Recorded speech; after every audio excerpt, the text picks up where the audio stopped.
All right, testing, checking here. And hello. And welcome back. I'm the James with the Games. And why is the YouTube not loading?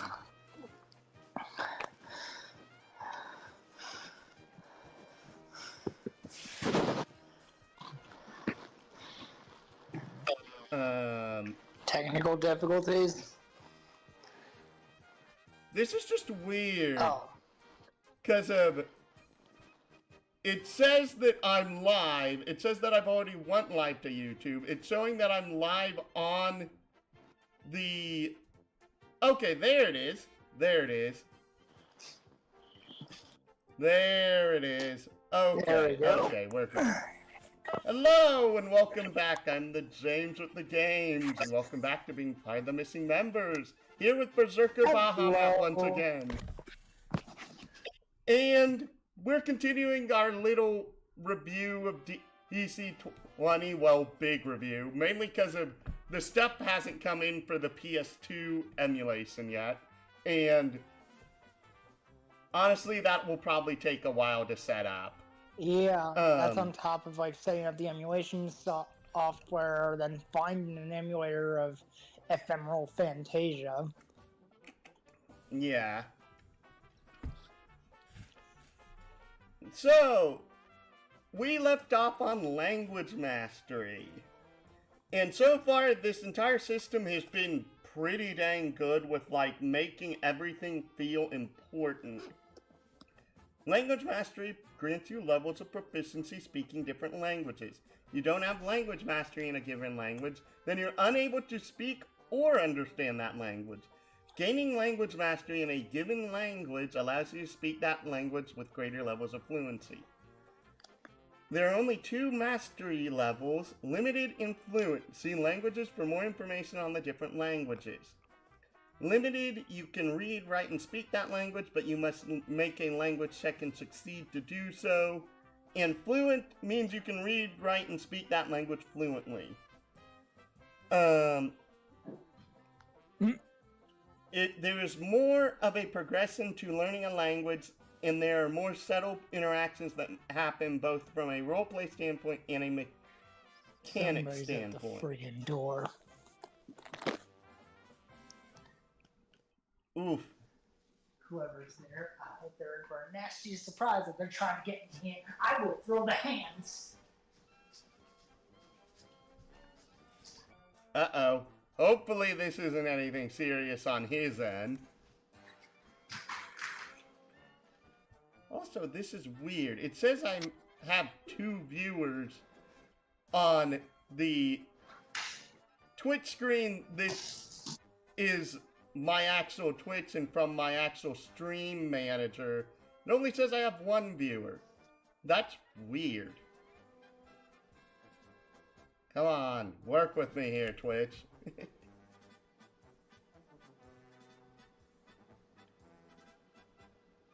There's no mastery limit for languages. You can use language points to increase your language mastery in as many languages as there are available to you. There's no limit on how many points you put into a language. Interesting. You are fluent in common. You gain additional language mastery using language points. You gain language points from your background and possibly from talents you choose. Your background grants you common fluency and 2 language points. Some talents, such as trade increase, grant additional trade points, which you can convert to language points. You can convert 1 trade point into 2 language points, but not the other way around. Everything's cool, it was just the mail. Okay. Interesting. So basically, if you want to, you can basically make a polyglot because of, you can trade skill points for trade points, and you can trade trade points for language points. Oh. Sounds like Frank wants back inside, judged by his barking. Okay. I'm coming, you big-o.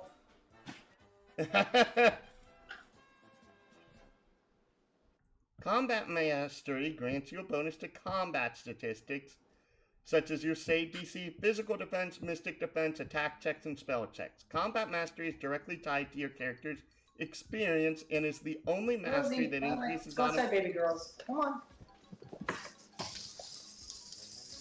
and increases automatically as you level up. This allows Combat Mastery to provide a scaling increase in a character's combat abilities over time. Your Combat Mastery is half your character's level rounded up, which comically means virtually nothing in the current state of the system. This will be way more important later, but as of right now,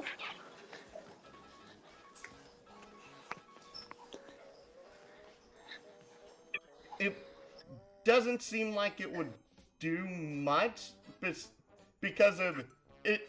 We only have data up to level 2.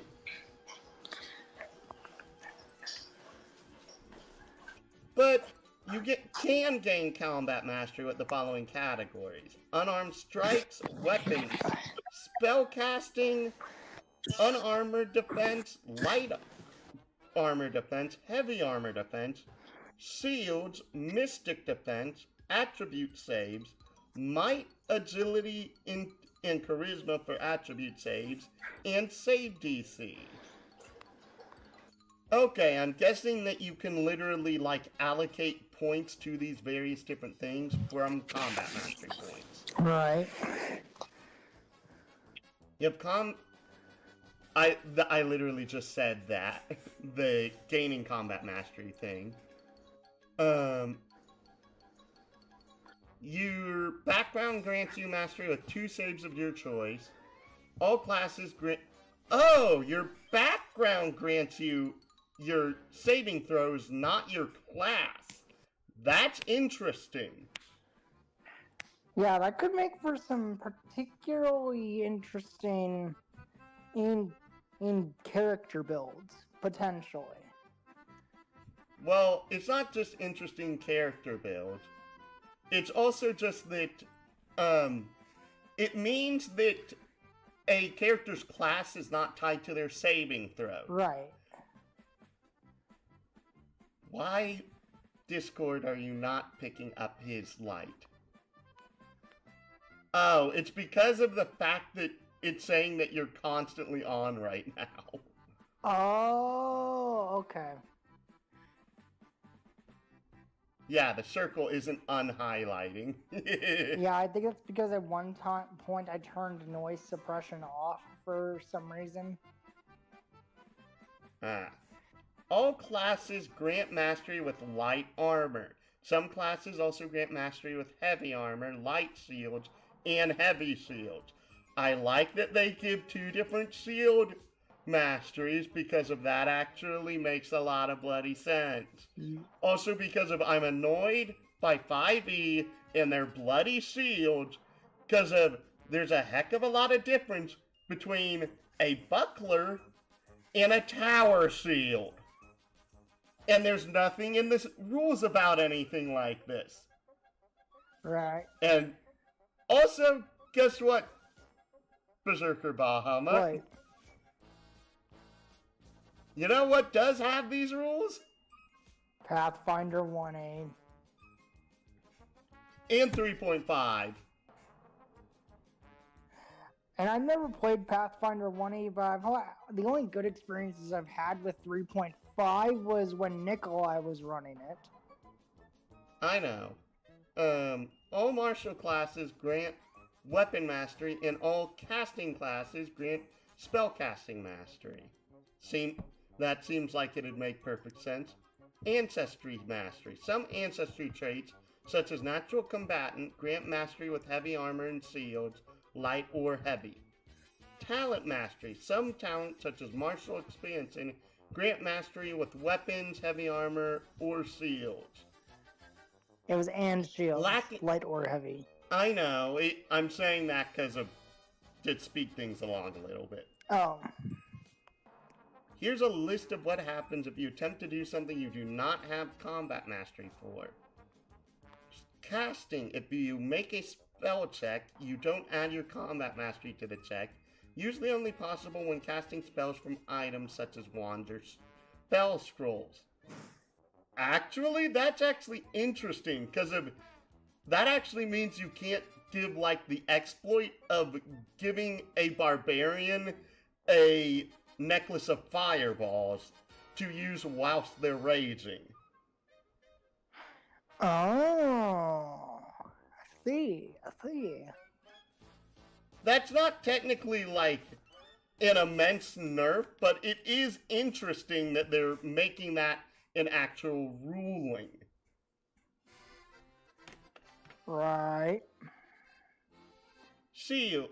Weapons. When you make an attack check using a weapon in which you lack mastery, you don't add your combat mastery to the check. Well, no duh. Shields. When wielding a shield in which you lack mastery, you have disadvantage on all attack checks and spell checks. Oh no. That's pretty substantial. Oof. When wearing armor in which you lack mastery, your action points are reduced by 2. I know this from a thing later on in the book. Everyone has 4 action points a turn. So that's a pretty significant nerf detriment if you do that. Right. And saves. When you make a save in which you lack mastery, you don't add your combat mastery to the save. That's bog standard, pretty much. Right. Ugh. Checks and saves. Whenever an attempt is made, checks. When a PC initiates an action against another creature obstacle, the GM might ask them to make a check to determine if the act is successful. Ask for a check to be made when 2 or more creatures are engaging in competitions of skill against each other. Okay, this is bog standard. Any creature can choose to fail a check or save. When they do, the result of their check or save is treated as a 0 for the purposes of degrees of success or failure. Fair enough. Okay, that's actually important that that's clarified.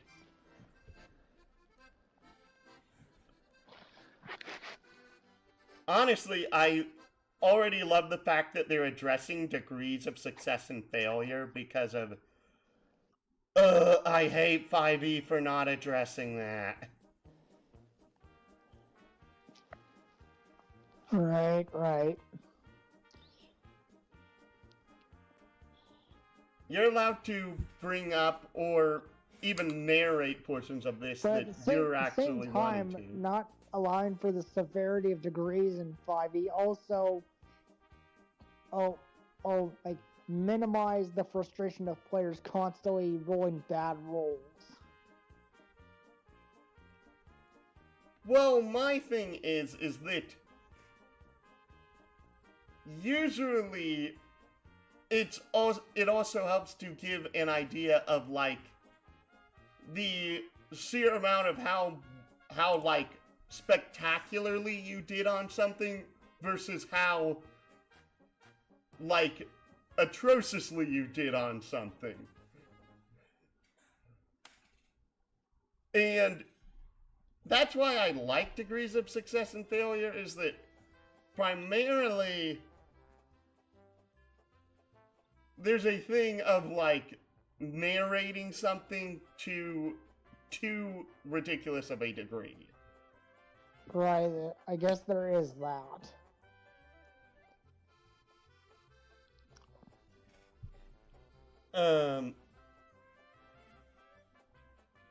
Specific trade check when performing a test of expertise or a... Okay. Flat attribute checks are attempts to perform an activity that doesn't benefit from mastery. They make a certain type of flat attribute check, such as a flat might check to lift a very heavy object, or a flat int check to remember a conversation they once had. The might check thing here is a bit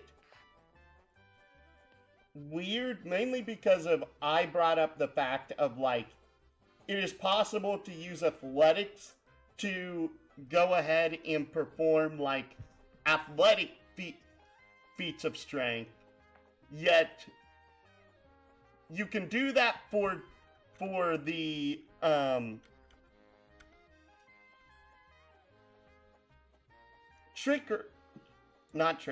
acrobatics, but you can't do the same for athletics, which is a little bit weird to me.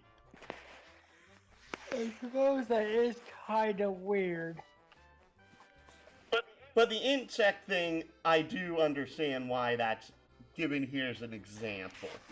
Yeah, because intelligence usually runs off of memory.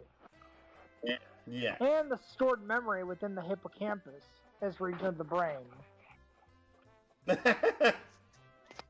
Attack checks, spell checks, skill checks, trade checks, the result of efforts, language checks, types of saves. Might saves resist effects to push you away, knock you down, or crush you. Agility saves lose balance, or those avoided by successfully dodging out of the way. Charisma saves are for attempts to dominate your mind or alter your emotions. And int saves attempts to read your thoughts, alter your memories, confuse you, or use illusions to deceive your senses. And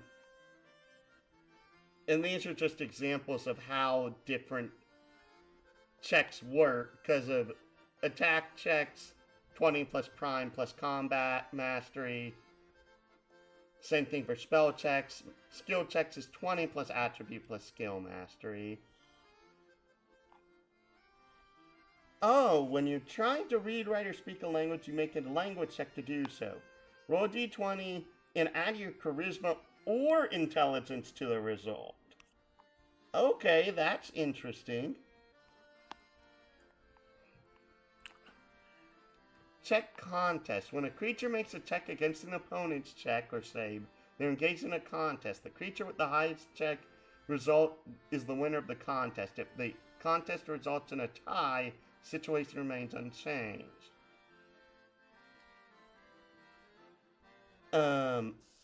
And then this is literally detailing what all the different checks can be.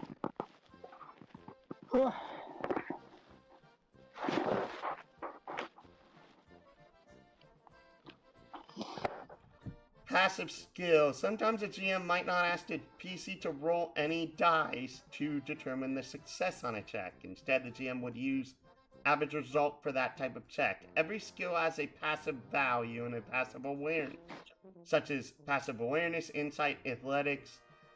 You have a passive athletics score. Interesting. The value of a passive skill is equal to 8 plus all bonuses normally applied to its check. That's interesting. And I actually like this due to how the mastery system works. Because of basically how the mastery system works is that means that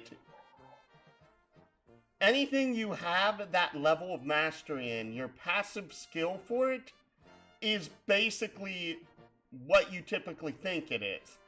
If you don't have mastery in it, the check is reduced by, the passive for it is reduced by 2.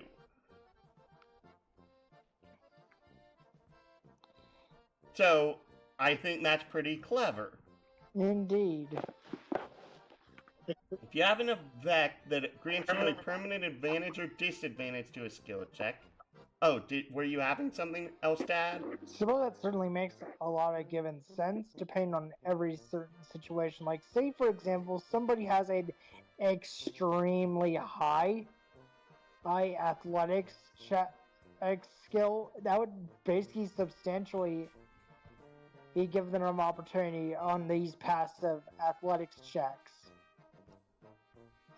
Well, the thing is, to bear in mind is that, say for example, you have mastery in 1 point of mastery in athletics, and you go ahead and you gain a point from like your class, giving you a +4 bonus, and you make might your highest attribute. That means your passive athletics in this system would be a 15. Exactly, that's still a really high value. It's high, but note, if you have advantage on a given roll, rolling a majority of the time will give you a better result than your passive score. Right. So it's a thing of that it's not like decreasing from a check, but it's not like breaking anything either.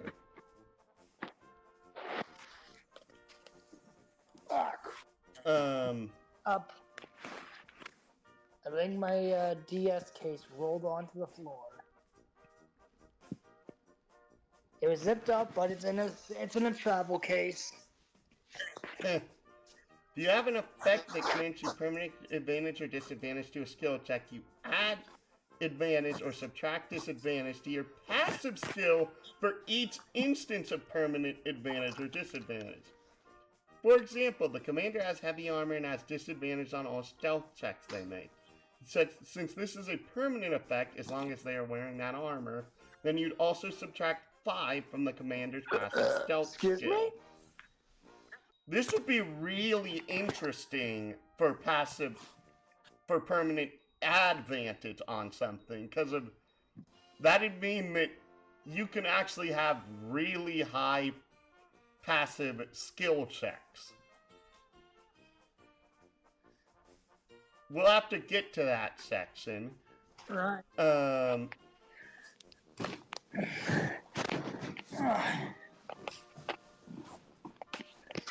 What?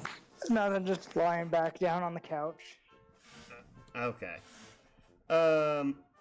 Attribute saves. Special saves. When a creature makes a death save, it rolls a d20. If the result is 10 or higher, it succeeds on its death save. See Death Store on page 35 for more information. Some saves are organized into categories such as physical, mental, and death saves. Physical saves are might or agility. Well, no duh. Your save DC represents the difficulty of a creature to resist your static effects, such as traps, and ongoing effects, such as spells. Every creature has a save DC, which is equal to 10 plus Prime plus Combat Mastery. Oh, some dynamic attack save. Some game features such as maneuvers, techniques, spells, etc.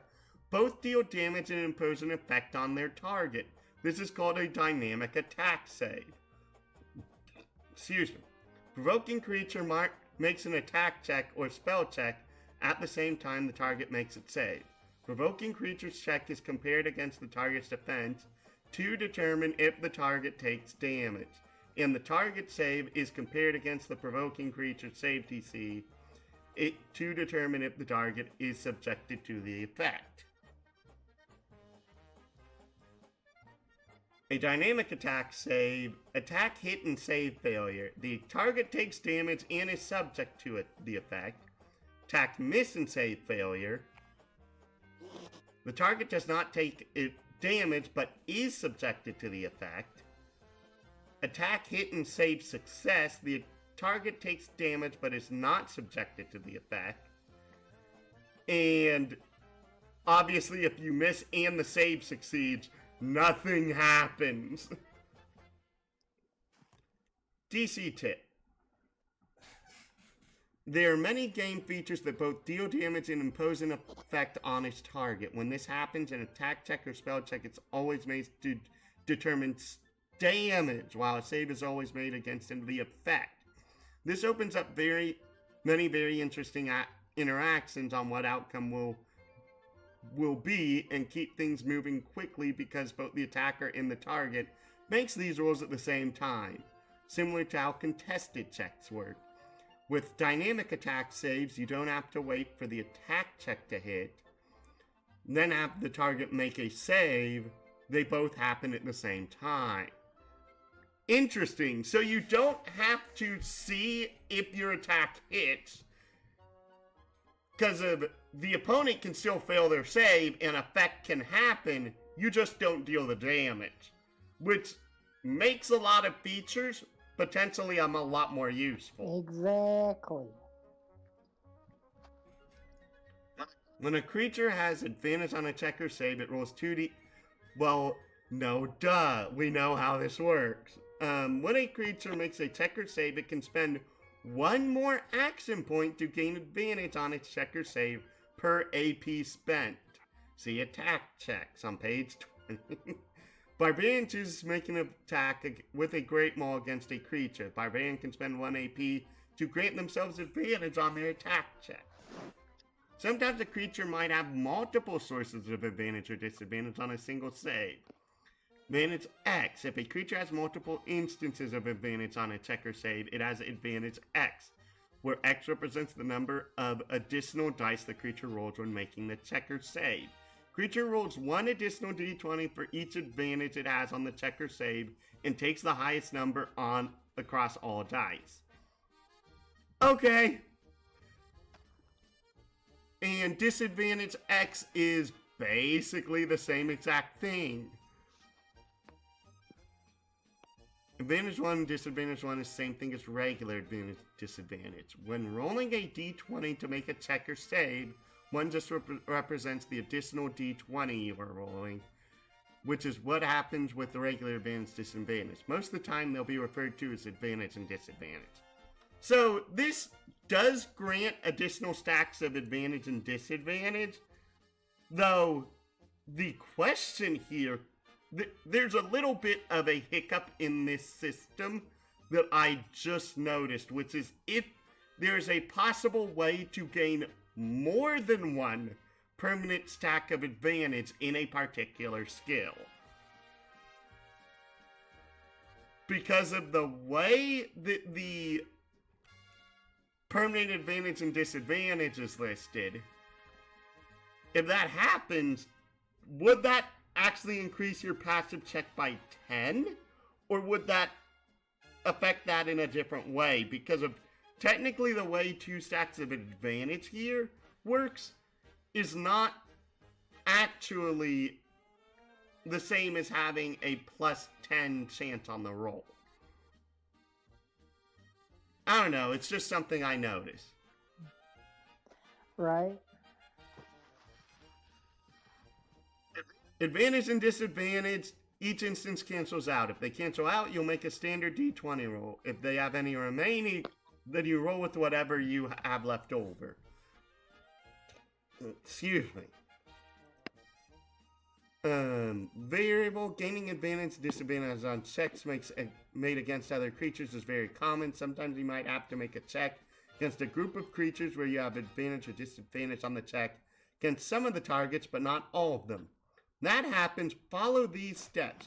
Make a check against all the targets you don't have advantage against by rolling a single d20 and any relevant bonuses.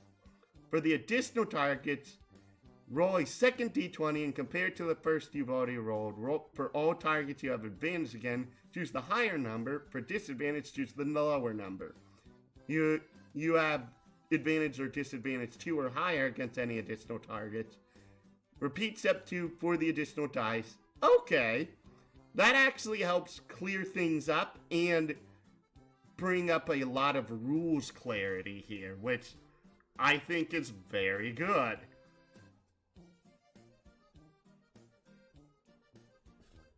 Oh, they have the multiple check penalty. During combat, each time a creature makes the same check before the end of their turn, they suffer stacking disadvantage on that type of check, such as specific flat attribute checks, in specific skill checks, in specific trade checks. Why would you be making a trade check in combat? How would that make sense? Even I don't know how that would make sense. The only one that makes sense from those listed is theater. penalty only applies to checks made during the creature's turn and does not apply to reactions taken on another creature's turn, unless otherwise stated.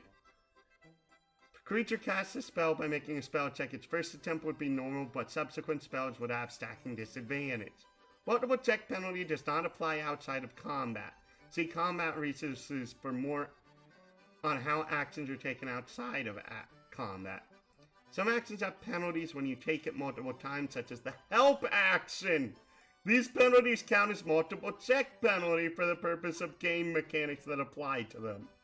Interesting. That's also very good clarity.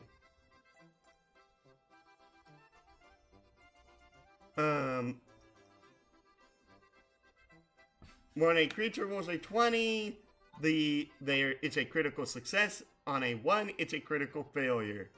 Critical success and critical failure can affect outcomes in different ways determined by the type of check or save being made. When a creature gains a critical success on an attacker's spell check, deals damage, the attack is considered a crit and deals 2 additional damage. This is a low damage system, by the way. If it's an attack check or spell check that doesn't deal damage, the check automatically succeeds even if the result would normally fail. That's interesting.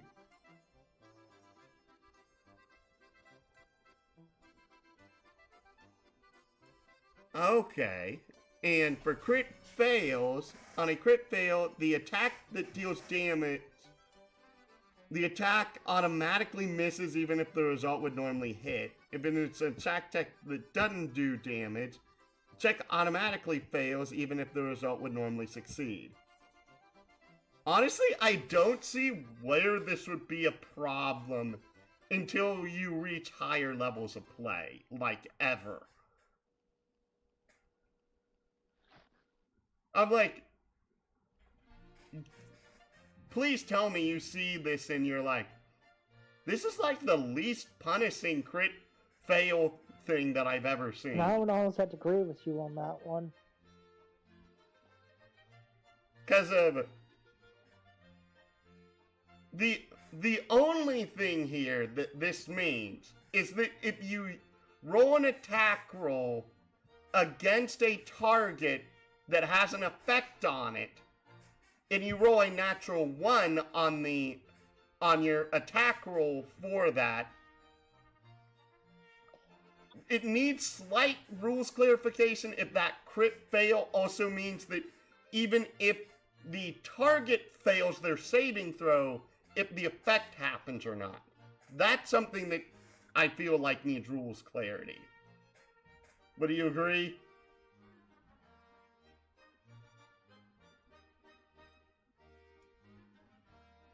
What do you agree? I would probably have to agree on that matter because there's hardly any sticks in the matter, given such a minor drawback to failing a critical saving throw. That's a critical attack check. On a spell check, when a creature suffers a crit fail, it fails to cast. When the crit fail happens, the action points and mana points. Note this is an MP mana system. This is not a spell slot system. I also know this ahead of time. But any other resources such as arcane points or material components are not spent.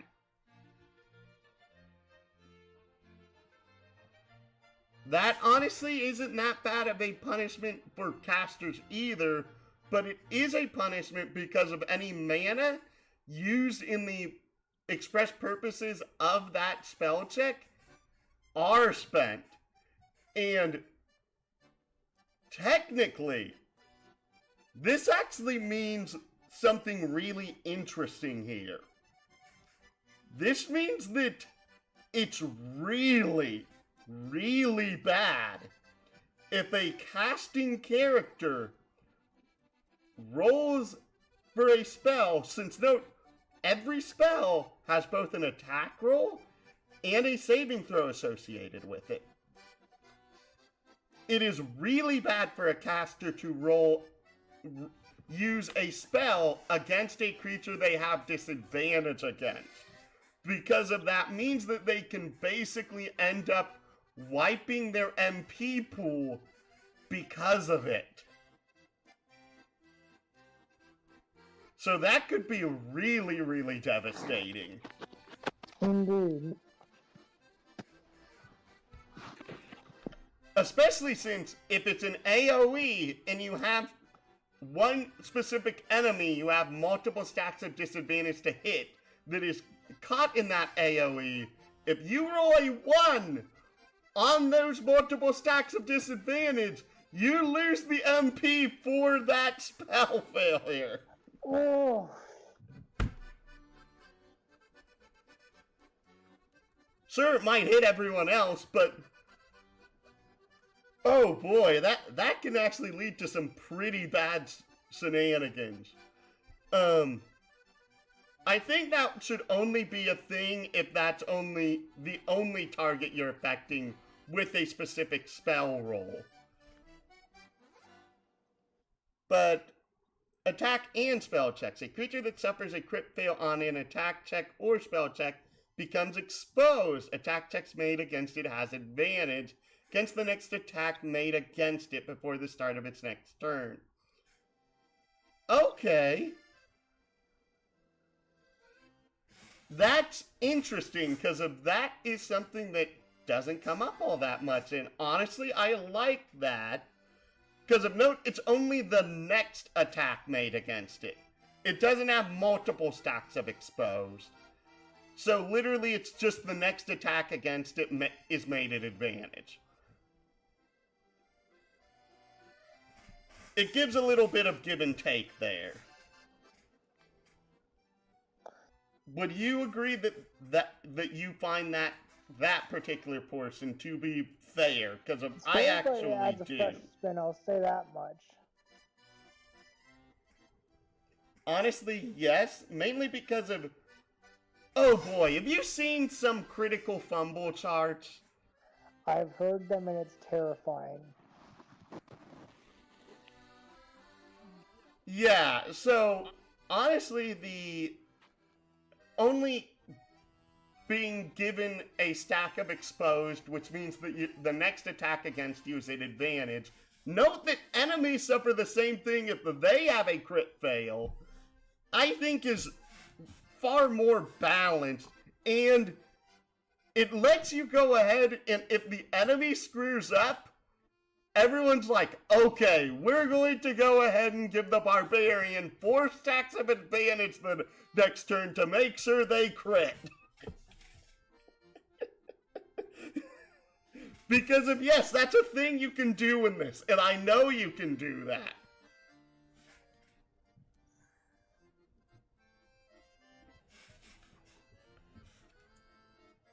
Okay, we have save, skill checks, and trade checks. On a crit success, the check or save automatically succeeds even if the result would normally fail. Okay, that's interesting. That honestly doesn't give a lot of flavor to it. I feel like the degrees of success will go ahead and play into this more. Critical failure. When a creature suffers a crit fail on a save, skill, or trade check, the check or save automatically fails even if the result would normally succeed. GM should avoid asking PCs to make checks where success shouldn't be possible. Thank you! Sorry. If a PC ties a heavy chain around a building, it shouldn't be possible for them to succeed on a might check to drag the building. Unless there's certain circumstances that I would get into over that. Conversely, the GM should avoid asking PCs to make checks where failure shouldn't be possible, like asking a PC to make a might check to pick up a pebble. Unless the circumstance introduced the possibility of success or failure, try to refrain from them for asking for checks for activities that are impossible to succeed or fail at. Checks for activities that are impossible. Mistakes are going to happen, and GMs might ask for a roll when they shouldn't have, final outcome of a crit success or crit failure are up to the GM, and players should respect that.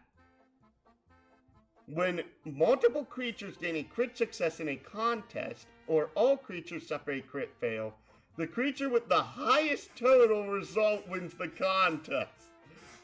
I'm glad that they have that there, because I know of some really stupid situations that have occurred at times. Oh boy, OVA is really bad for this. Sorry. OVA is a D6 system, and basically how rolls work in OVA is you roll a number of D6s, and the highest total for the factor you have rolled them, highest total for each factor is in total of all ones, total of all twos, total of all threes, etc., is the result of your roll. But if you roll more ones than you did any other dice, that is a fumble roll in OVA. Meaning that that's a bad roll. I one time saw a round of combat in OVA where 4 people rolled crit fumbles in a row. And it was gloriously stupid.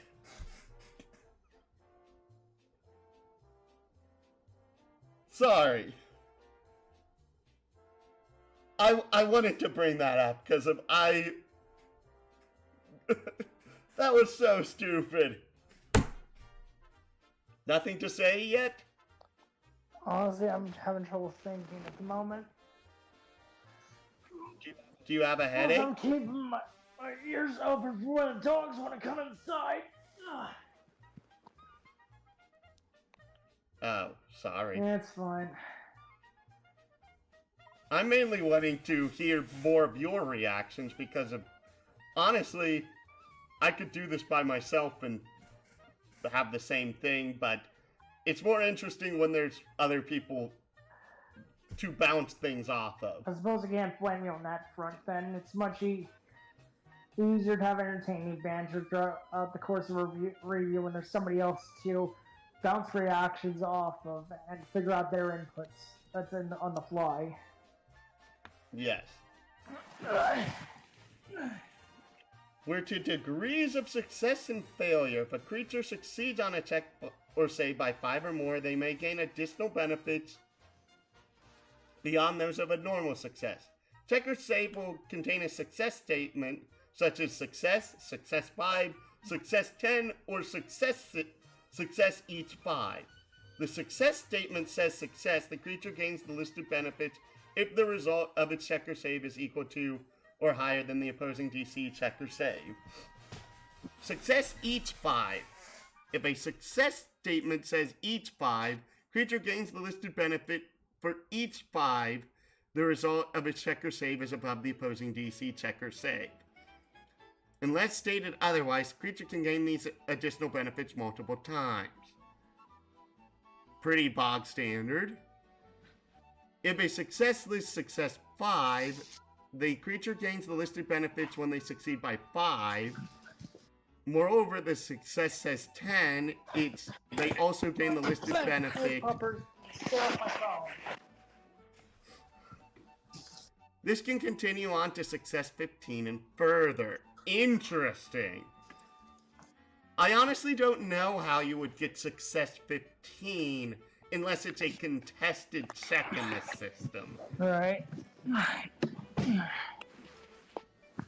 Similarly, you have degrees of failure, which follows the exact same logic. Attacks and defense. There are 2 types of attacks, martial and spell. Martial attacks. A creature makes a martial attack when it makes an attack check using a weapon or unarmed strike against the target's defense. Unarmed strike. A martial attack made against any part of a creature's own body, such as a punch, elbow, kick, knee, or headbutt. A martial attack made using a weapon such as an axe, sword, or bow. You can draw a weapon as a part of an attack made using it.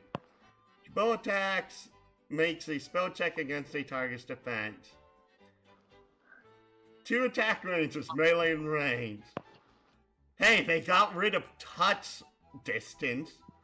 When a creature makes a melee attack, it can do so against a target within melee range. A creature's melee range is 1 space unless otherwise stated.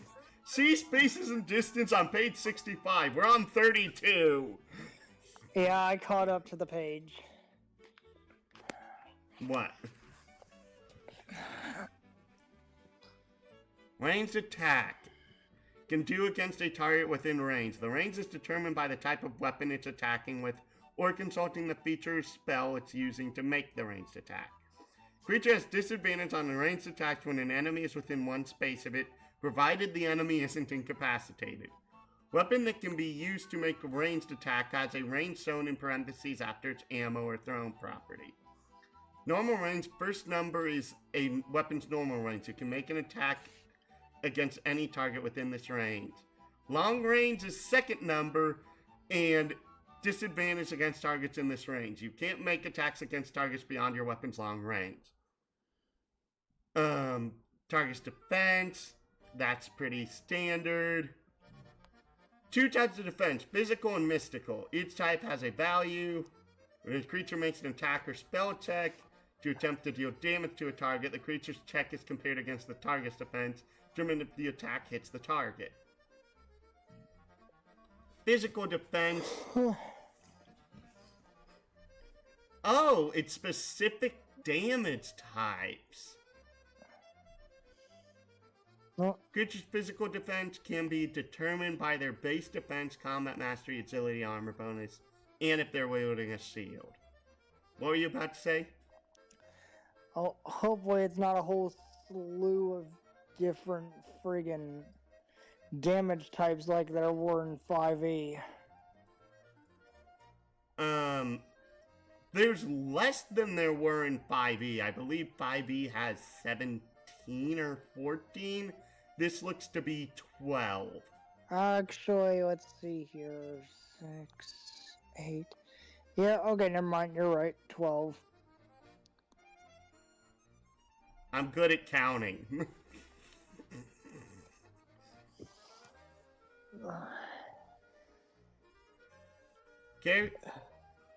A character starts with a base physical defense of 8, which is what a typical commoner physical defense would be. Character adds its combat mastery to account for how experienced it is at protecting itself from danger in combat. Unless a creature has mastery in heavy armor, it doesn't add its combat mastery to its physical defense whilst in heavy armor. Also, sorry if I'm not talking much, as if I'm, like, sort of out of it. I've just been having to watch the dogs all day, plus I've got a bit of a headache. Have you not taken ibuprofen? Not really. Take ibuprofen, you dum-dum. Okay, fine, let me go. I gotta go find the ibuprofen first. I'm like, seriously, take ibuprofen. Or as I like to call it, Tylenol. Tylenol is acetaminophen. I'm pretty sure. Character adds its agility to its physical defense to account for how well it can dodge attacks. Character wearing armor adds the armor bonus granted by its armor. The armor bonus for novice armor at level 1 is +1. Okay, that's also nice to see.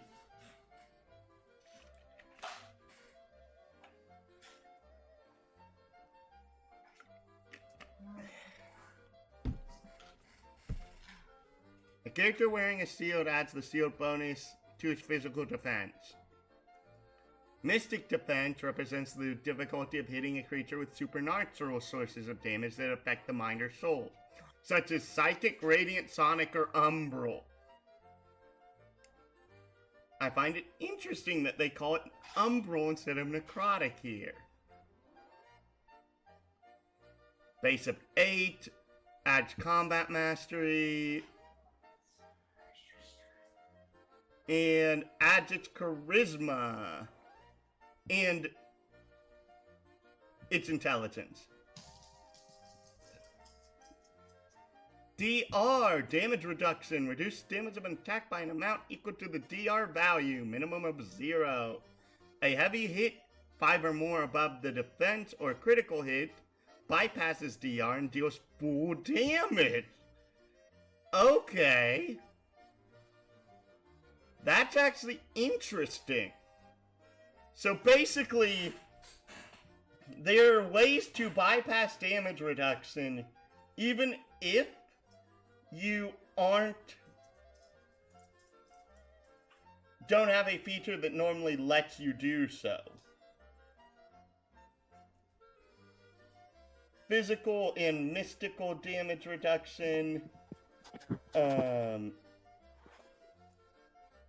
which hits, the target takes PDR 3.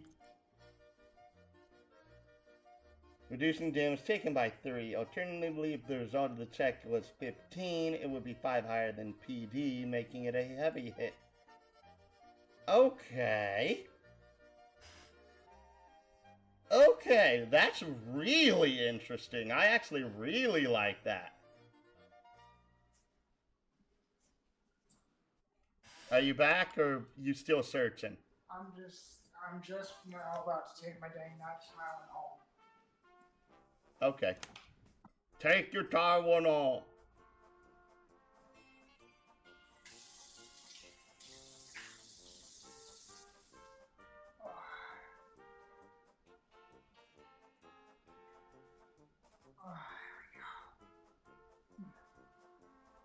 Now I just gotta use the restroom.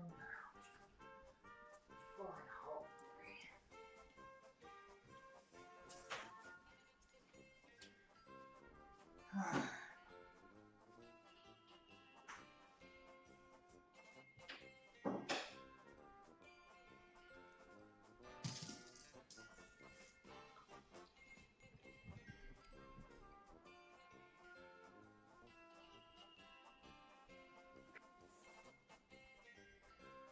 A PC has health points at first level equal to 6 plus level plus might. A PC might also gain additional HP from ancestry or class.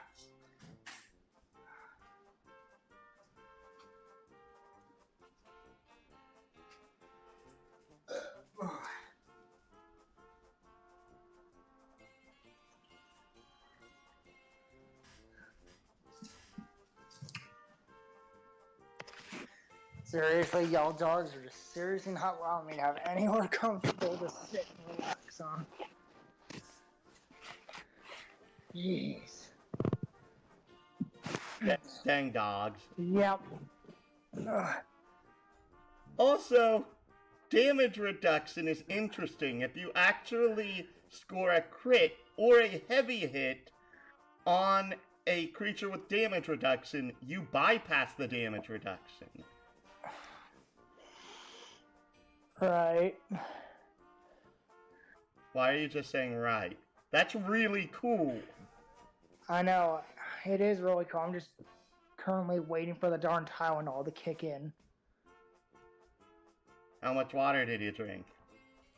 I drank like a handful, all just enough to like be able to swallow the pills comfortably. Chug, chug, chug. The more water you drink, the more it helps. You were probably dehydrated. Probably. I should probably go grab my Stanley cup then. Yes. Because that is like my big cup. Yes, go get your Stanley Cup. Why aren't you just being a little cute girl laying on the floor? Never mind. You were laying on the floor for a second, now you're sniffing my feet. And she was licking my hand next. Like, why? Goofy dog? Yes, I know you look happy about that, don't you? Certain game mechanics affect creatures while their HP is within certain threshold. Bloodied. You little baby like you. No, I can't. Oh. Blood HP is equal to half its maximum, while bloodied is equal to a quarter. Death's door HP is equal to or lower than 0 to a minimum of its death threshold. A creature's death threshold is equal to 0 HP minus its prime modifier. Also, you should see how they get when they first see me every day. Like, I kid you not, they will come jumping and crawling onto me trying to lick my hands. Aww.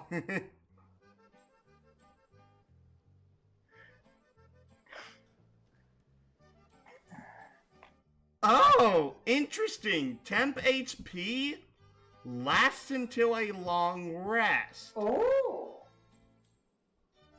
Or it's reduced to 0 by taking damage. And an effect that grants temp HP may state a shorter duration, such as 1 minute, or until you complete a quick rest or a short rest. When the duration expires, all temp HP gained immediately vanish.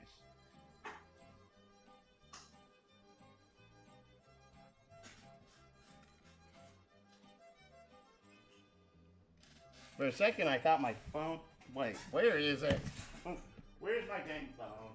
Did I set it... Oh no, I have it in my dang pocket. Ay, caramba. Also, I really need to go to Instacart because of... That second order was so screwed up.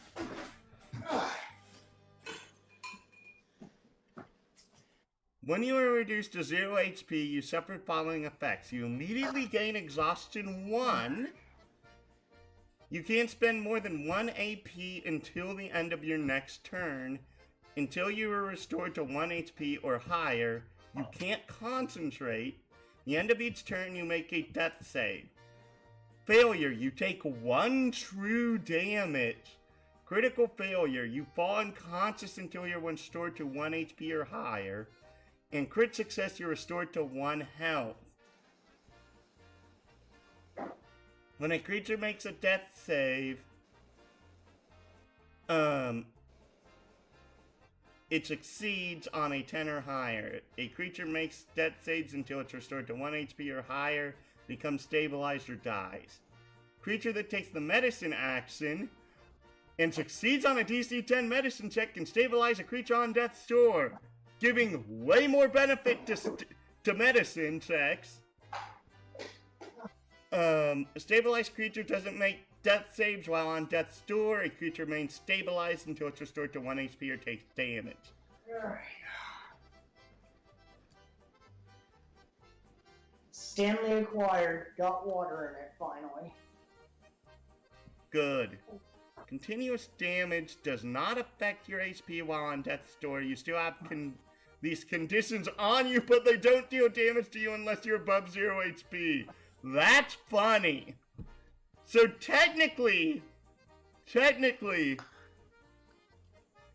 and I actually appreciate this in this system, if an enemy goes ahead and deals bleed damage to the barbarian, and the barbarian doesn't get rid of those bleed stacks, gets knocked onto death's door, rolls a crit success, they go to 1 HP and they immediately take the bleed damage again.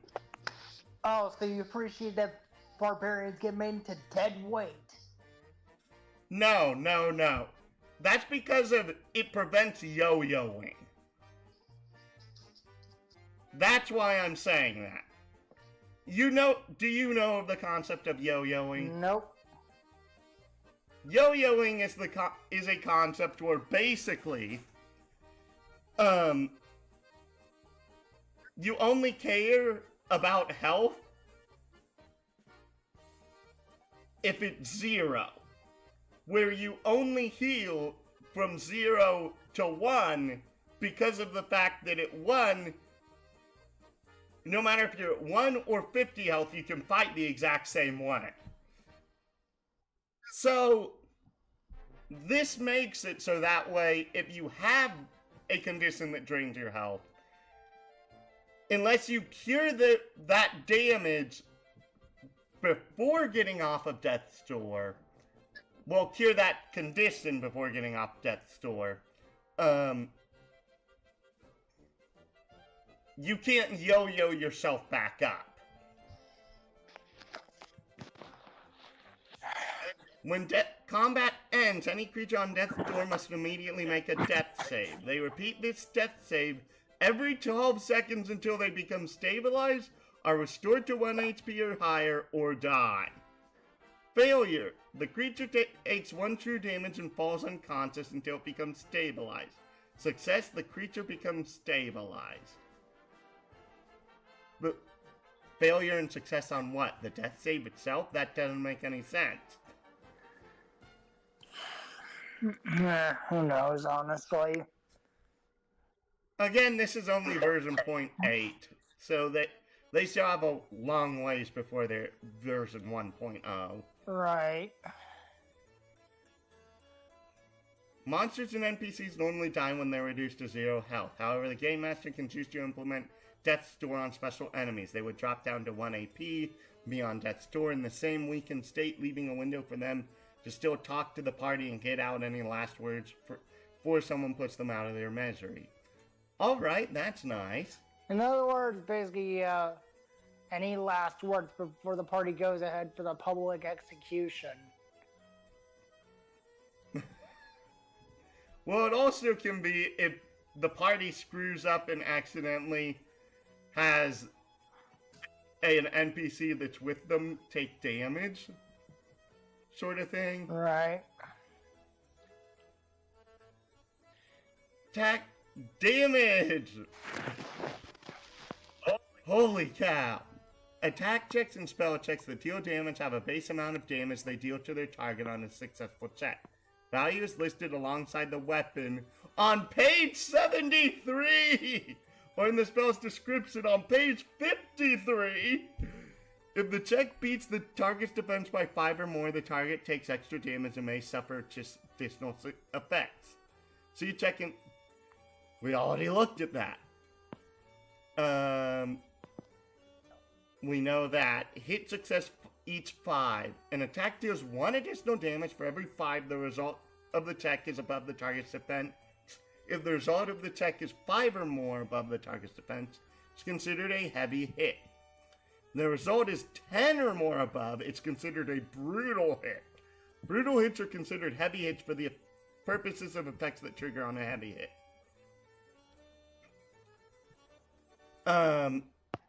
DC tip. Heavy hits are 5 over, brutal or 10 over, but if a character ever manages to get 15 over a target's defense, I call this beyond brutal, then I count by 5s to see how many +1 bonus damage they get. Okay. When you score a 20 on a D20 for an attack, it's considered a crit. A crit hit automatically hits the target, bypasses damage reduction, and deals an additional +2 damage. Attack can score a critical hit without the result of the check being 5 or more above the target's defense. When that happens, the check is considered critical. Target simply takes base damage +2. But this scenario is rare. Critical hit normally results in a check that's 5 or even 10 above the target's defenses, causing the target to take an additional +2 from the crit, an additional +1 for each 5 higher than the defense. Okay. Add up the damage. Can get really confusing if you're trying to see how much damage you did and you're randomly adding things together to find the total. Using an approach like this can help. Honestly, yes, I love flat damage. Once you hit with an attack, you will need to tell the GM how much damage your attack did. First you add up, okay, adding damage orders, start with base damage. Okay, that's typical. Damage types. Oh, and there's true damage. True damage is a special type of damage that can't be reduced by any means. Good to know. Um,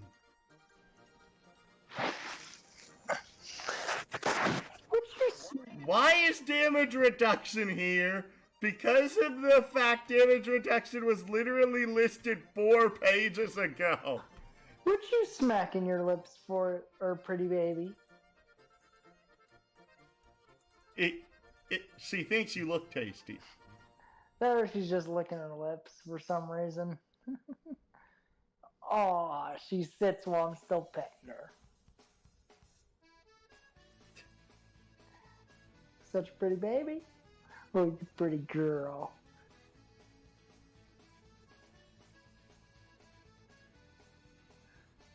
Oh my goodness. Okay, this is interesting.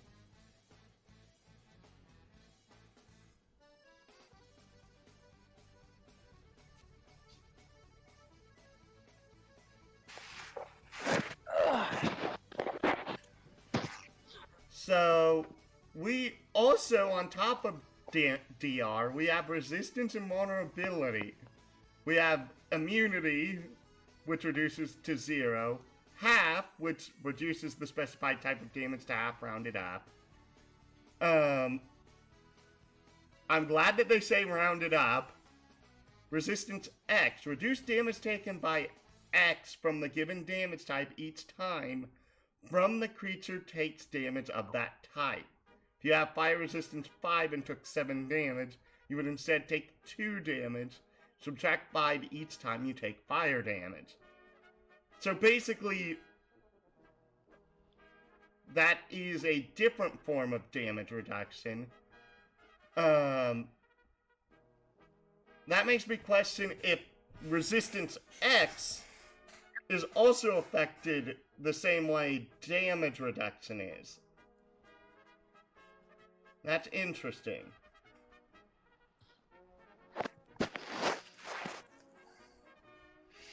Oh no, oh no, it says that Resist X is very similar to specific DR. Interesting. You have double damage vulnerability, and you have vulnerable X, which means you take X amount more damage from that damage type every time you take damage of that type. And I actually like that because this is a low number system.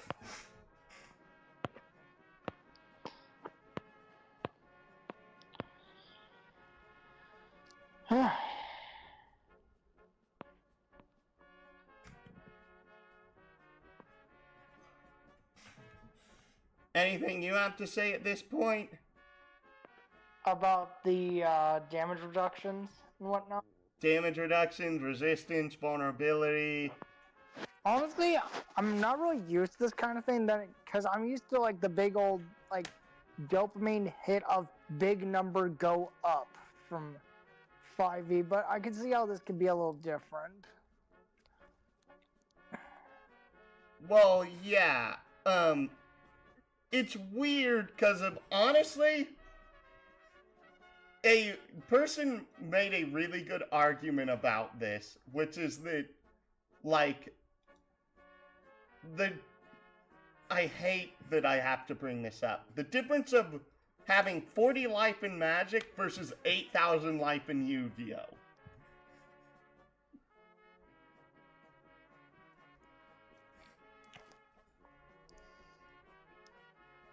Hi, Trees. Yes, we're checking out DC20.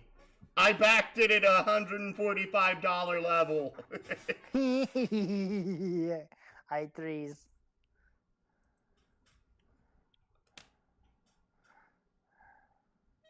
Sorry, I didn't notice your name because the green blended in with the background.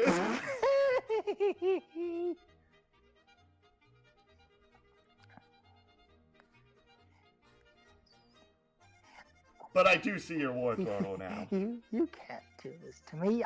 I built this company. Do you know how much I sacrificed?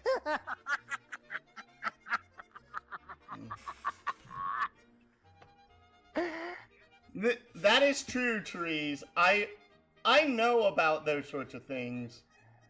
Though I do actually like the vulnerable X here.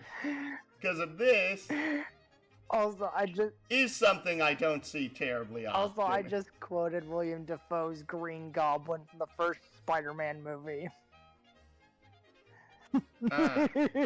He was a good Green Goblin. And a good Norman Osborn. I'll give him that. And when it comes to Doc Ock, you simply cannot beat Alfred Molina from Spider-Man 2.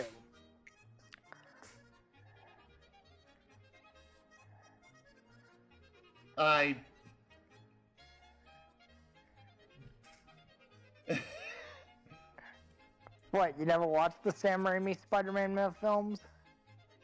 If I did, it was so long ago. They were peak cinema back then.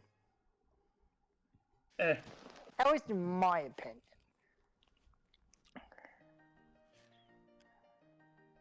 When dealing bonus damage on attack check or spell check that deals more than one type of damage, you choose which damage type the bonus damage increases. It only increases one. Okay, that's nice to know. Ooh. If you add bonus damage to an attack that targets multiple targets, the bonus damage only applies to one target of your choice. Attack still benefits from critical hits, heavy hits, and beyond against each target. When two or more creatures share damage, divide the total damage by the number of creatures and distribute damage equally amongst those creatures. And we're finally to combat resources. Yay! You have action points which you can spend in combat. You can spend AP on actions, reactions, or features such as maneuvers, cantrips, chip enhancements, class features, and ancestry features. Your action point maximum is 4. Start of combat, each creature gains a number of action points equal to its AP maximum. Once an action point is spent, it can't be used again until it's regained. You regain all action points when your turn ends. Wait, when your turn ends? Now that doesn't sound right. You get all AP back at the end of your turn, so make sure you spend all of your AP before your turn ends. So basically, this is actually interesting. This means that instead of your turn being the primary focus here, it is using your reactions well. That's actually a pretty interesting concept to think about it. Because of this means that do you use all of your action points on reactions before your turn comes up, or do you instead hoard them for your turn to use them all on one big attack? That's pretty interesting. I certainly would have to say so. Also, those two over there just being cute laying around like that. And just to let you see, this is what he's talking about. They're my little puppers.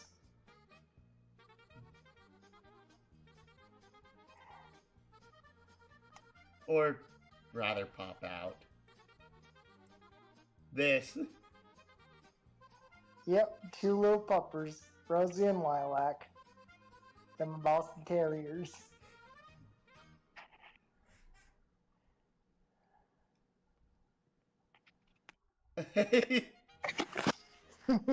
Action points can't be spent outside of combat. Instead, a creature declares what action it'll take and perform that action. A creature can't take an action that has an AP cost higher than the creature's AP maximum. If the AP cost of an action is greater than 4, GM might require the creature to spend more time than normal to complete the action. PCs take the help action outside of combat. It grants another creature a d8. This PC can't take another action until the GM says enough time has passed to do so. GM might wait until all PCs have taken an action before allowing the PC to use the help action for a different action again. Basically, combat is more strict and structured in both turn order and in how much you can do at a time. If you're not in combat, everything is more fluid and freeform. Yep. Oh my goodness, look at the combat action sidebar. What in the hell?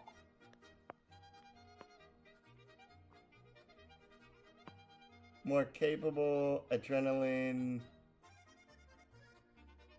DC20 is a game with mechanics and rules designed to facilitate.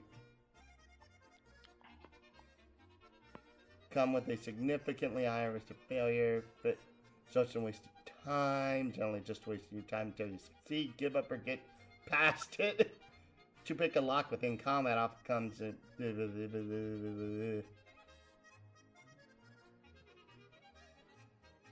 There are a number of moments when PCs might be expected to make checks during combat in DC20 to aid in the victory conditions or ease the combat. Those actions are encouraged and facilitated by the 1 AP to grant yourself advantage rule of combat. That's another thing that you have to remember, is that basically you can use one of your action points to grant yourself a stack of advantage. Right. Keep in mind, casting spells outside of combat is already accounted for in that you reduce the cost of spells outside of combat. See below. Only time that this benefit is not felt is at levels 1 and 2, which I also feel is fine since we're talking about novice spellcasters. So it makes sense to me that those lower level spellcasters aren't able to take full advantage of this MP reduction since they still have to spend a minimum of 1 MP.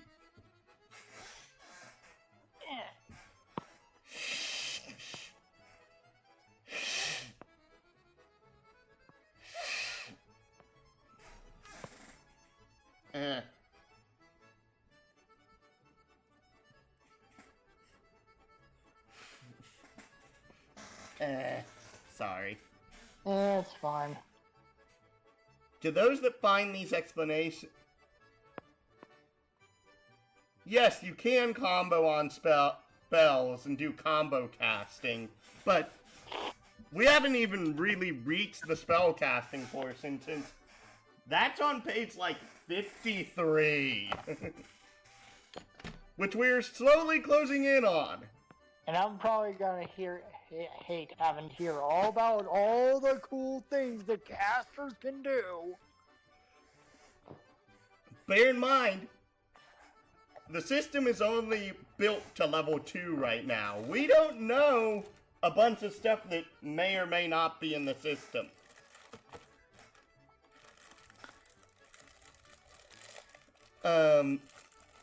To those that find these explanations both narrative and mechanically unsatisfactory, I offer the following simple adjustment. Any check made during combat has its DC increased by 5 and is still the beta, and this is still the beta, and combat in this concept of the game will continue to be monitored and polished. I hope this empowers our GMs to find how to run this game smoothly. Fair, very fair. This is really loud.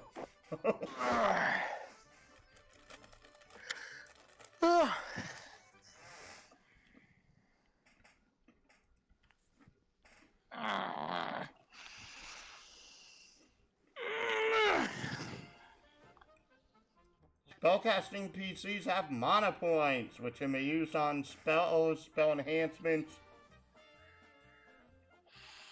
class features, and ancestry traits. You can use them on ancestry traits? That's interesting.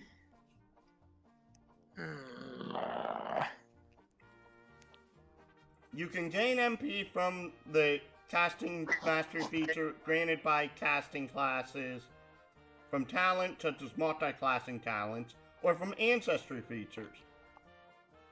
And yes, I already do know that talents, which you get every other level, by the way, there are basically multi-classing talents, which lets you take basically features from other classes to make something unique. But you aren't taking, like, the first level of cleric from a multi-classing talent. You're taking, like, their channel divinity feature from a multi-classing talent, if that makes sense.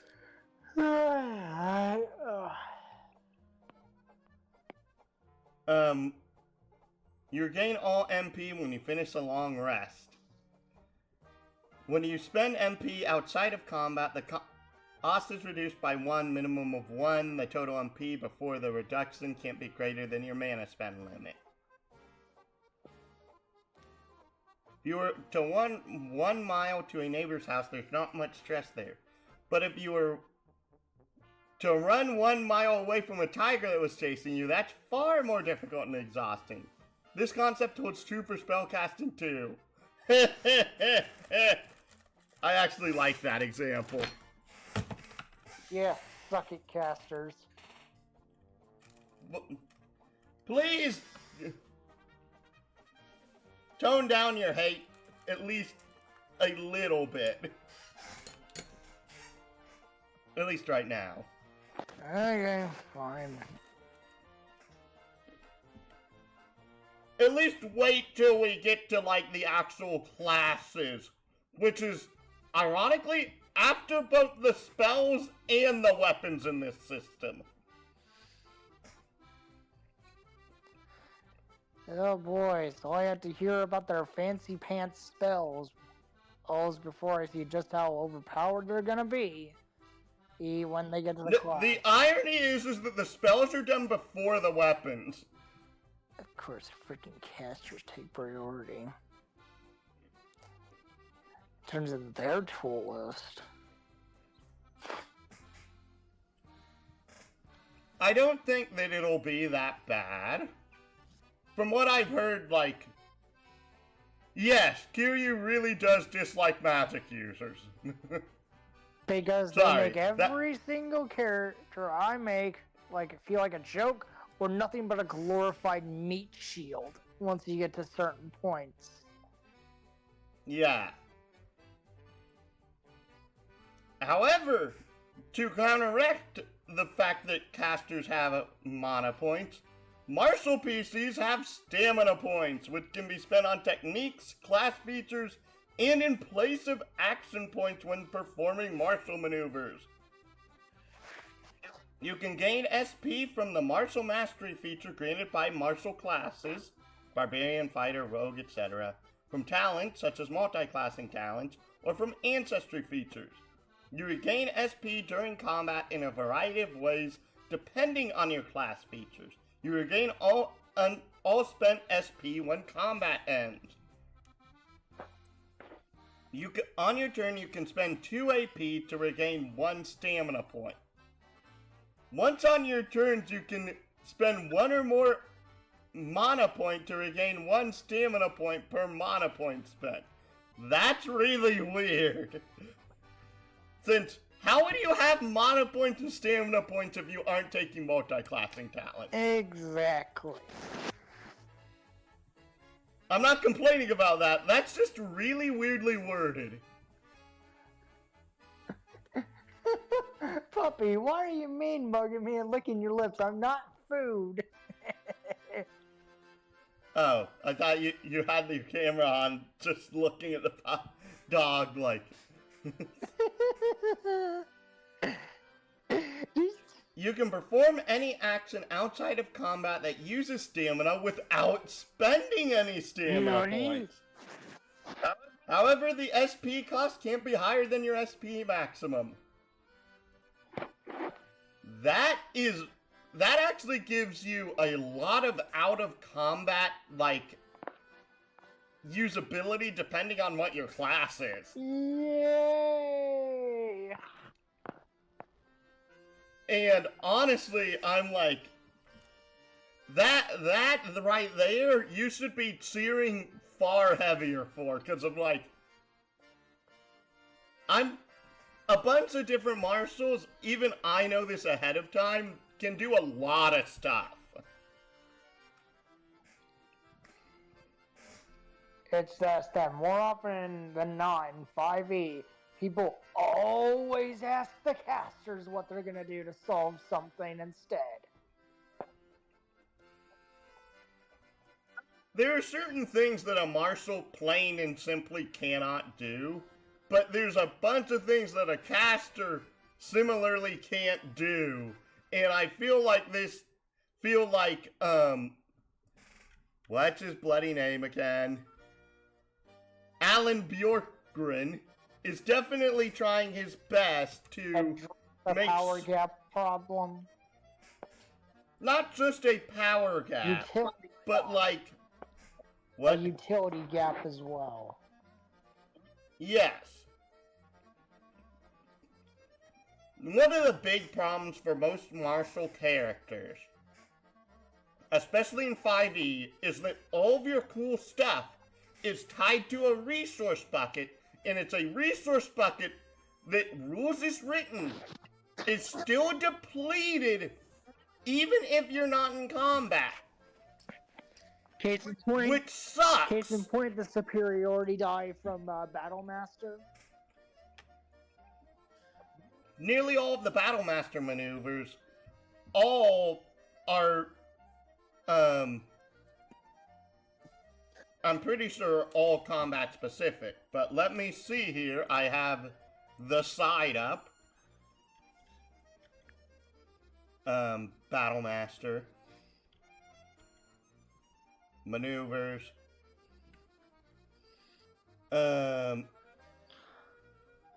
That's based on initiative. That's combat. That's combat.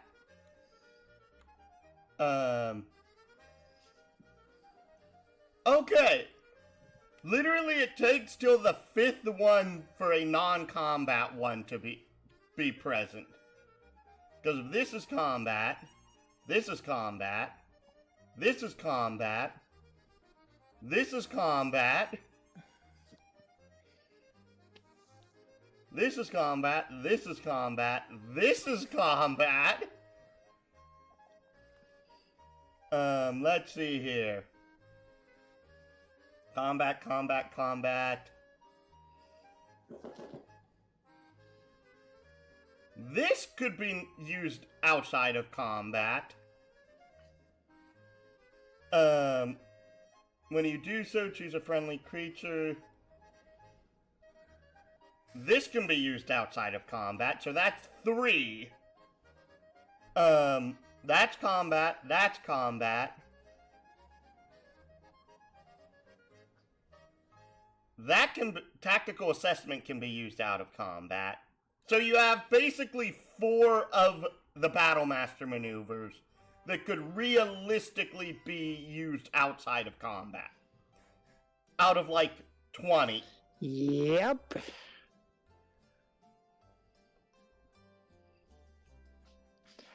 And honestly, that's just like a disappointing percentage in my opinion. Yeah, it's only 20%. Actually, let me count here. 1, 2, 3, 4, 5, 6, 7, 8, 9, 10, 11, 12, 13, 14, 15, 16, 17, 18, 20, 21, 22, 23. So it's 4 out of 23, so it's closer to 1/6. Yeah, it makes it even worse. Yeah. I'm even more so talking about, like, a monk's key pool. Yeah, that's a big yikes. Yeah. And all the monk's key pool abilities are based around combat. I get that makes sense, but, like, give features that you don't need to be in combat for, that the monk can use, that don't require ki. For example, like a way to, regenerate ki, but like, like sort of like something like a bit of a Dragon Ball style where they're charging up their Meditation. ki, I would just say even a meditation feature. Yeah, and and just to make it even better, like, don't limit it. The problem with not limiting something like that means that you end up having, like, endless ki, which can be a problem at lower levels. If that's what it takes to even the playing field, so be it.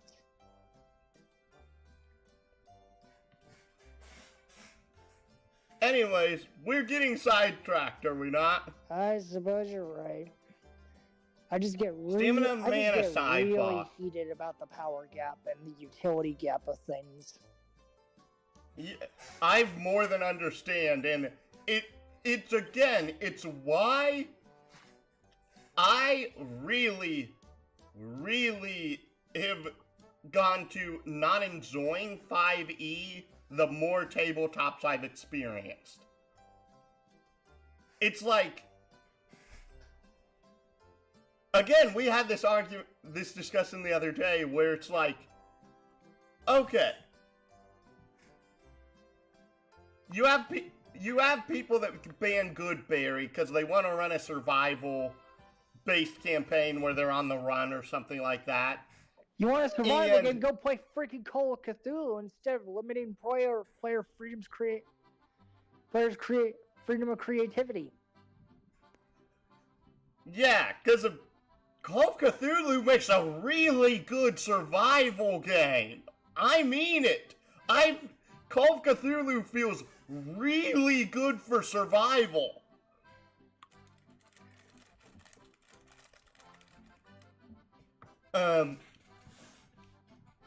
Stamina and mana sidebar. This isn't game breaking because stamina points are not like mana points. Features that use stamina don't provide special benefits. They provide physical benefits such as being able to jump farther, shove things, or smash things. These things usually don't provide many advantages outside of combat. It's also intended that if a PC can spend SP to jump farther, they should be able to use that outside of combat to jump further for free. Thank you!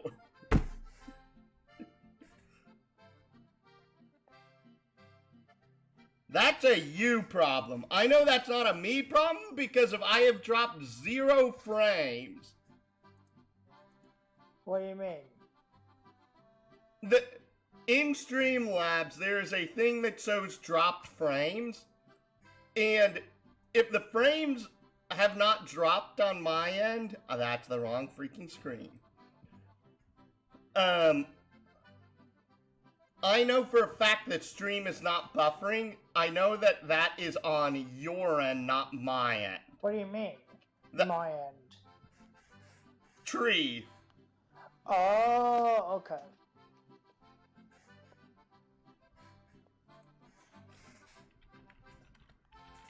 Refresh.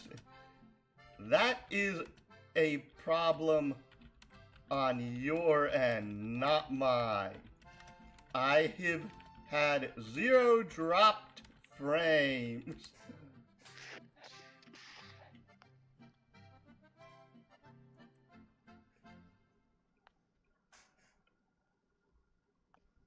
But also, in my honest opinion, the stuff that stamina can do, if you are actually a creative martial, you can find ways to use these things outside of combat.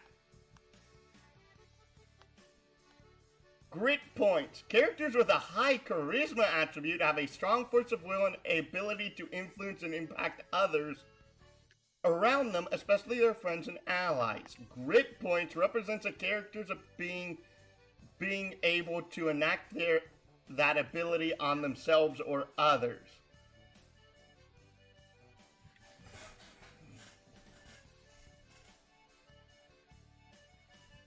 You gain a number of grip points equal to 2 plus your charisma. If your charisma is negative, then your total grip points is reduced by the same amount. You regain all expended grip points whenever you complete a long rest. Spending grip points. When you are hit by an attack, you can spend 1 grip point to reduce the damage you take by 1. Okay. Save resolve. When you or a target creature you see or hear makes a save, you spend 1 grip point as a reaction to grant the creature's advantage on the save. When you do, you must do so before the creature rolls any dice as part of making the save. Creature can only gain these benefits of 1 grip point on the save. Okay. Honestly, that's really just a defensive tool, but I can see how save resolve would be pretty helpful in the grand scheme of things.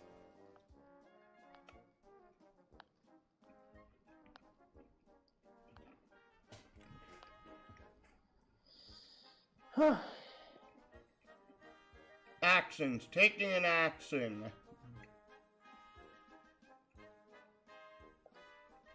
Minor actions. You can perform 2 of the following actions without spending AP. You can't take additional actions, such as the attack actions, between these 2 actions. Open or close a door, grab or release an item, retrieve or stow an item, draw or see the weapon, equip or unequip a shield. You can only perform this task once.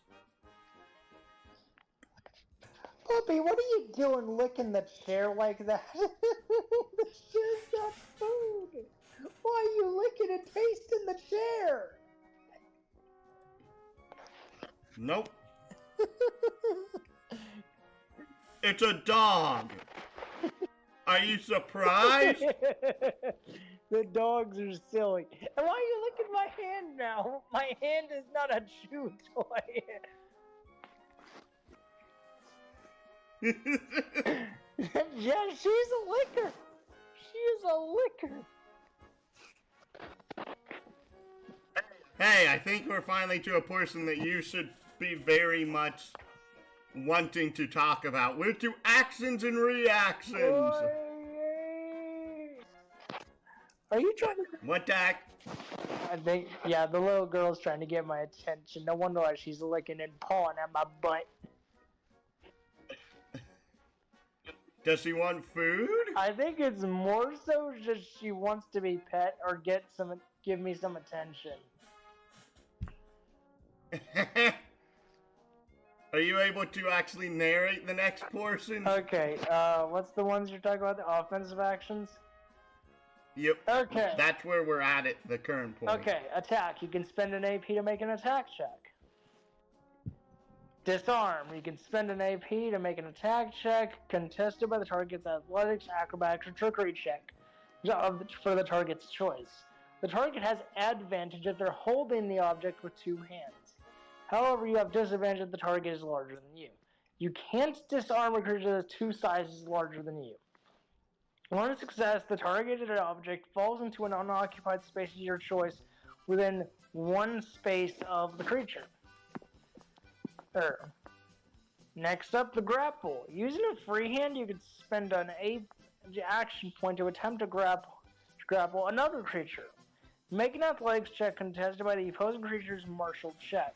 You or the target may have advantage or disadvantage on your check based on each other's size. Nice. On a success, the creature is grappled by you. Dragon. You can move the target to any space adjacent to you by spending your own movement to do so. Alternatively, when you move, you can move the target with you, but you're considered slowed. Every 1 space you move costs an extra 1 space of movement. Ending a grapple. Escape a grapple. The target can spend an action point to attempt to free itself from a grapple. You must make an athletics check contested by the target's martial check. On a failure, the grapple immediately ends. An incapacitated grappler. If you can become incapacitated, the grapple immediately ends. Forced movement. If an effect attempts to forcibly move the target beyond your reach, you can make the check or save instead of the target. the effect targets both you and the target, you make one check or save for both of you. On a success, the targets of the effect aren't moved, but on a failure, the grapple immediately ends and the targets of the effect are moved and falling. If the target begins falling and you don't, the grapple will end if you can't carry the target's weight. If you can carry its weight, you hold it suspended in the air. Next up is shove. Pretty standard stuff so far, I would agree. Yes. With the shove action, you can spend an action point to attempt to push a creature within a space of you. Make an athletics check contested by the target's martial check. On a success, you push the creature one space away from you or to its left or right. On a success, you can push up to one additional space. For knocking prone, after the result, you can choose to reduce the total distance the target is pushed by one space to knock them prone instead. Interesting. Tackle. I like how this is worded more. Tackle. If you move at least 2 spaces in a straight line, you can spend an action point to attempt to tackle a creature that's your size or smaller. You then make an athletics check contested by the target's martial check. On success, you grapple the target and you both move a space in the same direction you were moving, then immediately fall. All prone. On a success, however, it's a +1 space moved. On each degree of 5. So, interesting. That was the same ruling of each degree of 5 on the shove action as well. Interesting. Well, you are applying force, so that kind of makes sense. Yes.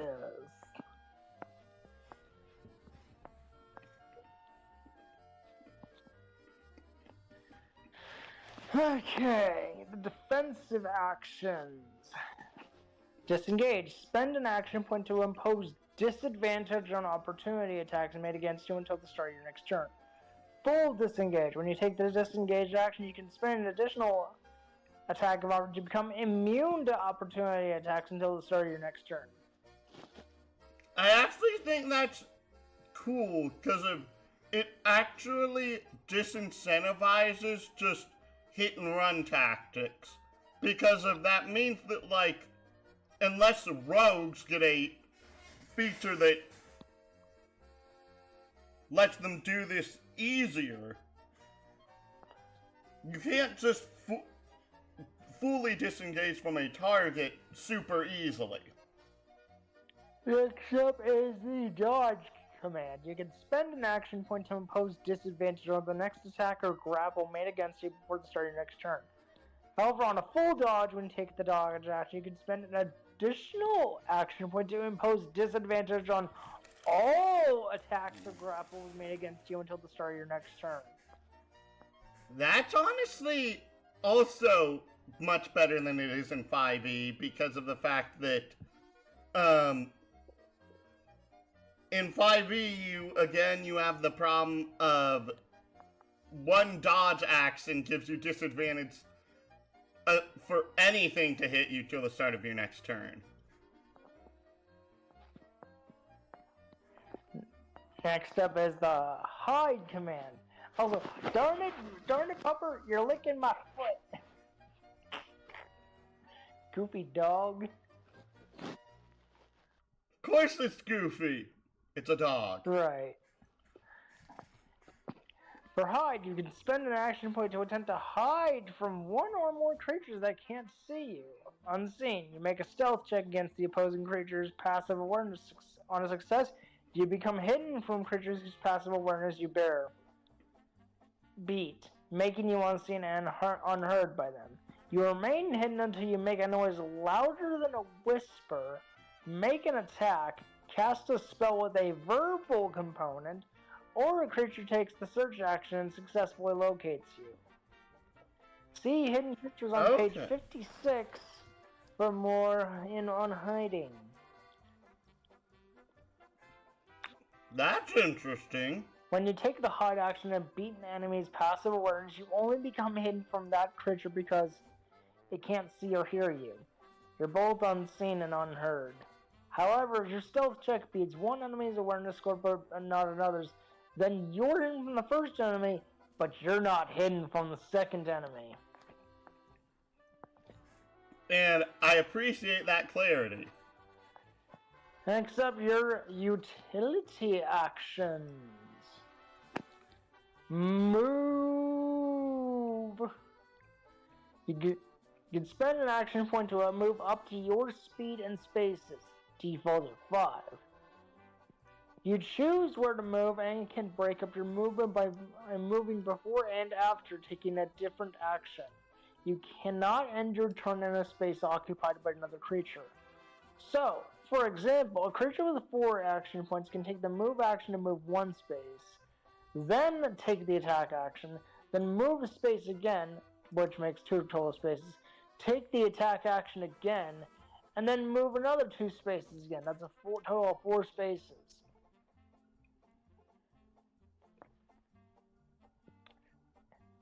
In other words, they just pulled off Wombo Combo. Next up, the help action.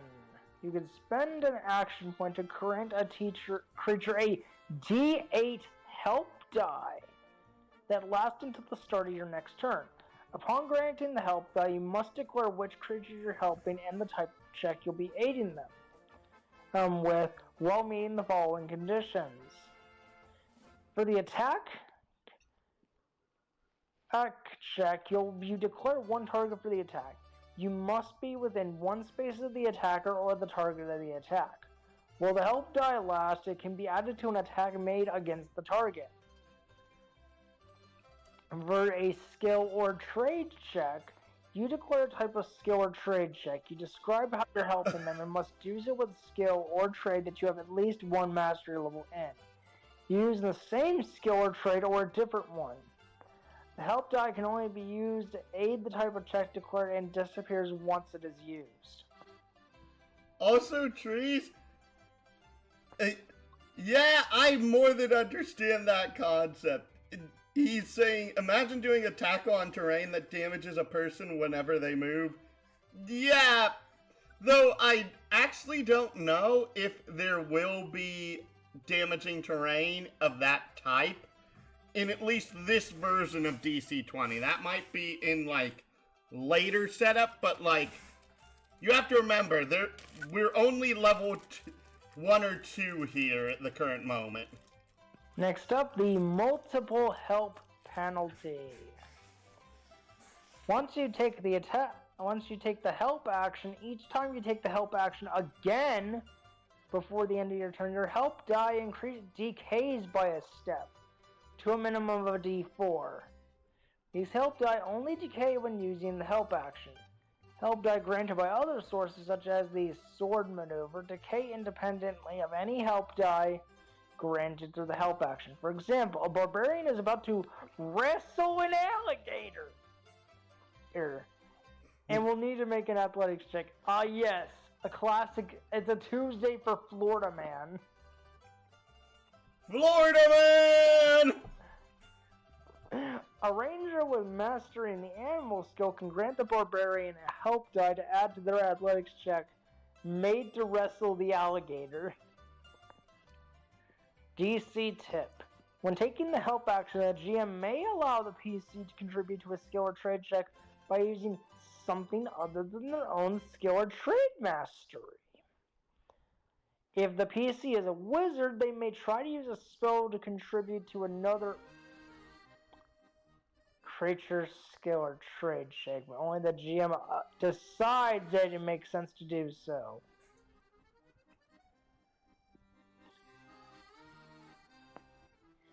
Interesting.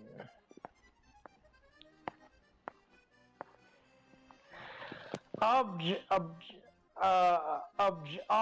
You could spend an action point to perform one of the following object interactions.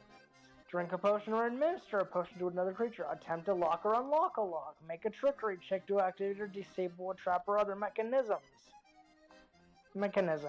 Transfer an item to or from another creature. Only one of the two creatures spends an action point.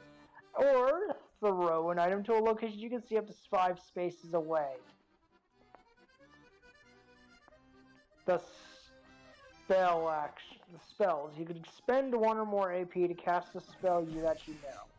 If the spell has a minus mana point requirement, you must spend that much MP to cast the spell.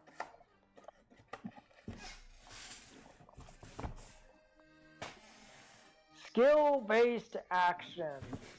Creature can take the following skill actions on its turn. Analyze creature, calm animal, combat insight, conceal, feint, intimidate, investigate, jump, medicine, mounted defense, pass through, or search. Analyze creature. You can spend an action point to attempt to recall or discern some information about a creature that you can see or hear. Make a DC10 knowledge check. On the success, you learn a piece of lore about the creature. On each degree of success, you can learn one creature statistic.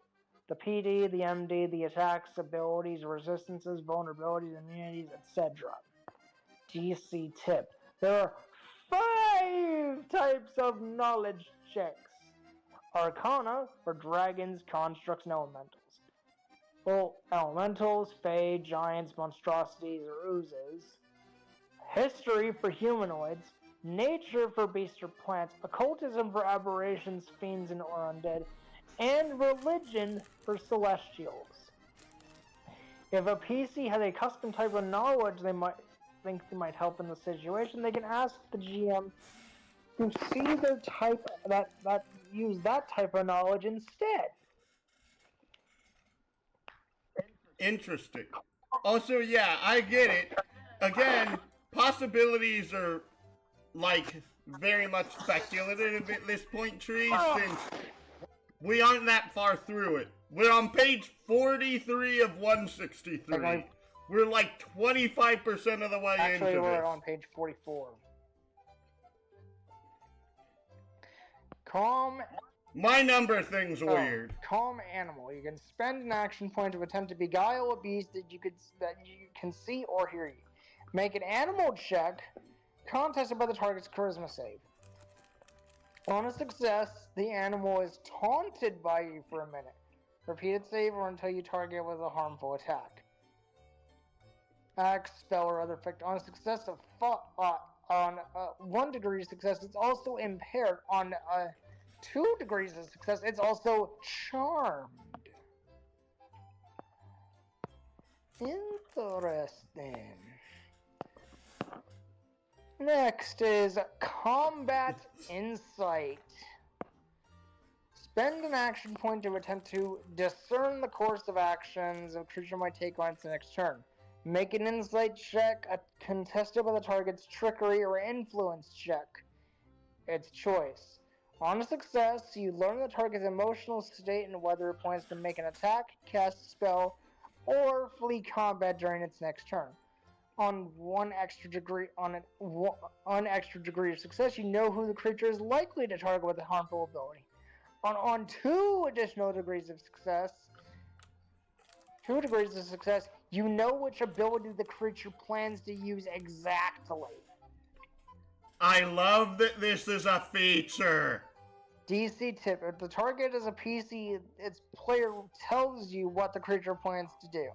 If the target is an NPC, the GM tells you what the creature plans to do. Conceal. You may spend an action point to attempt to hide an object on yourself or in nearby foliage, debris, or decor to render it hidden. Make a contested trickery check against the passive awareness of creatures that can see you. On success, the object is hidden from any creature whose passive awareness you beat. With the feint action, you can spend an action point to make a trickery check contested by the target's insight check. On a success, the next attack against the target before the start of your next turn has advantage and deals +1 damage. note how feint's worded. That literally means you can feint an enemy to give an ally advantage on their check. Yep. Because if it doesn't say the next attack you make against the target, it just says the next attack against that target before the start of your next turn. Yep. Next, which really helps do setup properly. Yep. Next up is Intimidate. You can spend an action point to attempt to intimidate a creature that could see or hear you. Make an intimidation check against contested by the target's charisma save. On success, the target is intimidated by you until the end of your next turn. The power of the jumping. What? The power of what jumping?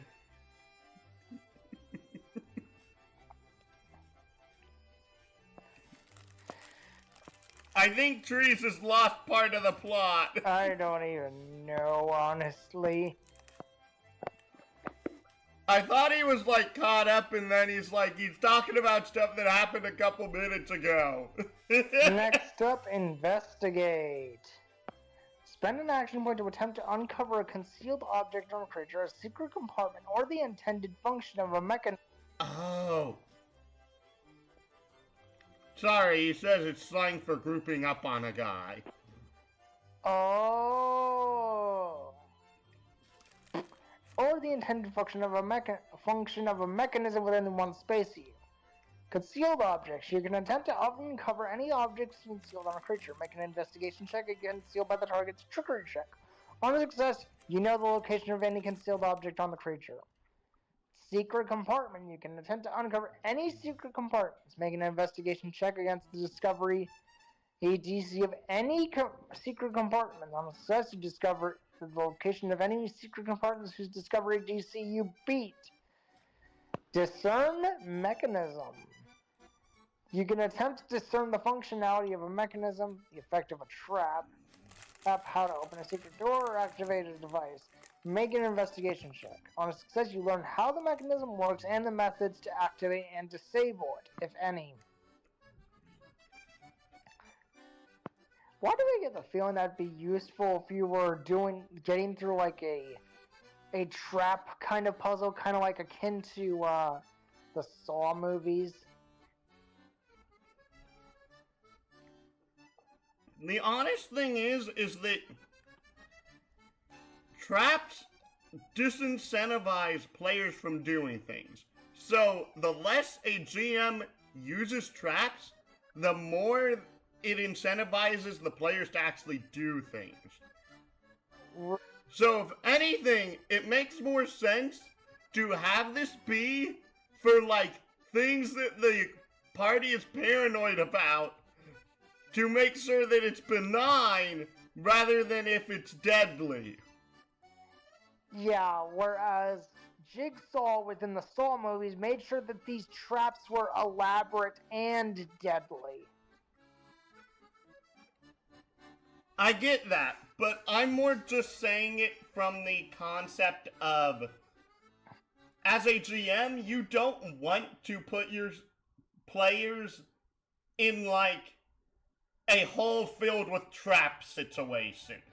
Because if you do, it makes your players act so cautiously that they will often never actually get anything done. And then, of course, there was that whole, like, gauntlet of puzzles kind of house that was in Saw 2 or 3?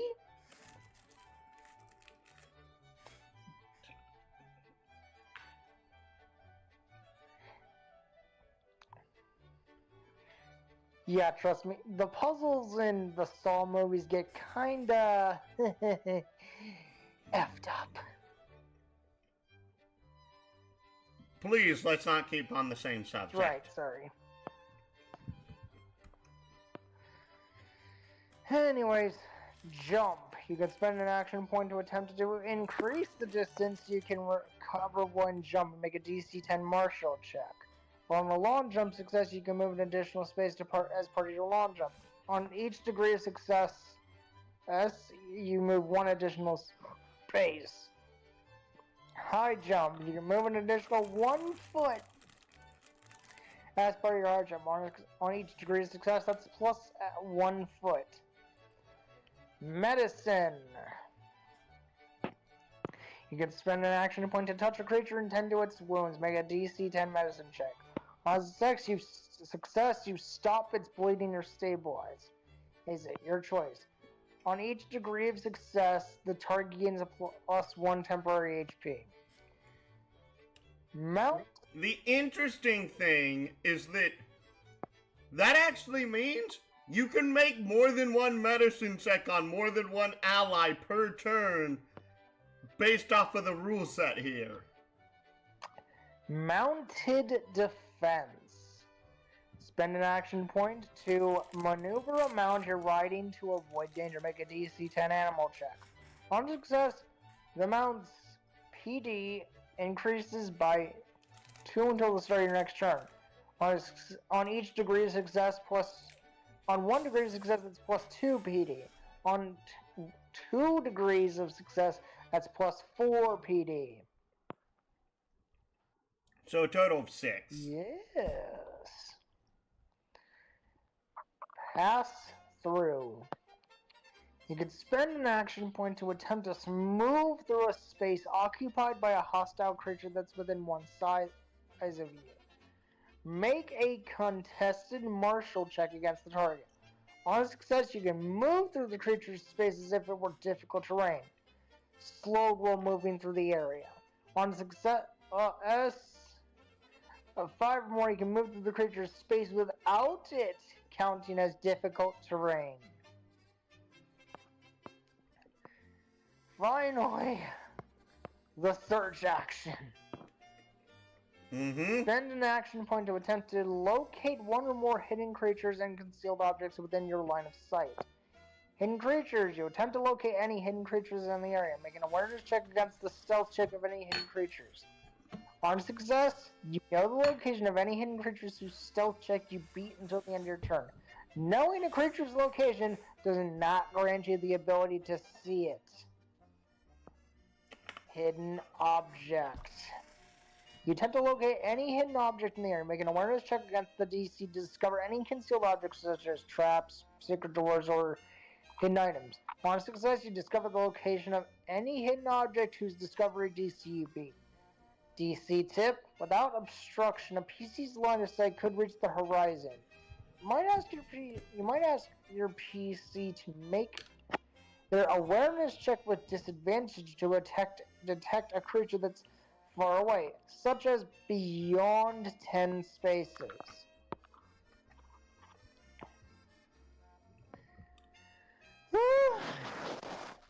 Honestly, kind of makes sense. Oh boy.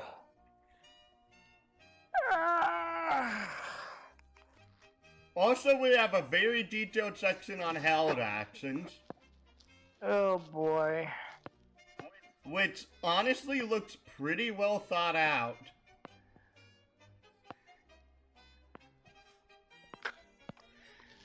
So much reading.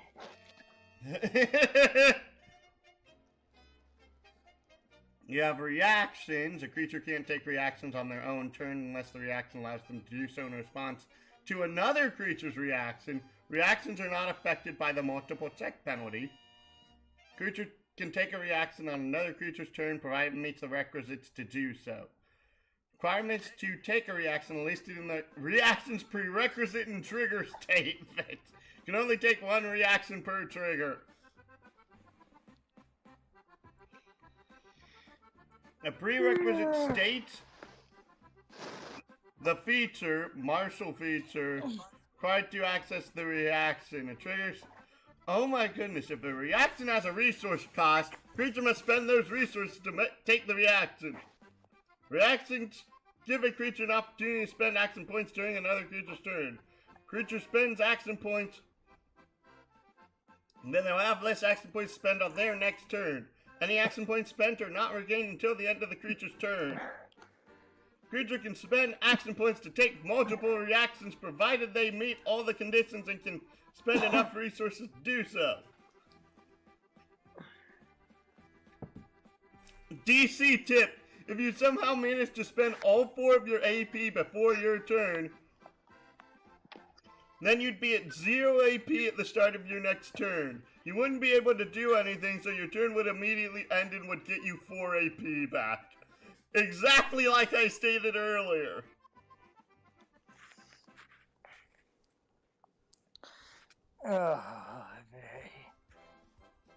What? Nothing. I've just had a bit of a long day right now, just having to watch over all the dogs. Darn it, dogs, go to sleep. You're supposed to sleep 20 hours a day. Quit being active. Exactly. Like, I've been watching them since darn near 10 o'clock in the morning. You've been up for over 4 hours. Go to sleep. I wish. And I still have to feed them at around 4:30. Oh, that's in an hour for you because of... For you, that's in an hour. Yeah, so probably after they get fed and then go to potty one last time, yeah, I'm probably gonna put them to bed so I can finally go back downstairs. And then they'll figure out how to open the lock and just walk right down the stairs. Nope, they've never figured it out to this very day. Besides, they're all caged up once I go downstairs. And they're not smart enough to open their cages.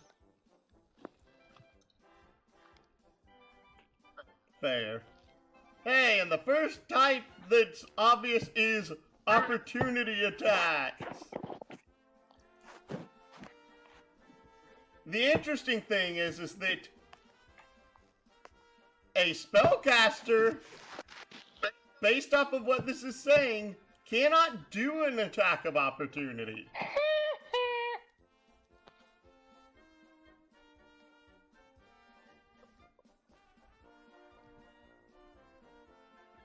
But, interestingly, there's also spell duels, which is something from other systems that I actually really like.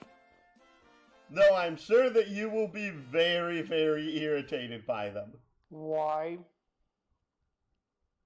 Because of it's a spellcasting thing.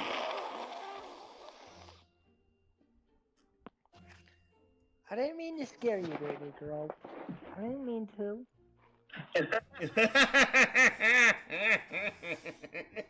Excuse me. I just care about my puppers very much. I don't mean to scare them like that. But,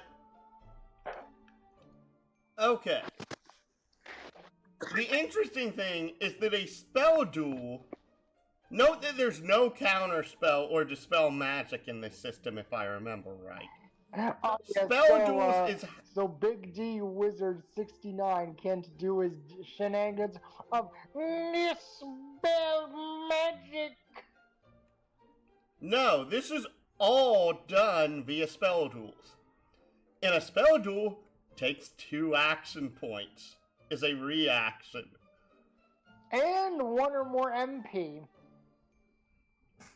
So, a spell duel, if you're trying to avoid an enemy casting like something powerful, is a necessary evil, but at the same time, it's taking away a caster's AP pool. You don't have to laugh like that.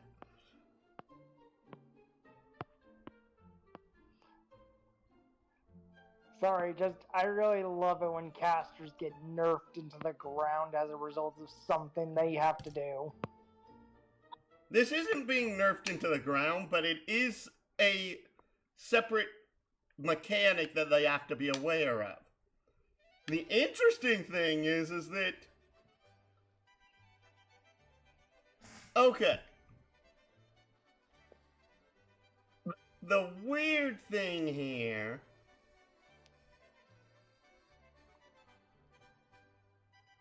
is that basically each character still spends the AP, MP, and other resources spent to cast. On success, the target creature spell fails and has no effect. On a failure, the target creature spell succeeds and takes effect. But the interesting thing is when they tie.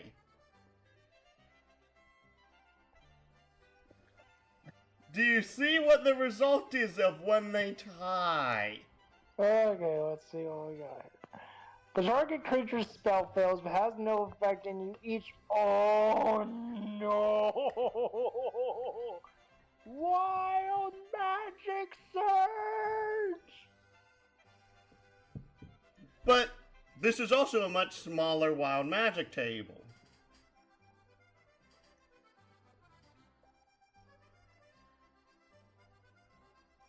So let's see here. What are the results on this wild magic table? Oh boy.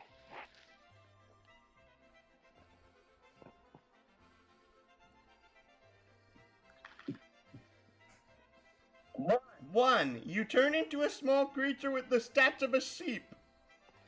2 HP, 5 physical defense, plus 2 melee attack, damage of 1. Oh, 2 looks to be the really bad one. No.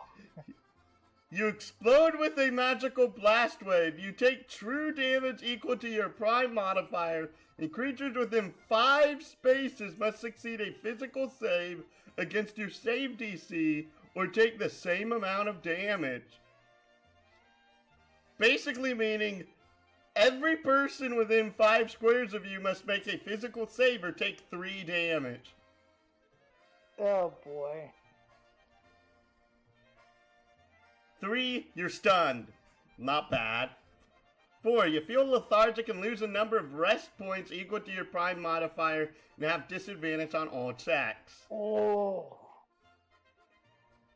Also, all of your HP does not restore on a long rest. You have what is known as rest points. Rest points are regained from long rest and are used to restore your health from them. Oh, so something akin to Baldur's Gate. I still don't know how Baldur's Gate works. Also, yes, wild magic, baby!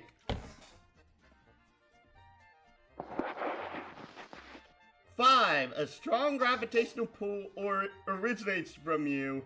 All creatures within 5 spaces must make a might save or be pulled 4 spaces towards you. That makes me question how it works if a creature's already within 4 spaces of you. Oh no! Do they just fly headlong towards the caster?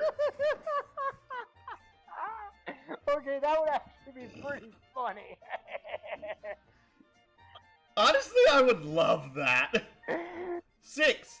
Not to mention, you could do some shenanigans with that if you reaction it correctly. 6. Your max AP is decreased by 1 and you lose 1 AP, minimum of 0 AP.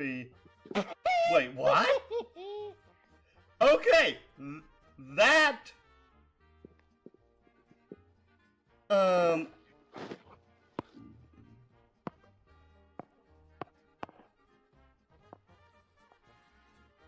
That'd be really weird, mainly because of we've yet to see how you resolve these non-instantaneous effects. Because of, like, how long does this maximum AP reduction occur for?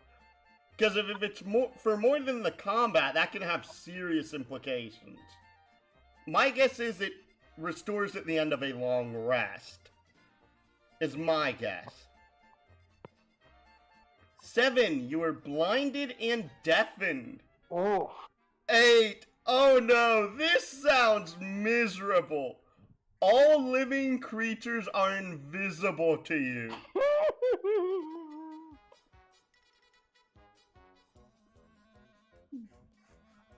Where'd everybody go? What happened? Why am I all alone? Because you're a caster. That's pretty cruel. You become affected by the Bane spell. Oh. 10. You grow by 1 size, become twice as heavy, and your speed is reduced by 2. 11. You grow by 1 size, are 1.5 times as heavy, and your speed increases by 2. That makes weird. What? That makes no sense. If you're growing, shouldn't your larger, shouldn't your speed decrease? I think this one has to do with weight, but I don't think that it actually, like, mess anything up too much from what we've seen. 12. You become affected by the Bless spell. 13. You gain true sight of 10 spaces. 14. Basically the opposite of 8. You become invisible to everyone. Excuse me. 15, the opposite of 6. Your maximum AP increases by 1 and you gain 1 AP. 16, forceful winds shoot out from you in all directions. All creatures within 5 spaces, except you, must make a might save or be pushed 4 spaces away from you. Basically the opposite of 5. 17, you feel empowered and regain a number of rest points equal to your prime modifier and have advantage on all checks. Basically the opposite of 4. 18, you gain a surge of power and granting you a +5 to all spell checks you make. 19, you overflow with life energy. You and creatures within 5 feet of you regain HP equal to your prime modifier, so everyone gets 3 health! And 20, you turn into a large creature with the stats of a young purple dragon, but without a breath weapon. HP 30, physical defense 16, attack 10, damage 4, fly speed 6. Holy cow, that is a powerful effect on 20. At least for early play, I would feel. But you also have to realize, you have to roll a 20 on the D20 on the wild magic table. And the wild magic table, so far this is the only way to cause the wild magic table to occur. So, in essence, oh, this could also be really bad. Why? Read how the tie's worded. The effect lasts until the end of your next turn. Before that. The target creature's spell failed has no effect, and you each roll on the Wild Magic Surge table. Each. Both the player and the enemy on a tie rolls on the surge table. Oh no! Meaning that the enemy, if they roll a tie, can easily score a 20. Oh no! That's bad. That's very bad. But I doubt that would happen that often. Yeah, but the moment it happens, the players are screwed. But you could just as easily roll a 20. Yep, that is a gamble for sure, Trees. Hey, we have maneuvers! And this... this is funny.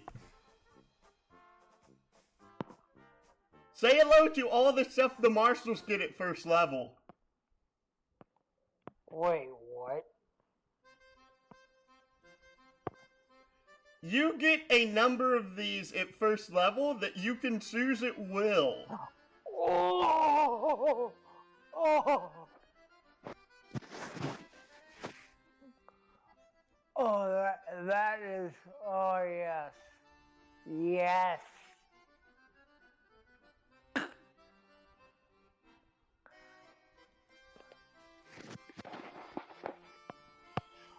Ooh. Yeah. I believe at first level you get like 4 plus your prime modifier, which is usually 3, so you can choose a total of 7 of these, I believe. Oh! Oh, that's good. Oh!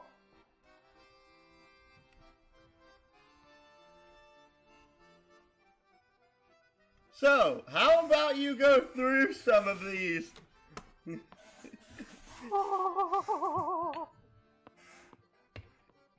I think I just gave him a wet dream. Maneuvers are martial abilities to perform feats of strength and agility on the battlefield. You gain access to these through gaining a martial mastery feature from being a martial class or from certain subclasses. If a spellcasters spend a talent to get a martial class feature, they also gain access to maneuvers through... Of course they gain access to the crap. They could probably do it better too. Note that similarly, if a marshal takes a caster multi-class feat, they also get access to a bunch of the caster stuff.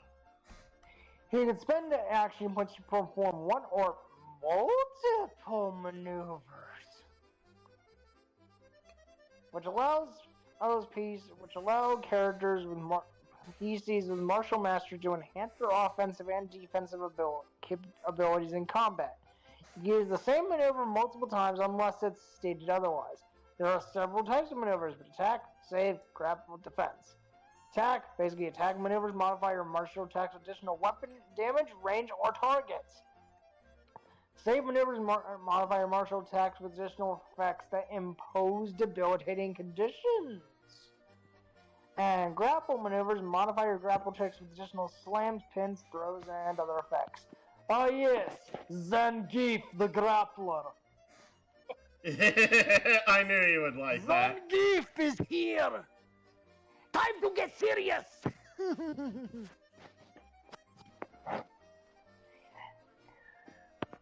Defense. Maneuvers enable you to avoid or mitigate taking damage by using blocking, deflecting, or dodging attacks.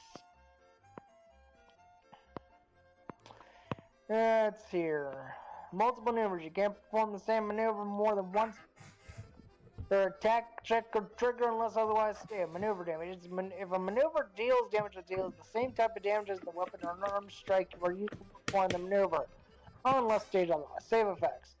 Some maneuvers force the attack to make a save against your save DC or suffer as an effect. It can force a creature to save against the effects of multiple maneuvers that are part of the same attack. The target only makes one save against all physical save effects. Contest effect. It's the same thing for mystical stuff. So don't think that that's a nerf to how the martial maneuvers work. Contest effects. Some maneuvers force a contest between you and the target creature. If you initiate a contest creature against the effects of multiple maneuvers, you and the target participate in one contest for all the effects. Spending stamina. When you spend SP in place of action points when performing a martial maneuver. Example, if you wanted to add +1 damage to an attack, or power attack maneuver, instead of spending an action point, you can instead spend 1 stamina point. And you can do this for any martial maneuver. Oh, Oh, we have a bot in chat! Nani? We have a bot! Bogey started. Take him down. Report! Scamming bots! Next! Bots! Counted suspected of being a bot! Actively trying to sell viewership. This is the second one in 2 days. Submit report. Block. Close. You have been terminated. Hasta la vista, baby. I'm like, as soon as I saw that, I'm like, bot in chat! It's also ironic how I'm basically using the Terminator in order to designate that they've been taken down. Yep. Because we all know what the Terminator is. He's a cyborg, aka another bot. Mm-hmm.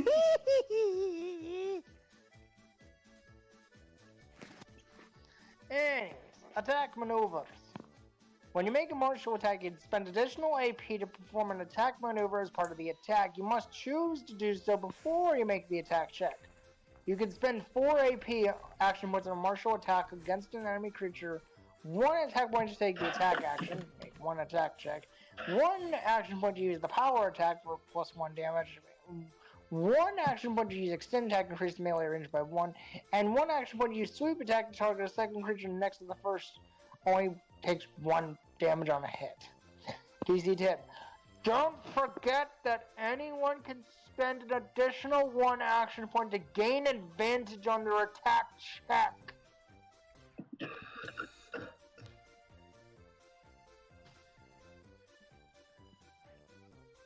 Sorry, I didn't mean to sound too loud for you, baby girl.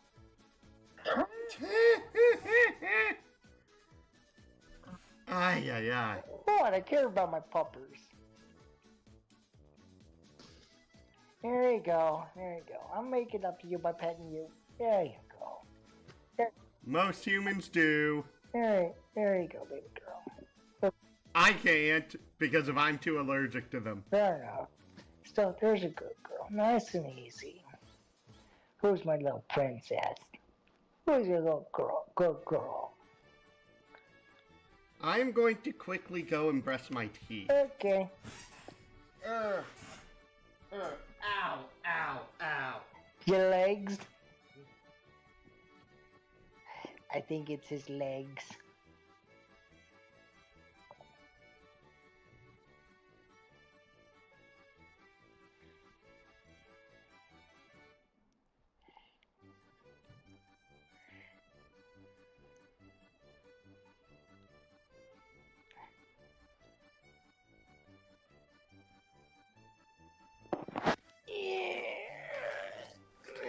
I'm looking at you, baby girl. Hi.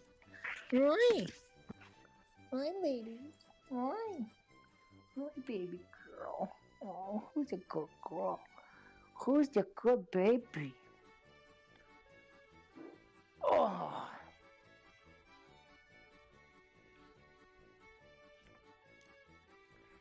Who's a sweet little baby girl? Who's a sweet little baby girl?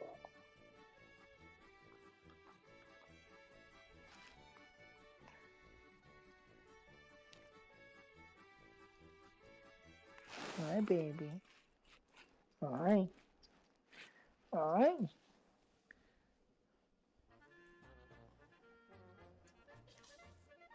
Hi. Hi, little sweetheart. Hi. Here's my sweet little baby girl. Aw, you're so cute. Aw.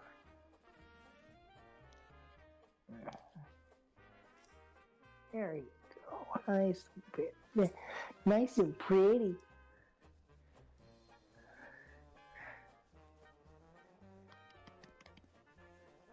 There you go. There's my little baby girl. Aww.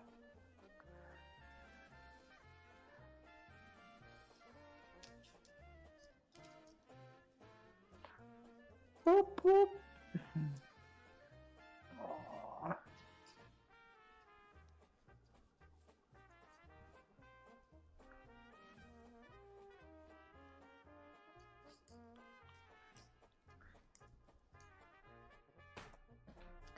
There's a little girl. There's my little baby. Welcome back. I paused while waiting for you. I've just been petting the dog. There you go, baby dog. All right, let me get back to reading, okay? Okay, I'll get around to feeding you guys and taking you outside to go potty later. It's only like half an hour. I know. Oh God, she's trying to kiss me. Ah!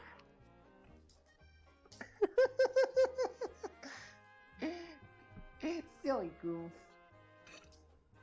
Not on camera, she's not. I know, but she was trying. So we have bleed. Target begins bleeding 1 true damage at the start of their turn. Save maneuvers. When you make a martial attack, you can spend additional AP to perform a save maneuver. When you do, the target makes a physical save against your save DC.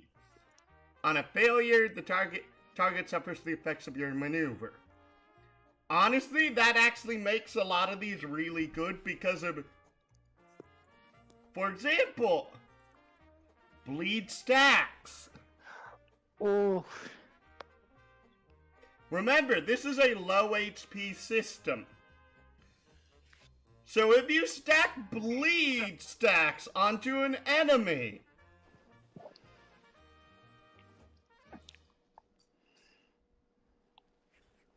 I'm waiting to hear your response if to you stack bleed stacks onto an enemy, if they fail, that's one save.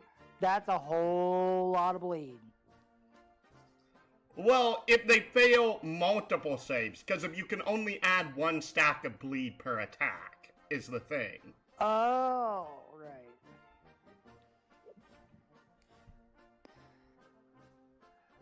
The first attack gives bleeding 1, the second attack gives bleeding 2, the third attack gives bleeding 3, the fourth attack gives bleeding 4, and note, it's at the start of their turns. Oh. We have dazed. The target becomes dazed. Disadvantage on mental checks on the next mental check it makes before the end of your next turn. Expose. The next attack against it has advantage. Hamstring. The target is slowed. Every 1 space you move takes twice as much to move equally as far until the end of your next turn. Hinder. Disadvantage on attack rolls on the next attack it makes before the end of your next turn. Impair. Target becomes impaired. Disadvantage on physical checks on their next physical check it makes before the end of your next turn. Trip, which takes 2 action points, causing the target to fall prone. And knockback allows you to push enemies away from you for free.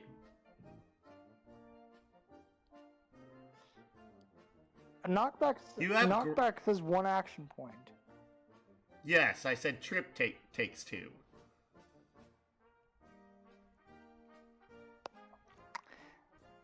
And now we have Zangief maneuver.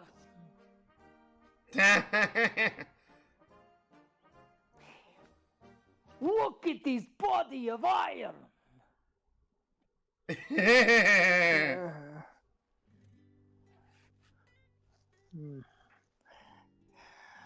Okay. Body block? Yeah, body block. It's triggered by being targeted by an attack. Reaction maneuver. You reposition a creature grappled by you to shield yourself from damage. You and the grappled creature take half the damage dealt by the attack, and you can move the grappled creature to any space adjacent to you immediately afterwards. Restrain. The target is restrained until the grapple ends. On its turn, it can spend an action point to end being restrained, but remains grappled until the condition ends. Restrain makes the target exposed and hindered. Oh boy, come on and slam! The target will take 1 bludgeoning damage. On each degree of success, it takes an additional 1 damage. Take down. The target falls prone. You don't fall prone unless you choose to do so. Throw. The grappled creature is your size or smaller. And the target is thrown up to a number of spaces equal to half your might ending the grappled condition. And up to 1 additional space for every degree they fail the contest by. I see throwing creatures on page 71. Honestly, it would have been nice to see some weird stuff like the spinning pile driver in there.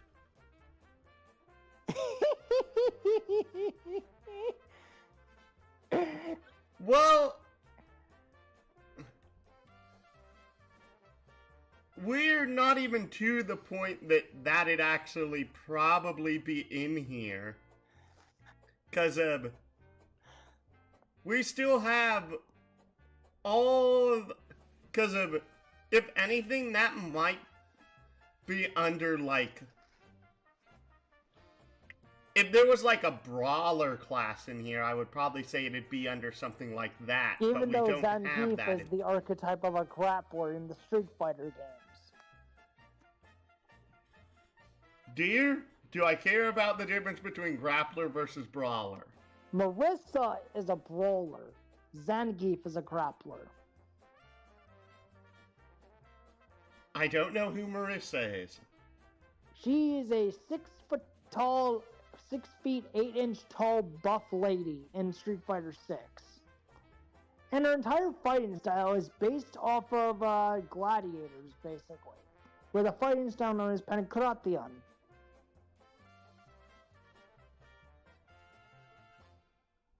I'm pretty sure I've heard that is pancration. Yeah, Pankration.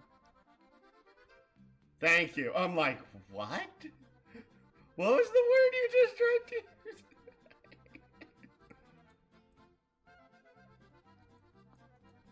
I don't know, I was just making it sound fancy. Yes, you were.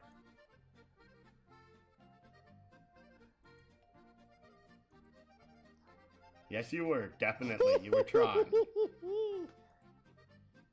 And besides, Marissa is actually one of my mains in Street Fighter 6.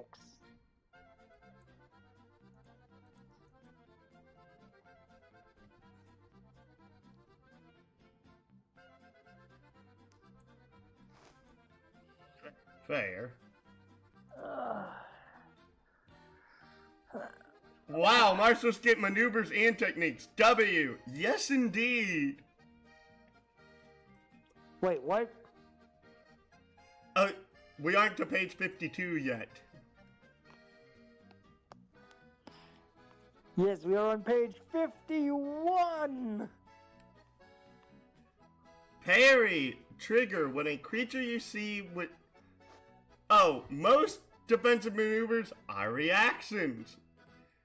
When a creature you can see within 1 space of you is targeted by an attack against its physical defense, you grant the target a +5 bonus to physical defense against this attack for 1 action point.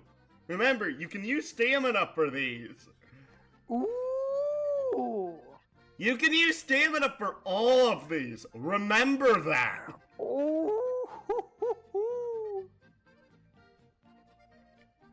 Protect. A creature you can see within 1 space is hit by an attack against its physical defense. Reaction. 1 AP. Target takes half of the damage and you take the other half. Damage you take bypasses any damage reduction you have. Raise Shield requires you to be wielding a shield. When a trigger where you can see within one space is targeted against its physical defense. Again! You reduce the damage against the target by an amount equal to your shield's physical defense bonus. Sidestep. You are targeted by an attack against your physical defense. You move one space into a space that's still within the attack's range. When you do, the attack has disadvantage against you. You move behind cover, you don't gain the benefit of that cover against the attack. Swap. You swap places with a willing creature within one space. If the movement will provoke an attack of opportunity against you or the target creature, any opportunity attacks are made against you. Taunt.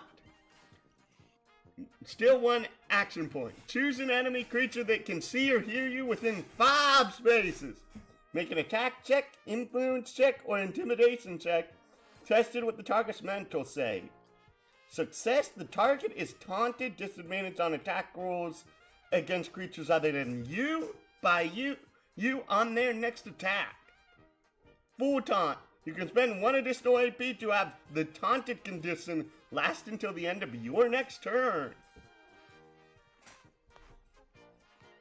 In martial techniques, martial classes learn new techniques at certain levels from the techniques known column in their class table. We're like 50 pages away from that, folks. Beta rule.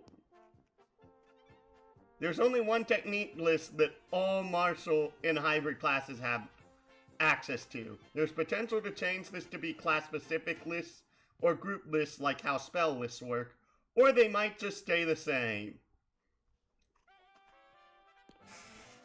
Technique attack check. When you make an attack check, spend AP. Maneuvers only apply to one targeted check. Okay.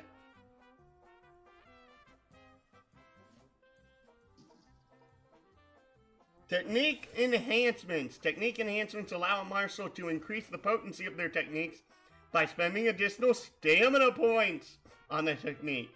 Technique enhancements are specific to each technique and are included in the technique's description. Many enhancements increase a technique's damage, if applicable, its duration, its range, its number of targets, or its area of effect. You can spend additional SP to perform a technique enhancement as part of the technique. If the technique requires an attack check, then you must choose to do so before you make the check. You can perform the same technique enhancement only once per technique, unless it's otherwise stated. Remember that you can use AP to perform a maneuver to add to the attack check of the technique as well. Yes.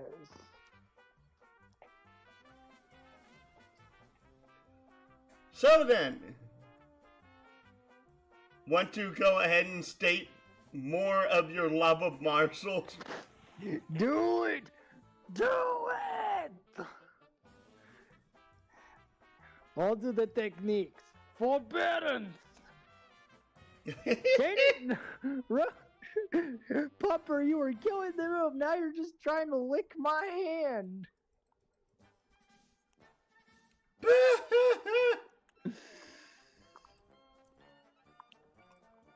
What are you looking at? What are you looking at?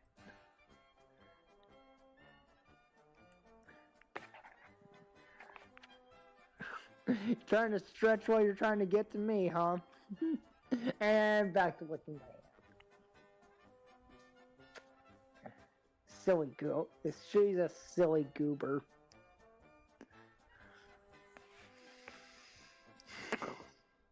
Anyways, forbearance. When a creature you can see within one space is targeted by an attack, you can spend an AP and a stamp and an SP.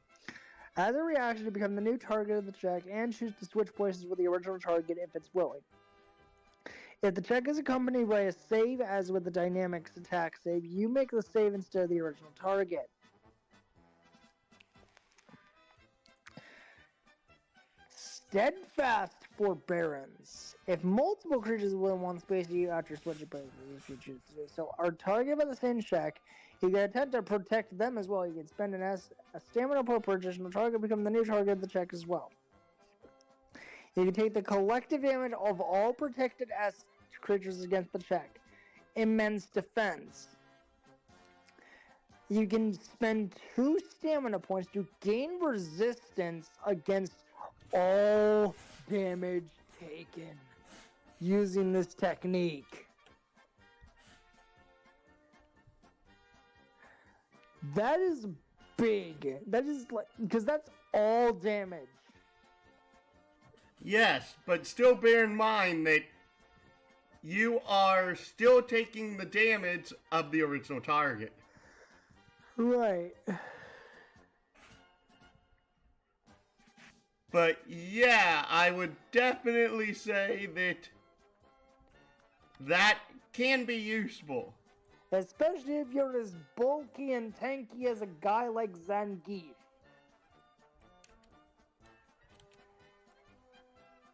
Because that man has a body of iron, metaphorically. Again and again, he is big. And just, he's got muscles on his muscles.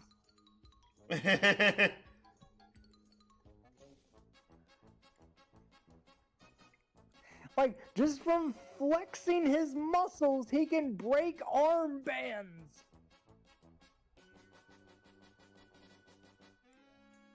You have more to go. Next one's Heroic Bash. Yes. Using a melee weapon or unarmed strike, Zangief time, baby. You can spend an action point and a stamina point to attempt to send an enemy hurling through the air. Oh, I could easily flavor that into a spinning pile driver. Through the air. Making a check against the physical defense of a target within 1 space of you, and it makes a physical save against your save DC. If the attack hits, the target takes your weapon or unarmed strikes damage. On a failure for the save, it's pushed back horizontally up to 3 space plus additional space for every 5 it fails the save by. Airborne. You can choose to knock the enemy vertically into the air. When you do, they move half the total distance and may be subjected to fall damage. Knocking prone. After the result, you can choose to reduce the total distance the target is pushed by 1 space to knock them prone instead. Technique enhancements. Extended knockback. Spend an SP to increase the distance the target is pushed by 2 spaces to increase the damage by 1. Painful knockback. Spend an SP to increase the damage by 2. And bash and smash. Spend an additional AP and SP to change the target from 1 creature to every creature within 1 space. I think that SPD thing is more so going to fit in line with painful knockback. Because, just thinking about what that SPD does is just, that's painful. Because he literally grabs you midair, keeps spinning like a cyclone, and just burying you into the ground from your head. Just,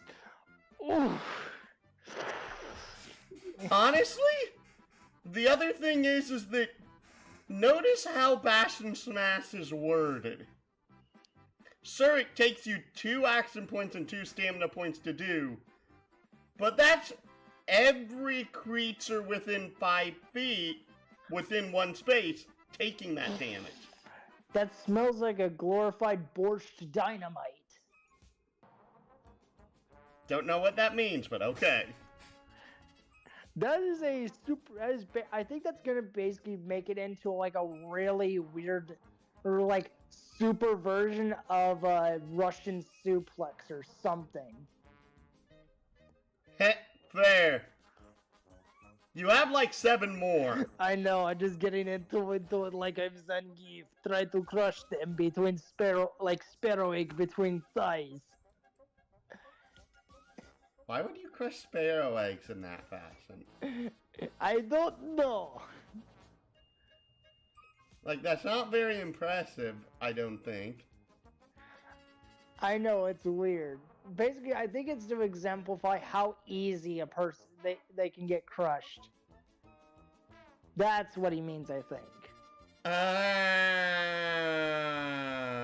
Yeah. Crush victim's head like sparrow egg between thighs. Like, Zangief, you're a bad guy. But does that really mean you are a bad guy?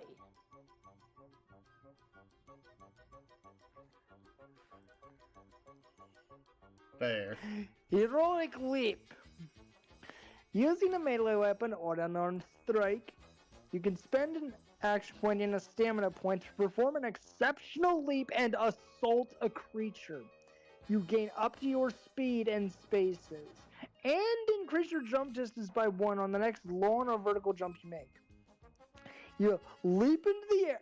Okay, never mind. This is the SPD. You leap into the air and make an attack check against the PD of a target within 1 space where you land.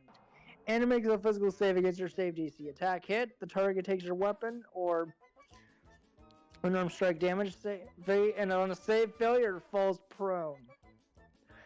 Technique enhancement, brutal leap. Spend an SP to transfer all of the falling damage you would usually take to the target instead. Far leap. Spend an SP to decrease your damage and increase your... Coming from the top row! Time to get serious! Increase your damage by 1 and your jump distance by 2. Heroic Slam. You can spend an AP and an SP to compare your attack check against the PD of all creatures within 1 space of you, instead of a single target. Oh. That is smelling like a good old level 3 super. For my loyal fans!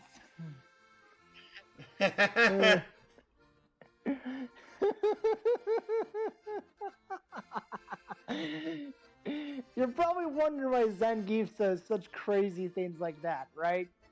It's because he's a Russian wrestler. Yes, this big man is a Russian wrestler.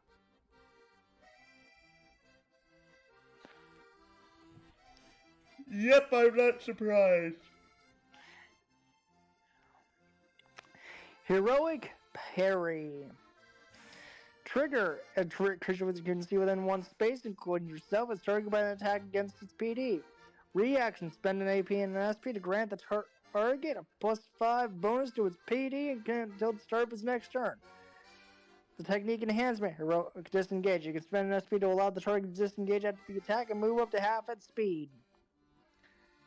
Heroic Taunt. Spend an AP and an SP to attempt to taunt all enemies within 5 spaces.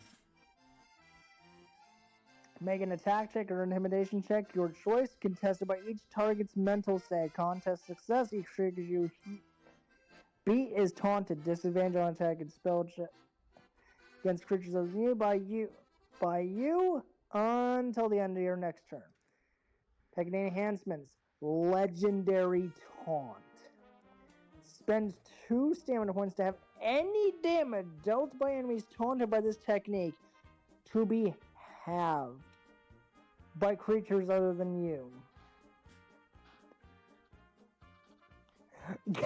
I'd say that's pretty useful. Exactly. You are essentially making yourself the big old muscle tank. Slip away. The trigger is a creature messing with you with an attack. On your reaction, you can spend an action point and a stamina point to take the full dodge action and move up to your speed. Your technique enhancement will be spending a stamina point to make an attack check against a creature within 1 space you as part of slip away. You make the attack before the creature makes theirs. Sunder Armor. Spend an action point and a stamina point to make an attack check against a creature with damage reduction. You deal additional damage equal to the target's PDR value The damage ignores the target's PDR. The armor technique enhancements. Armor shred. You can spend an SP to further increase the damage done by an amount equal to the target's PDR. Okay.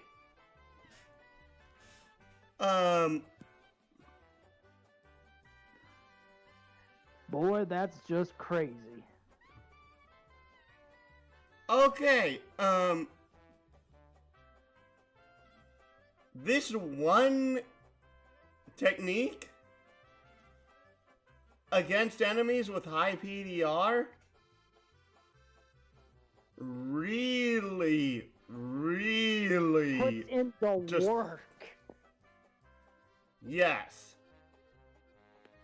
I see, because if sundering is a thing that could be done in real life, it's just a thing of that it's like, it's really hard to make it feel good or really strong. This feels strong. Like, really strong. Not to mention, here's the other enhancement. Broken armor. Spend a stamina point to reduce the PD of the target by 2 for the rest of the combat. That's not their PDR. That's their straight physical defense. Yep. Being able to reduce that is a big deal. Yes, it is. Next is Tumble and Dive. I need to go ahead and put that word on the no-no list. What? Trees just said a cuss word in chat. Oh no. Bad, Trees. Bad. Bad. Time to get serious. We must send Zangief to level 3 super then.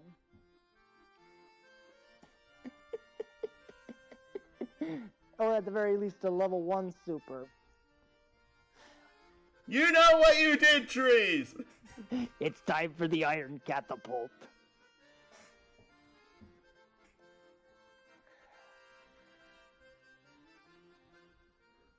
I am coming for you! Oh yeah, right, Dagger Child. What? What? What? I don't get it. I don't get it either.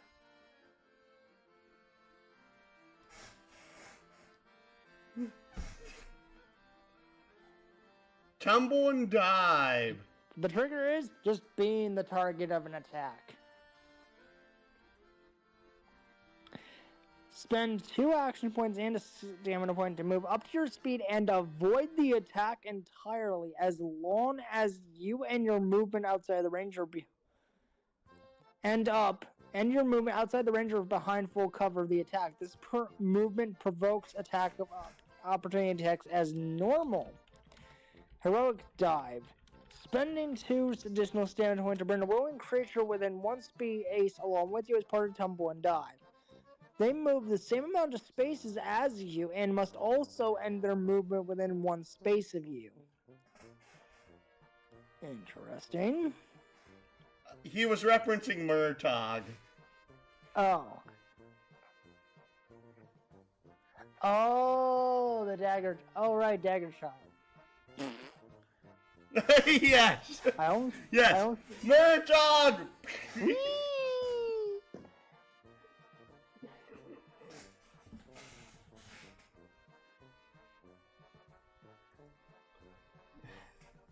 Okay, which would you rather have to handle though? Murtaugh or getting manhandled by Zangief? Murtog can come from anywhere at any time. Whereas Zangief, he is like a freight train. He may not be stealthy, but he hits hard.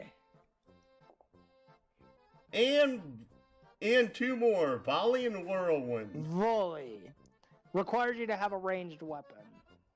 Any ranged weapon.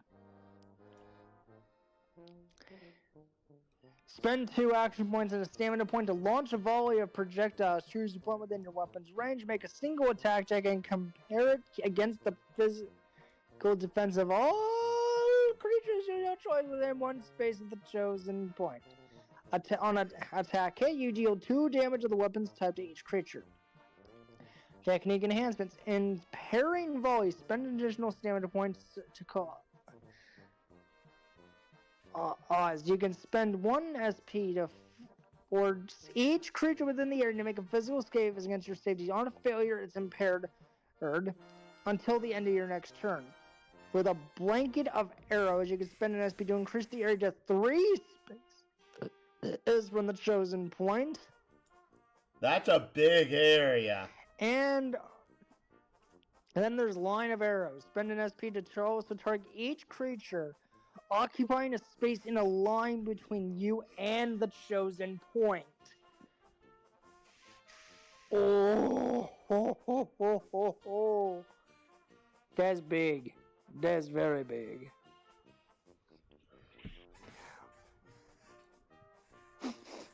It depends on how big the range is for the ranged weapons are. Whirlwind. Using a melee weapon or armed strike, you can spend 2 action points and a stamina point to make a single attack check against the physical defense of all creatures of your choice within 1 space of you. On an attack hit, you deal your weapon and damage or unarmed strike damage to each creature. The technique enhancements: Blood Whirl. You can spend an SP to cause each creature in range to make a physical save against your save DC. On a failure, they begin bleeding. Wide Swing. Spend an SP to increase the range of Whirlwind by 1 space. So that means 2 spaces of you. Throwing. Yeah, that's pretty big. Throwing Finisher. If you're wielding a melee weapon, you can choose to spend an extra SP at the end of the whirlwind and to throw the weapon at a target within 5 spaces. Use that same single attack check against the target as well. The weapon lands within 1 space of the target at the GM's discretion. Oh boy. Spellcasting. I know, you hate it. Crash Bandicoot spin! And he said he'd rather get stabbed than absolutely crushed, to be honest. So you do not want to deal with Zenki.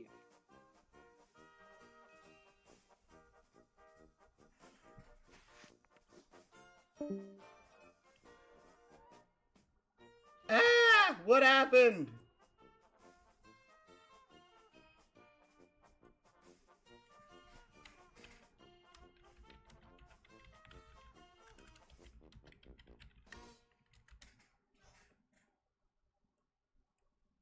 No, you like having bones?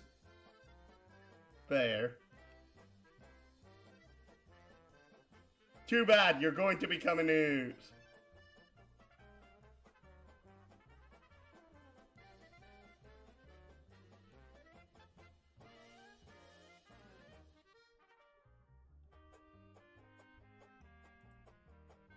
Oh no, I'm alone!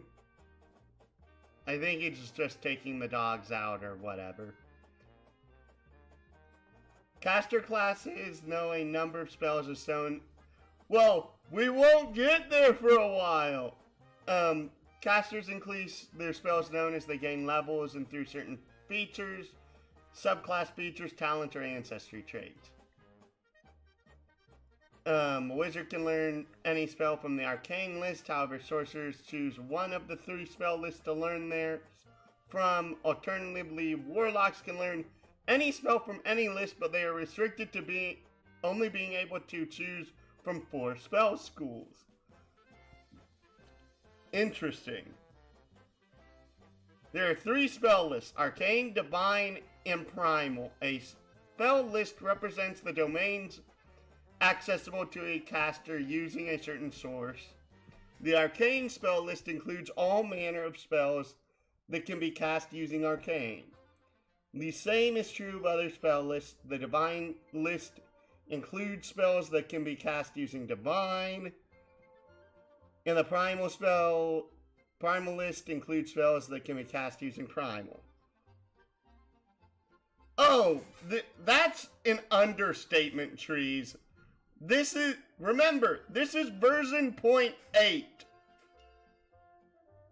He still has a way before he reaches 1.0. He has a way to... He's got a ways to go.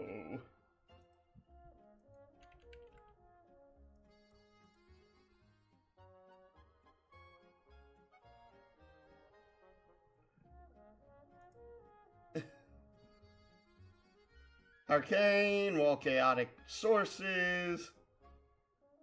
Cover a variety of unique things. Divine draws from divine power, or the manifestation of abstract universal concepts such as order, love, peace, war, etc.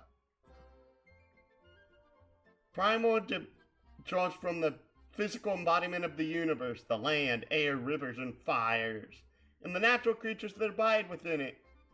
Druids, while shamans use powerful totems of nature to manifest aspects of their power. Gain access to a list through your class. S''S! S''S! Breathe!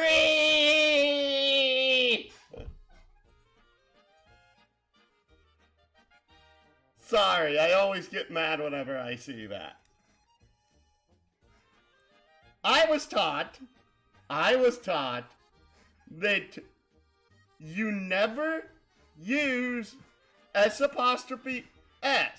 You always just do S''. Never. Any name that ends in S, any word that ends in S, does not become S''. Read! Or by selecting one from another class using a multi-classing talent. When you learn a new ability, you can select that spell from any list to which you currently have access to. Resources. AP. Moreover, many spells that also include a minimum number of mana points must be spent for the spell. This is known as base mana cost. Ding.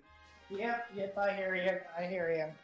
Sorry about that again. My mom called to FaceTime and check on me. That's all. Okay. Oh, and right now I'm just giving Frank his final thing of food for the day.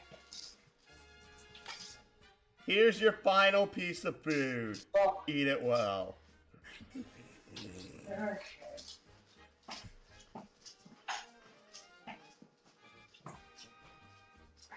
Everyone requires AP to cast. 2 being standard, some cost 1, such as cantrips, usually have a lower base damage with more modest effects. Moreover, more powerful spells have a higher action point cost, 3 AP or higher. Deal great damage or produce greater effects. These spells may require a single spellcaster to spend multiple turns to cast, or multiple casters working together. See combo casting on page 60. Getting fed, okay? Quiet, Frank. No one likes you.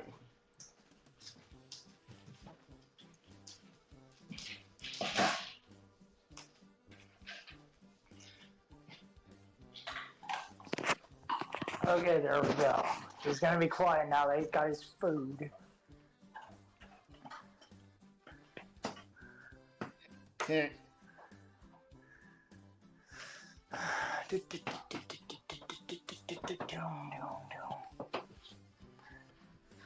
Mana points. Your PC starts off by having 0 MP but can gain them. If you choose a caster class, you have a maximum number of MP equal to the amount of MP in the mana column of your class table. I don't know why you're telling us this far in advance. gain MP from the table from levels 1 to 10, and then you gain MP from your prestige path from levels 11 to 20. I also like the fact that they're bringing prestige paths back, and they're making them pretty much necessary for high-level play. Multi-class talents. If you take a casting talent, you gain bonus MP equal to the amount shown in the mana points column of the casting talent table. You gain all your expended MP when you complete a long rest. Missing with mana. When you spend MP to cast a spell that deals damage, target takes half damage on a miss. Certain spells can be cast without spending MP. These include a special tag such as cantrips and rituals. Spells with the cantrip spell tag don't have an MP cost but can be empowered with MP to enhance damage or effects. By performing a 10-minute ritual immediately before casting with the ritual tag, it can be cast without spending MP even if it normally has an MP cost. Spell enhancements allow a caster to increase the potency of their stuff by spending additional MP on them. Are specific to each spell and include in spell's description. Performing yada yada yada. You can only spend a maximum number of MP equal to your combat mastery at one time. This limitation includes MP spent on enhancements and other features that require MP. That is called your mana spend limit. But the interesting thing is that as far as I'm aware, unless there's features in each individual class that restore MP, your MP pool only restores on long rest. Meaning that you have to be a lot more conservative with your MP than a marshal is with their stamina.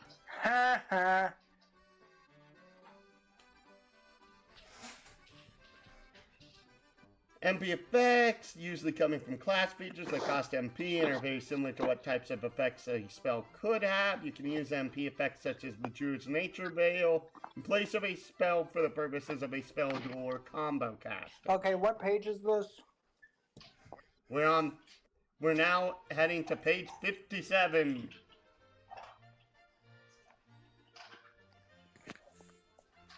Oh, so depending on the type of damage, depends on if the check is versus physical or mystical defense. Oh, okay. Because if it's not, it was like Radiant, Umbral, Sonic, and one other type.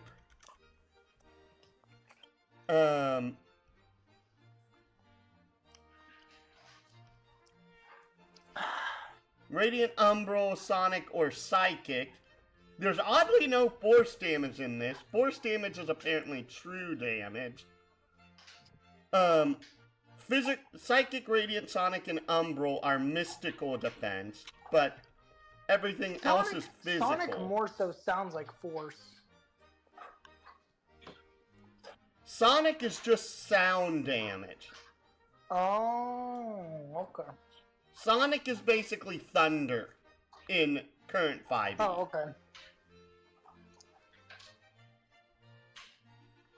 okay. Spell check compared against spell's own DC. Some spells have a spell DC you must meet in order to cast them as intended. The spell check is contested against target save. When you make a spell check and get a natural 1 on the D20, the spell fizzles and doesn't go off. You still spend the AP for the attempt, but you don't spend any MP or other. Okay, this is interesting, because this directly contradicts what was said earlier. Yep. Because it says earlier, where is it? Where is it? Where's the crit thing?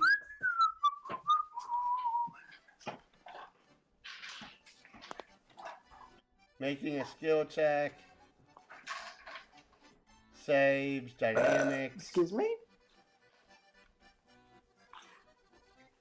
Oh, crit failure. Spell checks. When a creature suffers a crit failure on a spell check to cast, it fails to cast. When the crit fail happens, the AP and MP spent is lost, but any other resources such as arcane points or material components are not spent. Here, it says that you don't spend any MP or other resources. That's dumb. You should. I would prefer if they lost the MP, AP, and the components they spent just because they crit fail. Okay. So, one, they get their resources back way less frequently than you do. But it's also a thing of, I feel like that makes sense if you're targeting one creature, but it doesn't make sense if you're using an AoE, and because of no... Actually, wait. If you're doing an AoE, that's not how that works. Yeah. Yes, I'm doing this solely because of I'm trying to keep my hand busy.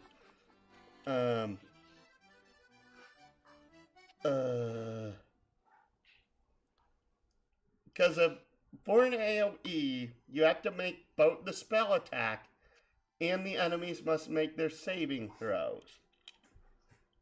Unless the ability does not ask for a spell attack roll in the first place.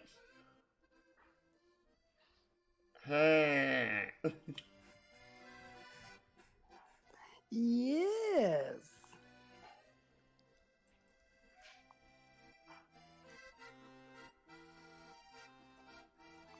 It does say that it counts towards the multiple check penalty, but also, I feel like the MP being consumed on the failure is weird, mainly because of if a spell takes more than 2 AP to cast, that basically means you wasted your entire turn and all of your resources on something that it didn't help. Good.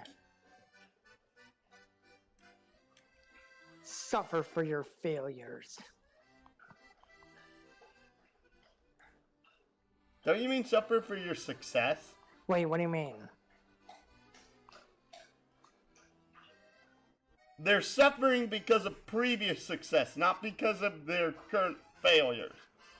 Ew.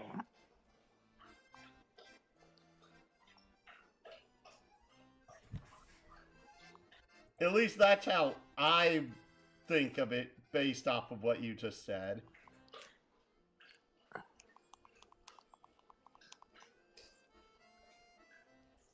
I thought it was because of a failure.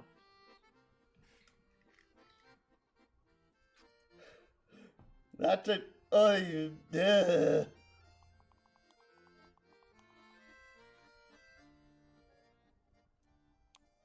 Paired against the if its spell check is equal to or higher than the target's physical defense, it does feel damage against that target. Spell check is lower, it deals. This example. Oh, this is just targeting multiple creatures. Structure of casting mechanics. When you cast a spell, you always make a spell check. Your result will be contested against by 1 of 3 values, depending on what the spell does and the force target to make a save. Only damage your spell check is contested by physical or mystic defense. Only effects your check is contested by the target's check or save. Damage and effect, it's contested by both. 3 types of components: verbal, somatic, material.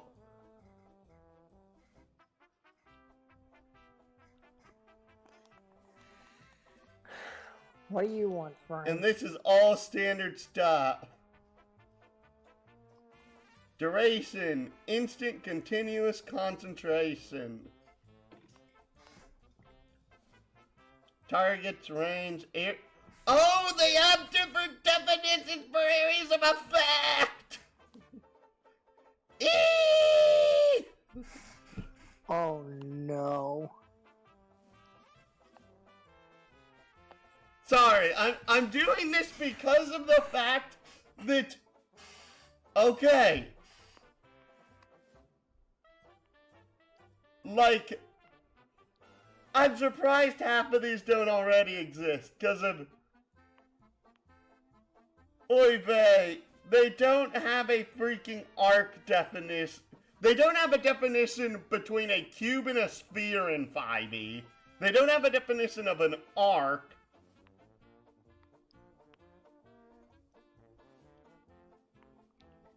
An arc forms half of a sphere. The arc size is expressed is a radius that extends in a 180-degree arc from the point of origin in a direction of your choice.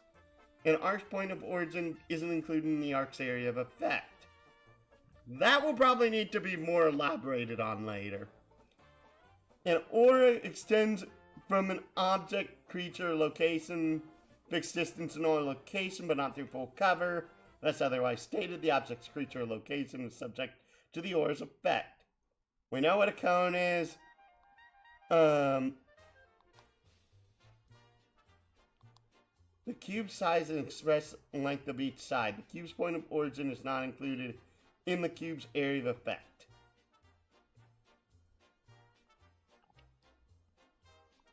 A cylinder that extends vertically.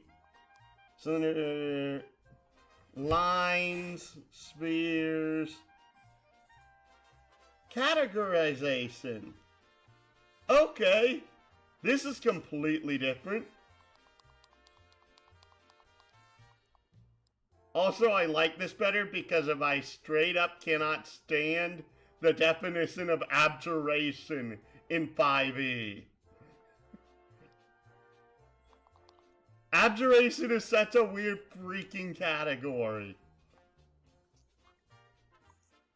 So we have astromancy, chronomancy, conjuration, destruction, divination, enchantment, illusion, necromancy, protection, restoration, and transmutation. Spell tags represent their properties. Spells can be organized into various groups using these spell tags. More to come in future updates. Combo casting. Know the same spell. You have enough AP, you're within 5 spaces, yada yada yada. Each participant can contribute an amount of MP between 1 and their mana limit towards the casting of the spell. Every participant makes the check to cast the spell. The highest check DC, check and the highest save DC among them is used to determine the outcome. Target can only be affected by a single effect of the same name. A single creature can only be mind controlled by one person. There's a magical effect on the creature and you cast a spell with the same effect. Both casters must perform a contested spell check again to determine what spell effect prevails over the target. Caster who already has the effect on the creature does not have to spend any additional MP. They get to add a bonus to their roll equal to the base MP of the spell they cast. Why does it go to starting combat?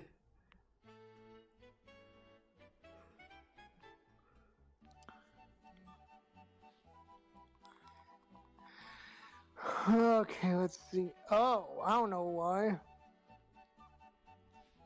What? I don't know why it does that.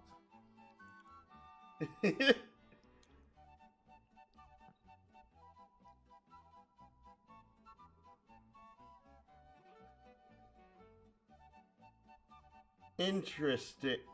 Wait, why is it saying a trade check for initiative? What?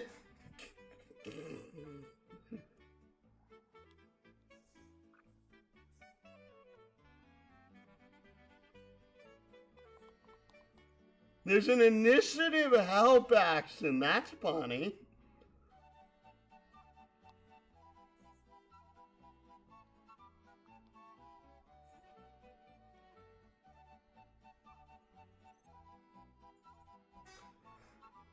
Initiative order is the order in which participants take their turn in combat. Essentially, the PC's initiative check is equal to or higher than the initiative DC. The PC team wins the initiative. Okay, I'll be honest. This is going right over my head. Same.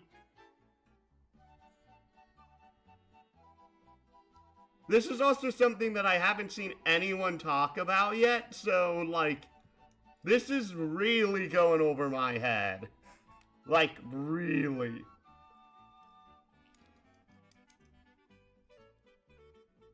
And environment, vision. Oh, cover! Cover and concealment. Half cover, -2 on attack and spell checks. 3/4 cover, -5. Full cover, you can't make checks against this character. Bright light, dim light, darkness. I'm trying to find the cover or thing. 68. Oh, I basically skipped the entire environment section because this is all just like...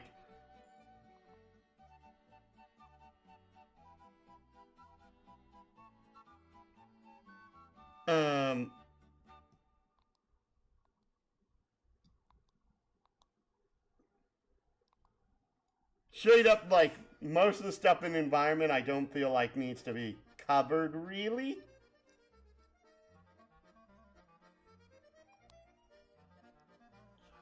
right.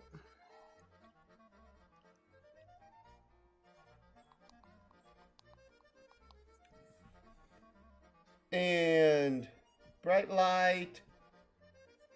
Sunlight is a special form of bright light that illuminates the land while the sun is present in the sky. Some creatures, such as vampires, suffer penalties while in an area of sunlight. Dim light. Creatures only partially illuminates an area, allowing creatures... Unless a creature has dark vision, they perceive things within dim light is partially concealed.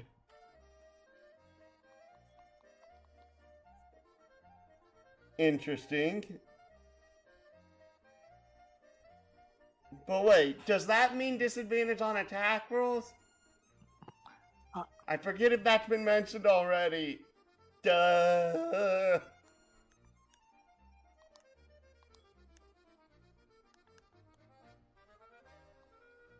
Creature who has dark vision or another means they perceive things while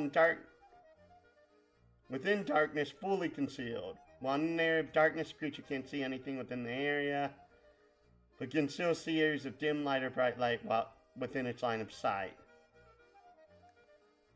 There are also sources of special light and darkness coming out in the beta.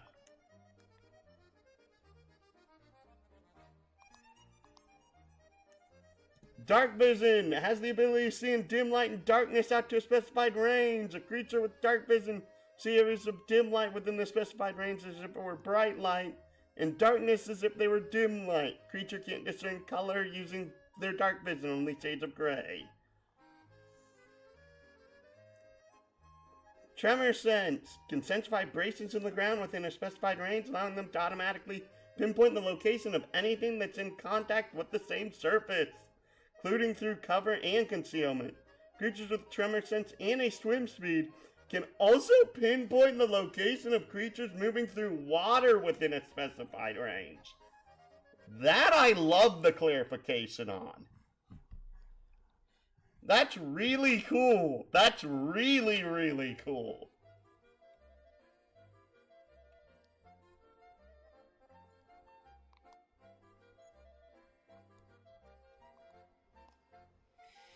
It certainly is quite cool. Sorry, I guess you're tired. Or bored. Not really tired, just...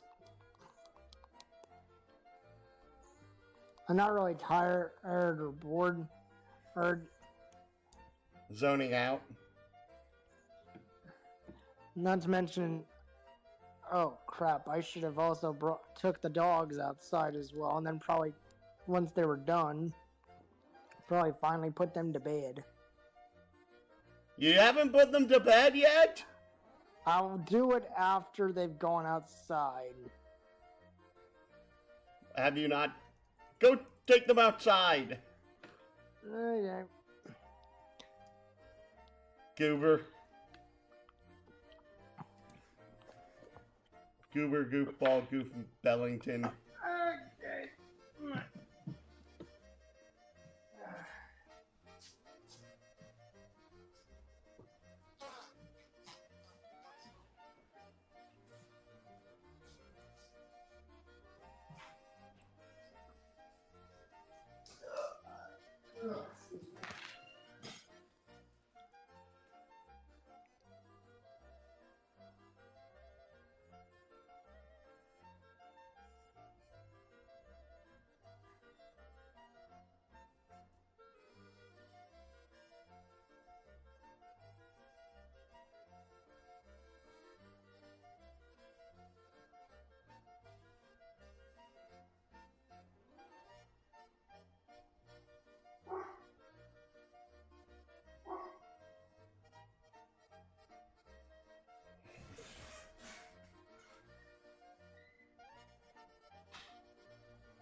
Okay.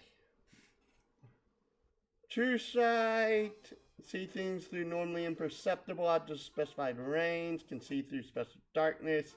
Into the ethereal plane from the material and vice versa. See things that are invisible. Automatically see through illusions and can perceive the true form, shape change, or a creature that's transformed by mana.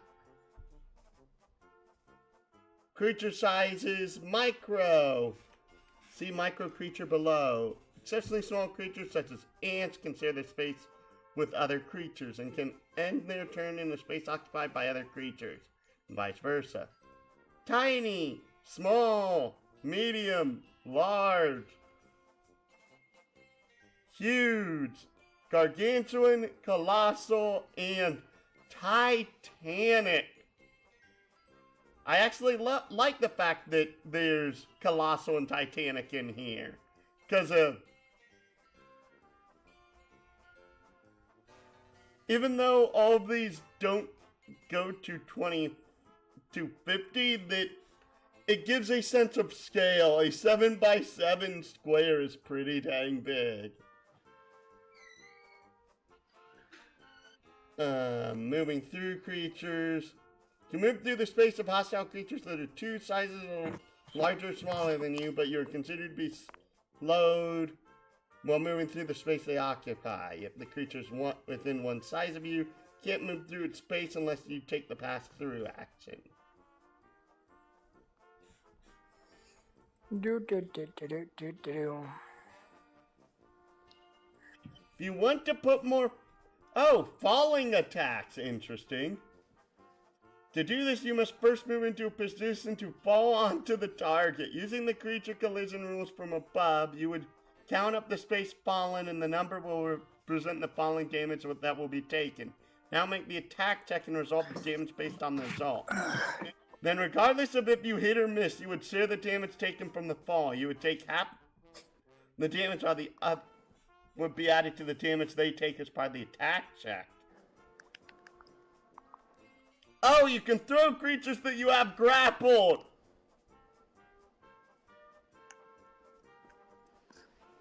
I see. We're on 71. Yeah, so am I. Oh my what? So I said, so am I. Oh. Derp. Goof.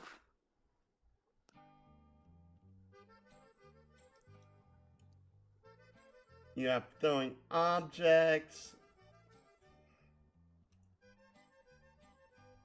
Throwing melee weapons.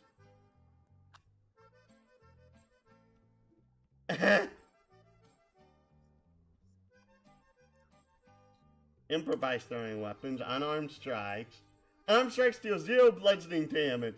An unarmed strike is a melee attack you made using a part of a creature's own body, such as a punch, elbow, kick, knee, or headbutt. Attacks that deal 0 base damage can still benefit from bonus damage, such as heavy hits, power attack maneuvers, class features, etc. Dual wielding. When you're wielding a weapon in each hand, no weapons or some combination of either, you're considered to be dual wielding. Dual wielding, you make an attack with one hand followed by a second attack with the other. Second attack ignores the multiple check penalty. You can ignore the multiple check penalty in this way once per turn. If you have mastery with light shields, you can use a light shield in place of a weapon for the purpose of dual wielding.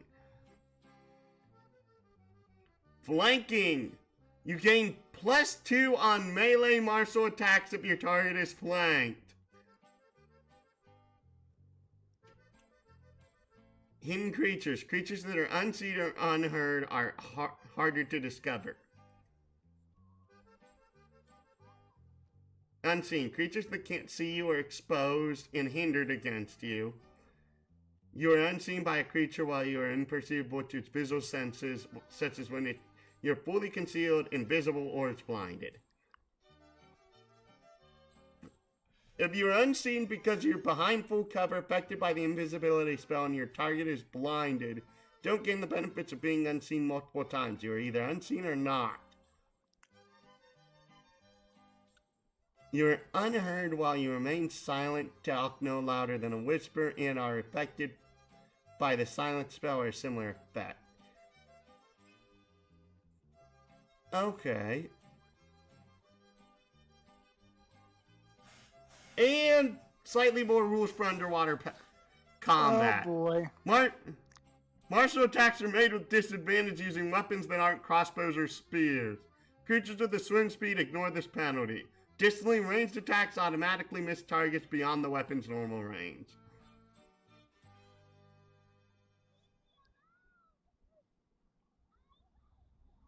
Creatures that attempt to speak while holding their breath underwater, such as to satisfy verbal component to cast a spell, reduce their breath duration by 1. See holding your breath on page 66. We're finally to equipment! And I just about to start fighting the Titan in Final Fantasy IV DS.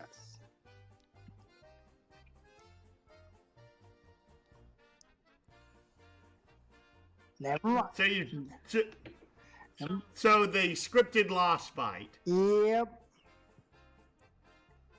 Never mind. It didn't even go into a loss. It just straight went to a cutscene after the guy's wrath attack triggered. Well, duh. Because normally the guy's wrath attack straight up KOs you. Right. Just like there's a scripted loss fight in Blue Dragon, in the Xbox 360, the original Blue Dragon game, against Lord Nene. When he uses Nene! Yes, that is literally his name. Nene! And you have a little puppet dude named Destroy.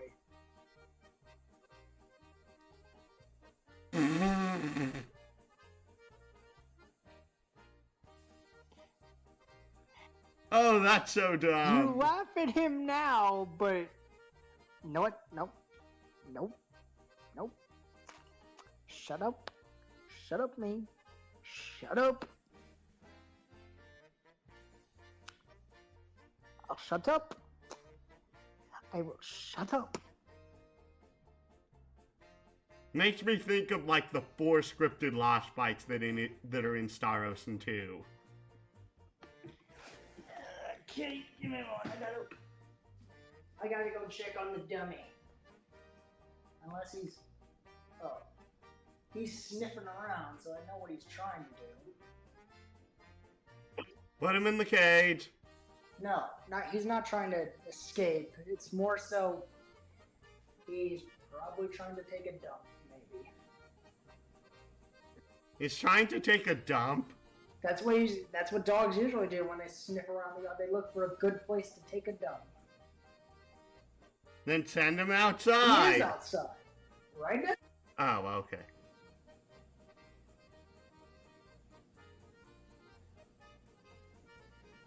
Besides, he already did his tinkling in outdoors.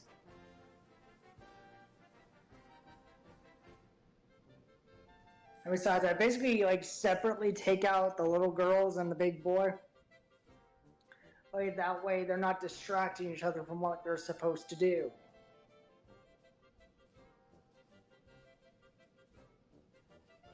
Okay.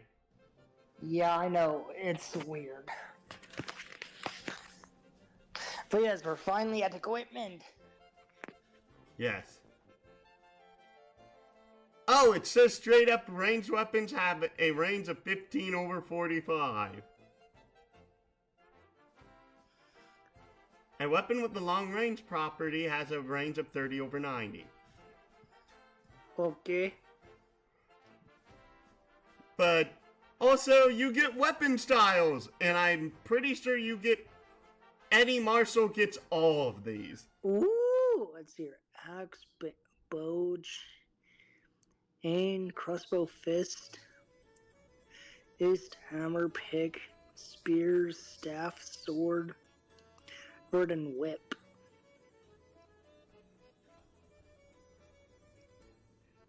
You didn't read out what they did, Axe deals +1 damage against creatures that are bleeding. Bows deal +1 damage against creatures that are slowed. Chained weapons ignore shields and half cover, and deal +1 damage against targets that are wielding a shield or are behind half cover. Crossbows deal +1 damage against the last creature you attacked with the weapon since the start of your last turn. Additionally, you don't have disadvantage on attacks made using the weapon as a result of being underwater. Interesting. Fist deals +1 damage against creatures that are grappled. Additionally, a fist weapon is considered to be a free hand when grappling. Hammers deal +1 damage against creatures that are dazed or petrified. Picks deal +1 damage against creatures that are impaired. Spears deal +1 damage against a creature if you move 2 spaces toward it immediately before making the attack. Or if it's on a mount. Additionally, you don't have disadvantage on attack checks made using the weapon as a result of being underwater. Ooh! Staff deal +1 damage against creatures that are hindered. Sword deal +1 damage against creatures that are exposed. Whip deal +1 damage against creatures that are farther than 1 space from you.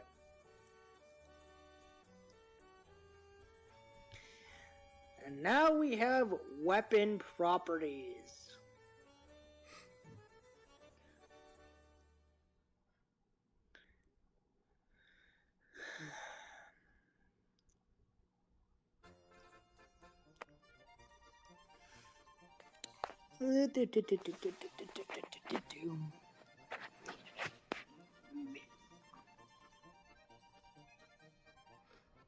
We have ammo, which is just ammunition. Concealable, you have advantage on the first attack you make against creatures using a concealed weapon. You can only gain this benefit against each creature once per combat. Guard, you gain 1 physical defense while wielding the weapon. Heavy, the weapon's damage increases by 1. Impact, you deal +1 damage on heavy hits. Long range, your range increases to 30/90. Multifaceted, the weapon gains a second weapon style. When you make an attack with the weapon, you must choose the weapon style to use. The chosen weapon style determines the attack's damage type. Reach, weapon adds 1 space to your melee range when you attack with it. Reload, weapon's damage increases by 1. You must spend 1 AP and use a free hand to reload the weapon. If you make a ranged attack with a weapon using a reaction, the weapon must already be loaded to perform the attack. Okay. Silent. When you make a ranged attack with the weapon while hidden, you remain unheard by creatures you're hidden from. You must be unseen and unheard to be hidden. If you become seen when making the attack, you're no longer hidden. Toss. If you throw the weapon to make a ranged martial attack, 5/10. Thrown. You can throw the weapon for 10/20. Two-handed. The weapon requires 2 hands when you attack with it. Unwieldy. You have disadvantage on attacks made with the weapon against targets within 1 space of you. Versatile. Weapon can be wielded 1 or 2-handed. When you wield a weapon with 2 hands, you gain a +2 bonus to doing so. Special weapon properties. Returning. When you miss a ranged attack with this weapon, it returns to your hand. And capture. When you attack with this weapon, you instead make a martial attack tested by the target's physical save. Success. The target is grappled by the weapon until it's freed. Force movement doesn't end the grapple, but teleportation does. Success. 10. Target is restrained. Our creature can spend 1 AP to make a DC10 might check. Success. It can free itself for another creature, dealing 1 slashing damage to the weapon as the effect and breaks it, bringing the creature without harming it. Weapon with this property deals 1 less damage. Property has no effect on creatures that are formless, smaller than small, or bigger than large. And the entire next page is the weapon table. Oh boy!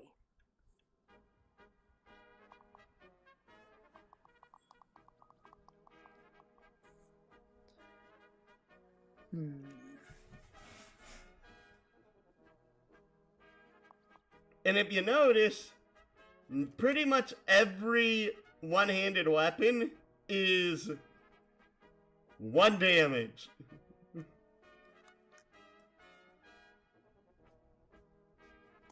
Right.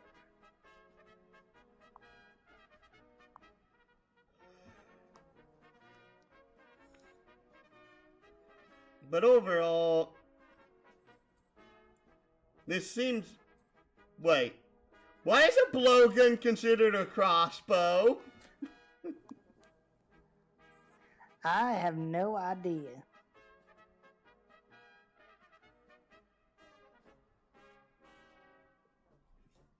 Honestly, do you have anything to say about anything you see on the chart right now? I'm still weirded out about the fact that a friggin' blowgun is considered a crossbow. Like, what? Makes no sense. I know, right?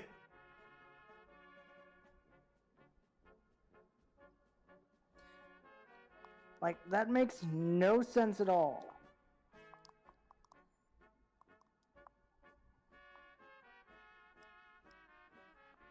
Okay, one of the things I think this needs to define better is it says heavy weapons, the weapon's damage increases by 1. I do not see a 1 damage weapon with the heavy quality, which to me feels like all of the ones that are 2 damage weapons have that already built into their damage calculation.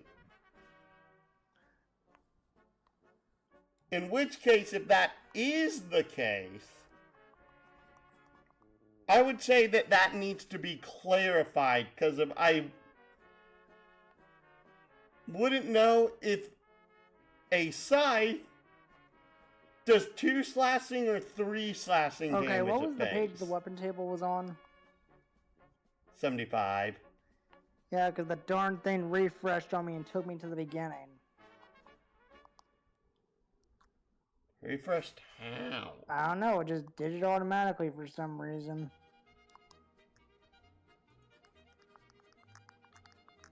Okay.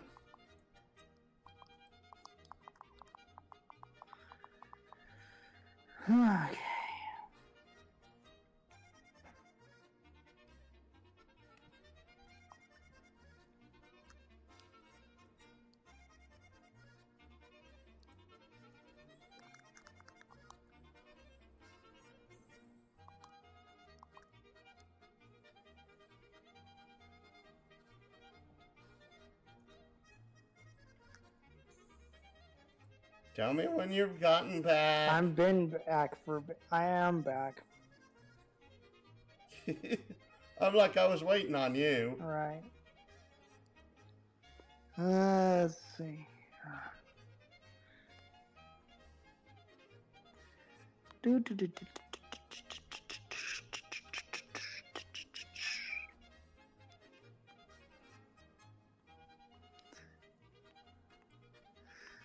Let's see here.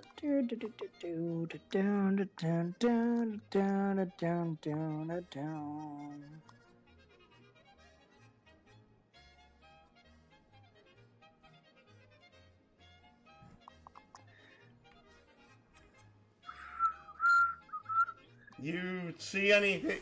No, I asked if you saw anything that stood out to you on the chart, and I'm looking. Wait, what the heck? Great whips.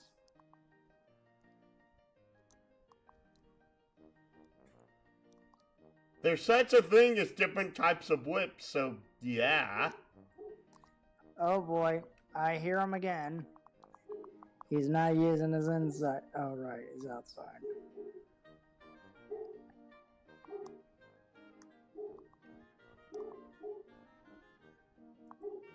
Go get the dum-dum.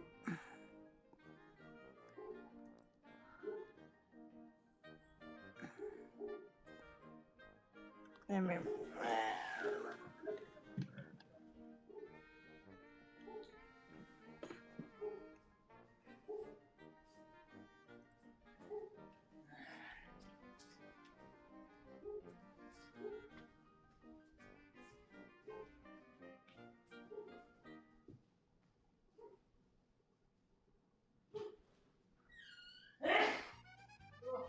Bless you.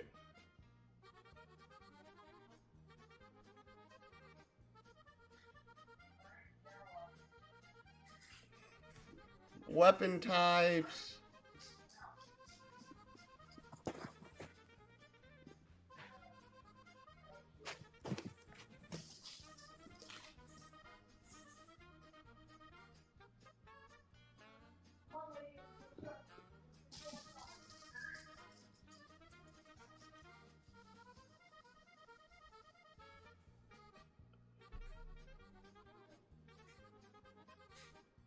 Each weapon style comes with a default damage type shown above. Slashing, bludgeoning, piercing, there. piercing, bludgeoning, slashing. Okay, the ladies are outside. Okay. And once they get done using the restroom, they are now going to bed. So you put Frank to bed? Yeah, he's in his cage right now.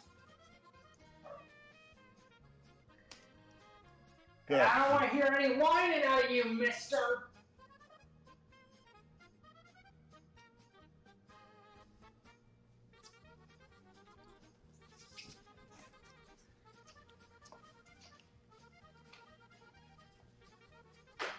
Okay.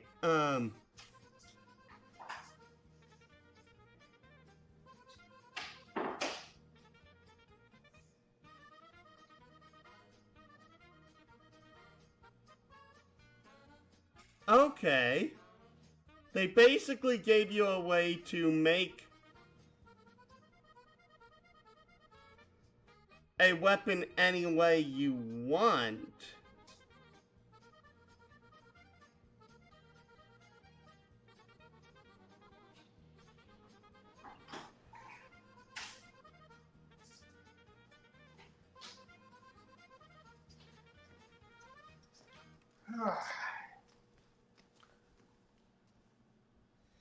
Yeah.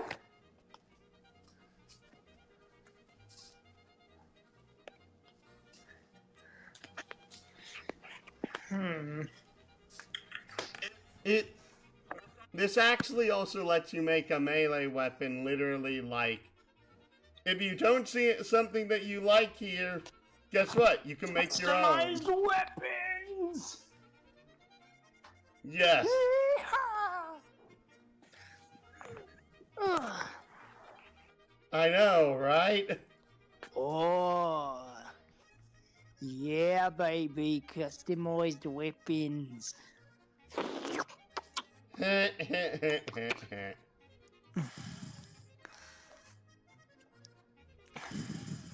Though it is still a little bit limiting because of,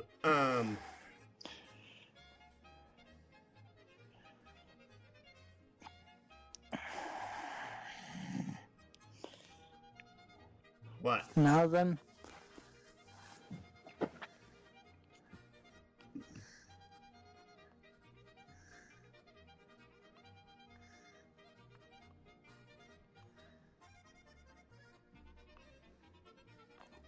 Oh, you can't have a heavy weapon if it's not two-handed. That's why literally none of the one-handed melee weapons deal more than 1 damage. Yep. That kinda makes sense. Kinda.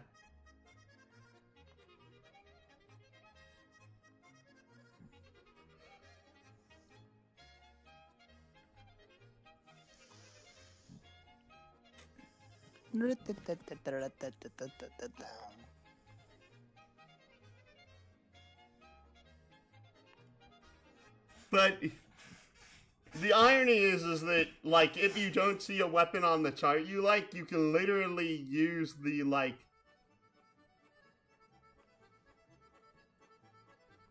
customize a weapon thing to make something different, though it'll probably have one of the, like,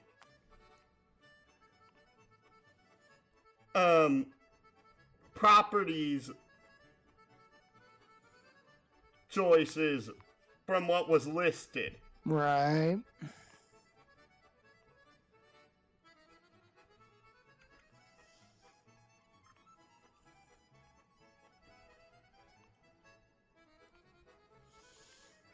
Or maybe not, because if there's literally only like 4 things on this entire list that have guard on them. That is certainly true. Though one of them's a longsword. Longsword! If anyone has ever been around me for what I've used for 5e, you know why longswords are longswords.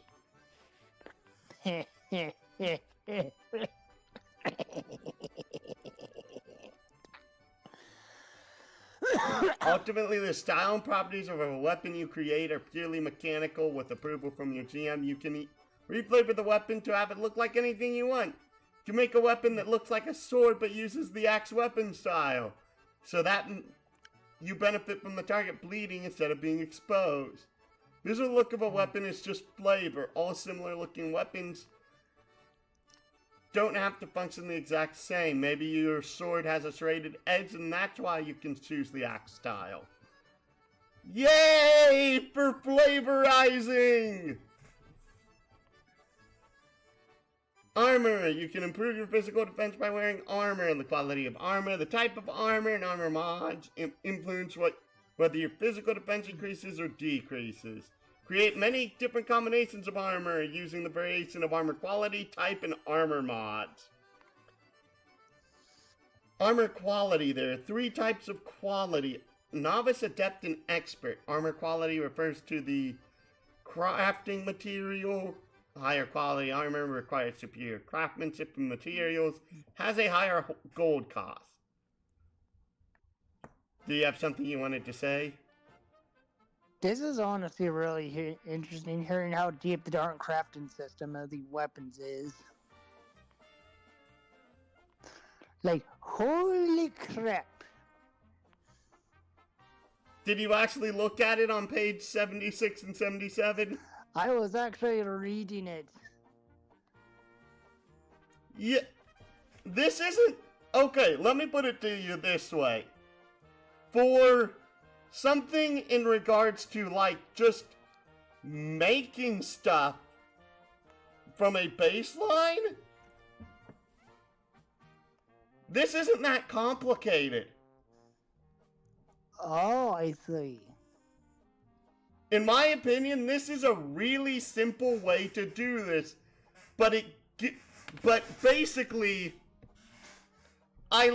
someone showed me a graphic of this, and I wish I remembered who it was at this point. But basically, in 5e, every choice you have narrows your options to the point that, like, to have the most optimal thing, there's only like a couple different variations on the build for each particular build style. Meanwhile, in this system, you have the reverse, where every single choice you make gives more possible options for the same possible character. Yosh!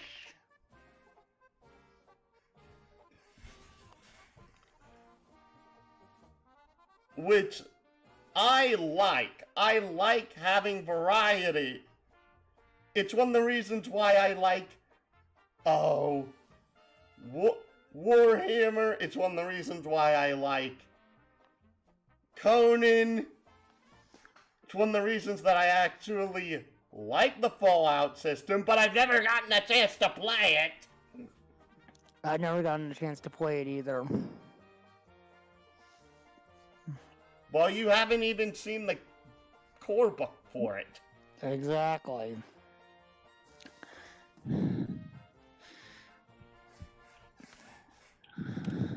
Bear in mind that I have no, like, knowledge basis in regards to, like, the Fallout world. Well, to be fair, I have Fallout 3, New Vegas, and 4 to like literally share with you as a... Oh wait, never mind. Just 3 New Vegas via screen sharing on my Xbox. Just as an example. Well, I'm pretty sure I have a bunch of Fallout stuff in my Steam library. I just haven't really played I'm guessing New Vegas and 3. I think it's all of the early stuff. Oh, Fallout 1 and 2. I don't mean to sound like a bit of a jerk or anything, but I could not stand Fallout 1 and 2. Did you get killed by the rats before leaving the vault? No. Well, actually, that did happen once.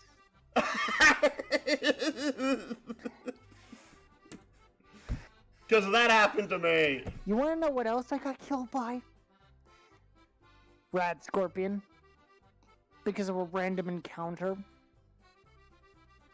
Yep, that doesn't surprise me. So that's why I like Fallout 3 and New Vegas more.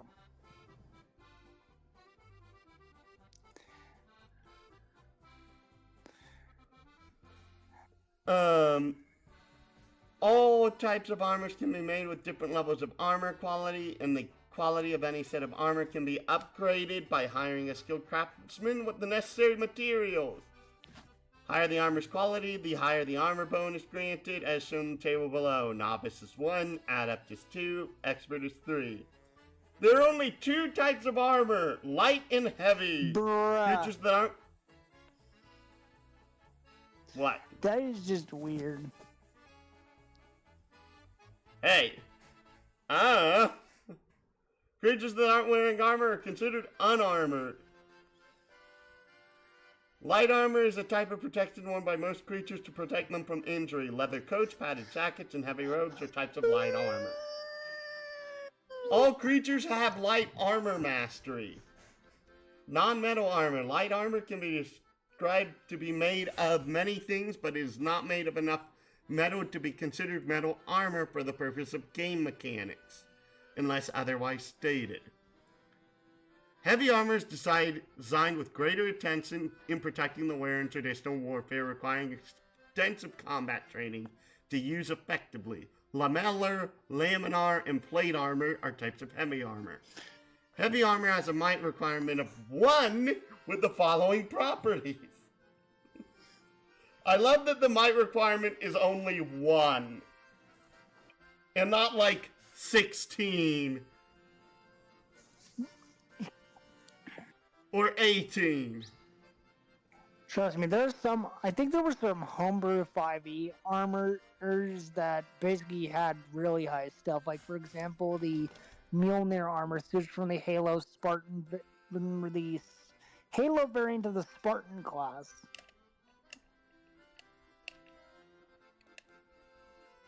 Oof.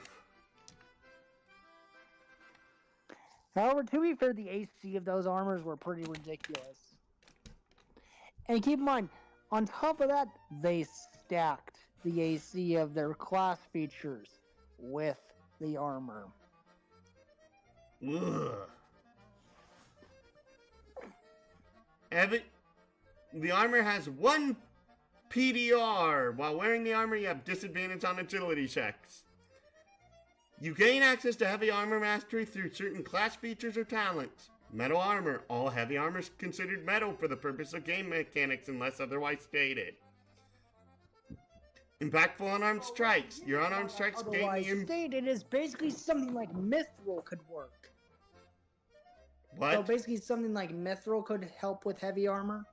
Or not being made of metal? Mithril is a Darn metal. it! I'm like, what are you talking What about diamond?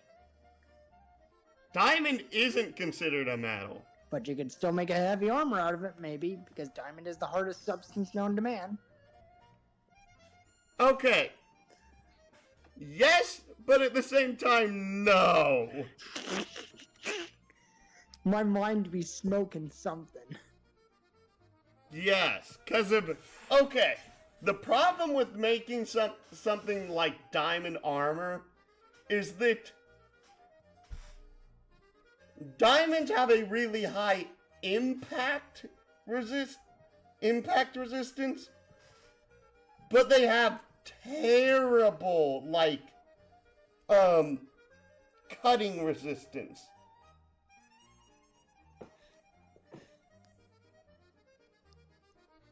There's a specific term for this, that I actually want to look up.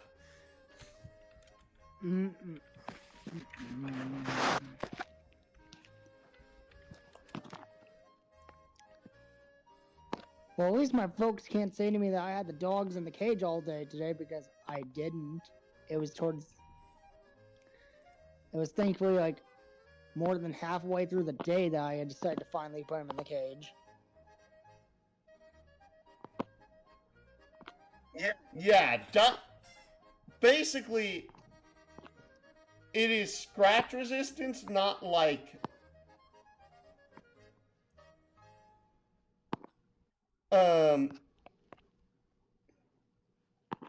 scratch resistance or pressure resistance. That's why you need to have a saw in order to cut a diamond, because of the actual... You actually can't create enough pascals of force to break it. Right.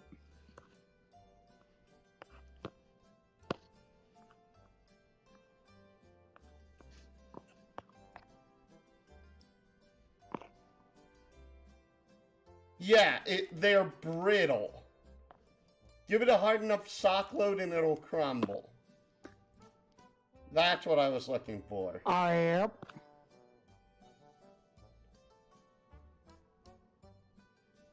Punching with a metal gauntlet or headbutting while wearing a metal helmet gives your unarmed strikes a bit more impact. Armor table. Quality unarmored. Defense bonus 0. Agility bonus unlimited. Might required none.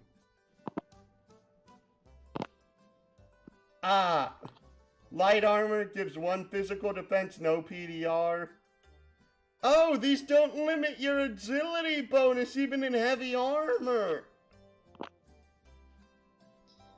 Interesting.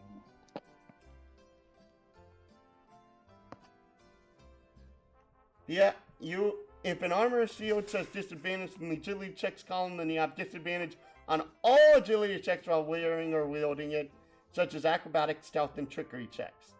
Heavy armor has PDR, which reduces the damage of an attack check or spell attack against that a target's creature's physical defense. The amount reduced is equal to the DR value. A heavy hit or critical hit bypasses PDR and deals full damage. Remember, when a creature takes damage, its damage reduction is applied before any resistance or vulnerability to damage. Armor mods. Light and heavy armor can be... Shut up! I'm guessing it's the person with the cookies again. No. If it was the person with the cookies, you would hear that. Because they did go, woo! Woo! Woo!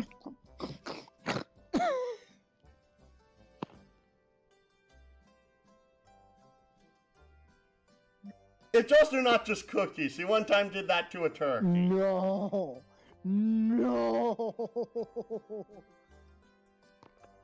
See, it's tons of different things, but it's all involving the stove and oven. Oy vey. It's actually getting more frequent. I think it's happened twice the last month. Oy vey.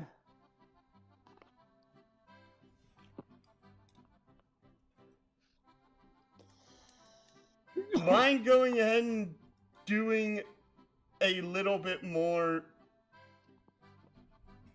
going on about things because of my throat starting to hurt a little bit. Okay. We're on armor mods. Alrighty, armor mods. Let's see here.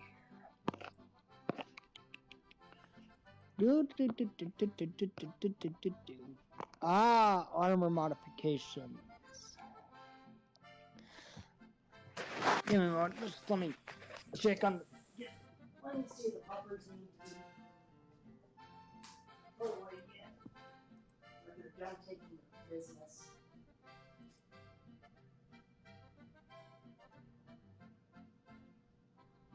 He's sniffing around. Alright.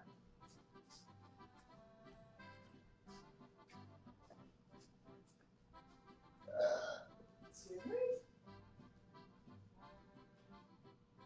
Say.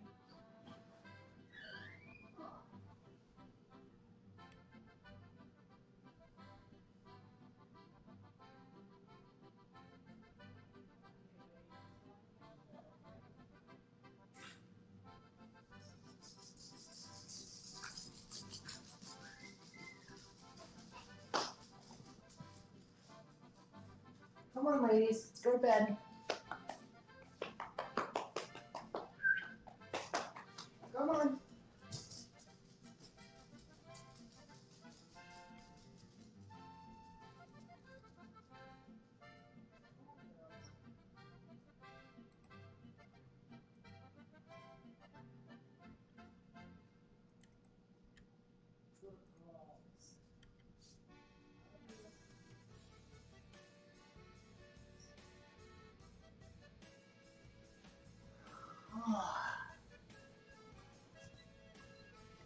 There we go.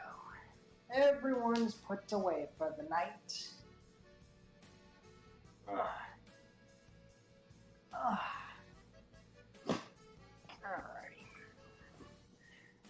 Now I just gotta somehow grab all my things and take them back downstairs with me.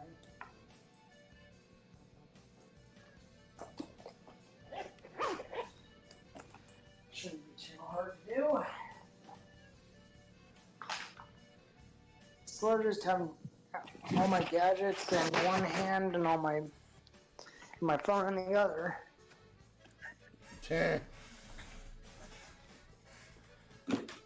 So we're on armor mods. Yep.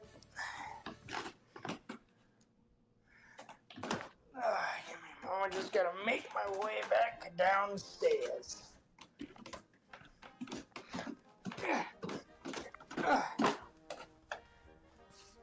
Ah, crap. I forgot my Stanley up there. Go get it. I know, I'm just putting my phone on the charger. Back on charger station first. There we go. Stanley!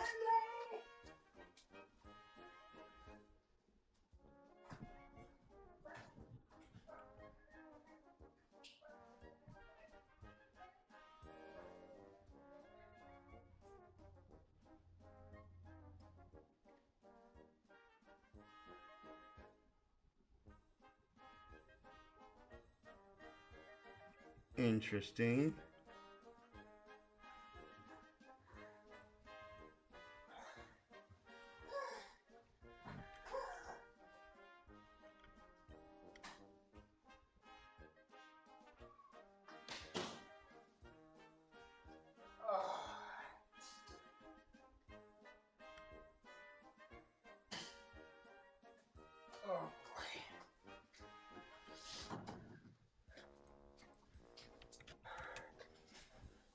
Oh, excuse me? Excuse me again. Excuse me. At least it's coming out of the attic and not the basement. Yeah, so you're right. Oh, it's finally nice to be back in my bed. Excuse me.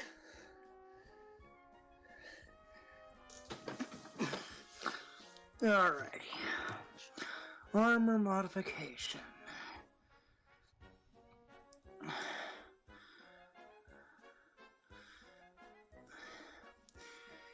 Light armor and heavy armor can be modified by a skilled craftsman to change its properties. Some merchants may sell armor with some of these modifications included at the GM's discretion.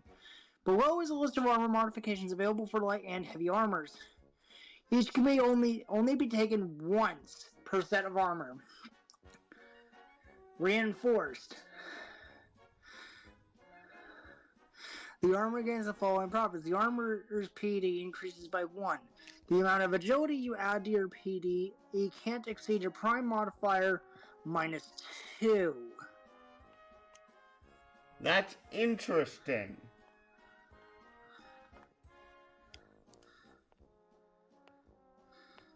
That really does nothing unless your agility is substantially less than your prime modifier.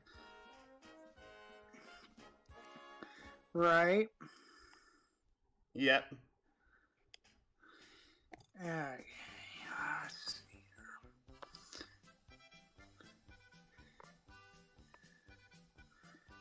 Alrighty. Sturdy. Light armor only. The armor against the following bands PD increases by 1. While wearing the armor, you have disadvantage on on agility checks. Dense. Heavy armor only.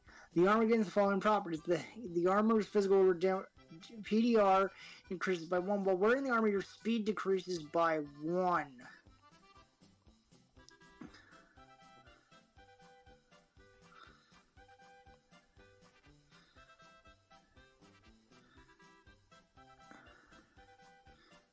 Wait, reinforces light... Oh, wait, never mind. Reinforced is either. Okay, and that's... Sturdy's light, dense is heavy. Okay. Max agility bonus. Normally a character that adds their agility to their PD. This applies a restriction on that. If you have a restriction of prime minus 2, that means that you are not only allowed to add an amount of agility up to a value that is equal to your prime minus 2. For example, at level 1, you have a prime of 3. So this means that with this restriction, you will only be able to add up to 1 agility to your PD instead of 3 like usual. The weird thing is that the system hasn't been built yet to allow you to really,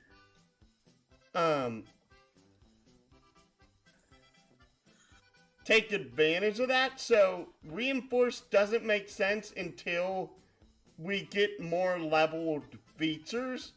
Because of it current, the features only go up to level 2. Right. But later on, that could be useful. But that's only if your agility bonus is at least 2 less than your prime bonus. DC tip: if your character only has 1 agility or lower, then you should always take the armor modification, since your agility is already low. Starting armor, character creation beta note. When you first create your character, you can choose either or both of the 2 modifications for the armor you can start the game with. This is the only time it is free, and all future modifications will cost somewhere around 10 gold to apply and around 5 gold to remove. This will be elaborated on in future updates. Neat! Lacking armor mastery. While wearing armor that you lack mastery in, you do not add your combat mastery to your physical defense, and your action points maximum is reduced by 2 points.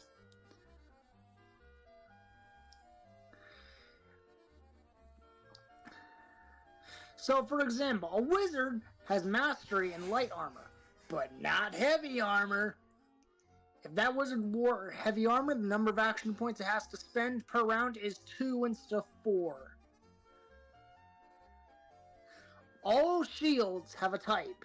Potential requirements, potential modifications, and are either magic or mundane. There are 2 types of shields: light shields and heavy shields. Well, your shield occupies the hand that you're holding it with. Excuse me?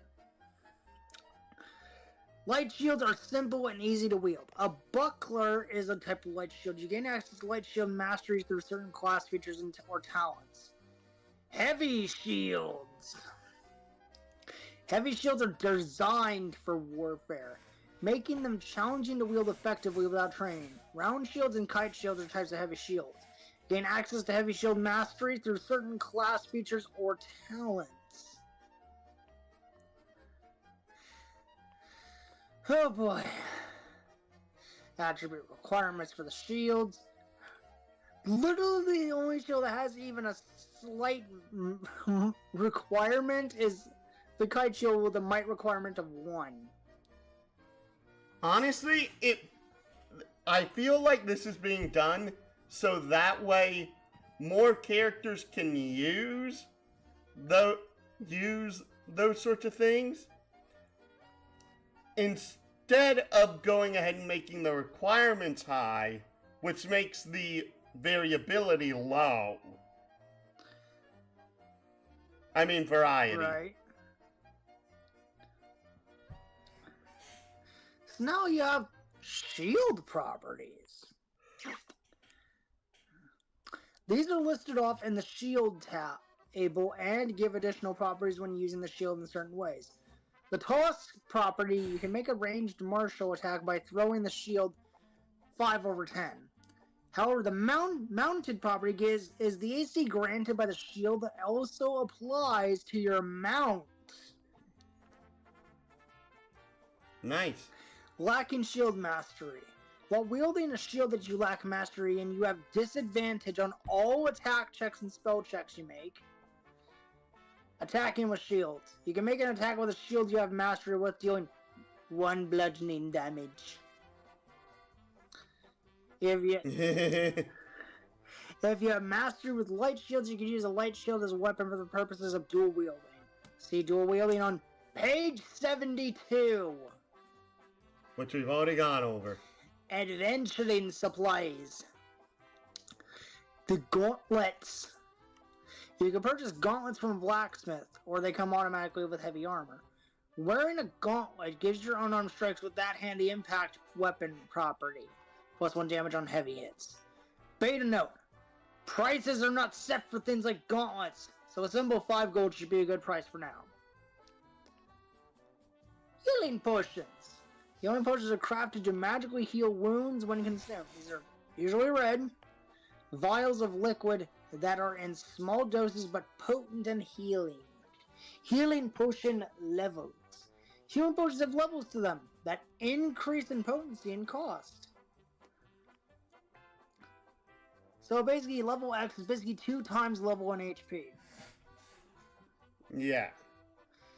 So yes, your biggest health potion is going to heal 10 HP, but cost 100 gold.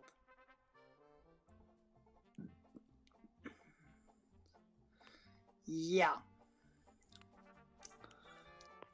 I'd like to buy 50 level 1 healing potions, thank you.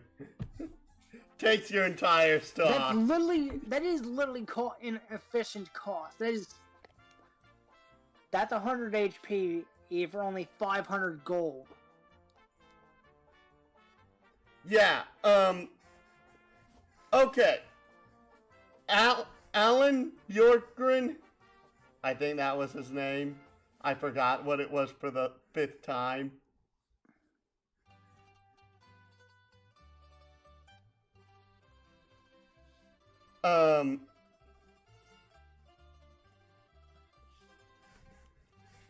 And I should probably put a link in the description over all this. I bloody don't know which bloody link to put for, like, anything at this point.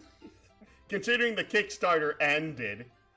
Right. Anyway, the first aid kits. First aid kit is full of supplies and tools such as ointments, tinctures, bandages, and other medical reagents. The fully stocked kit contains 5 charges, which can be spent to treat a creature's wounds or cure an ailment by taking the object action. Treat wounds. You treat a bloodied creature's wounds. Make a DC10 medicine check. Success, target creature regains 1 HP. Success, each degree of success, the creature would regain an extra 1 HP. Cure an ailment.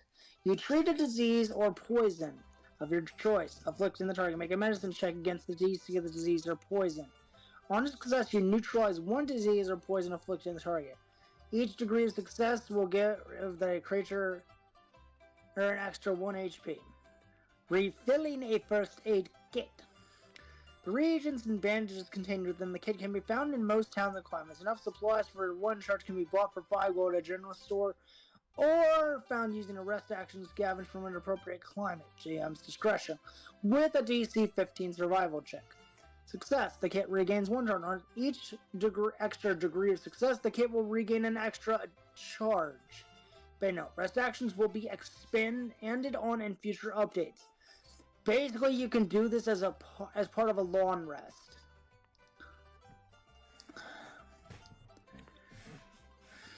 Oh boy, conditions.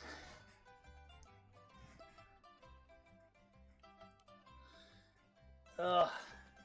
We're at the halfway point of this darn thing. Yes.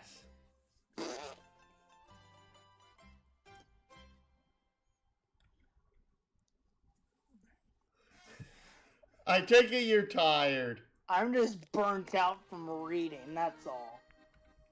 Alright. This will probably be good enough to end things. We've been doing this for 4.5 hours. Yeah, all while I was having to watch the dogs, too. So, we're actually going to end things here for now. Like, comment, subscribe if you enjoy our work. And please do share our content and join the Discord. It really does help us out. And follow us here on Twitch and on Facebook. Remember, Facebook doesn't allow you to... Oh, Twitch and on YouTube. I'm still trying to get out of the dang habit. Come aboard the Starship LP. We're not a hero, villain, or NPC.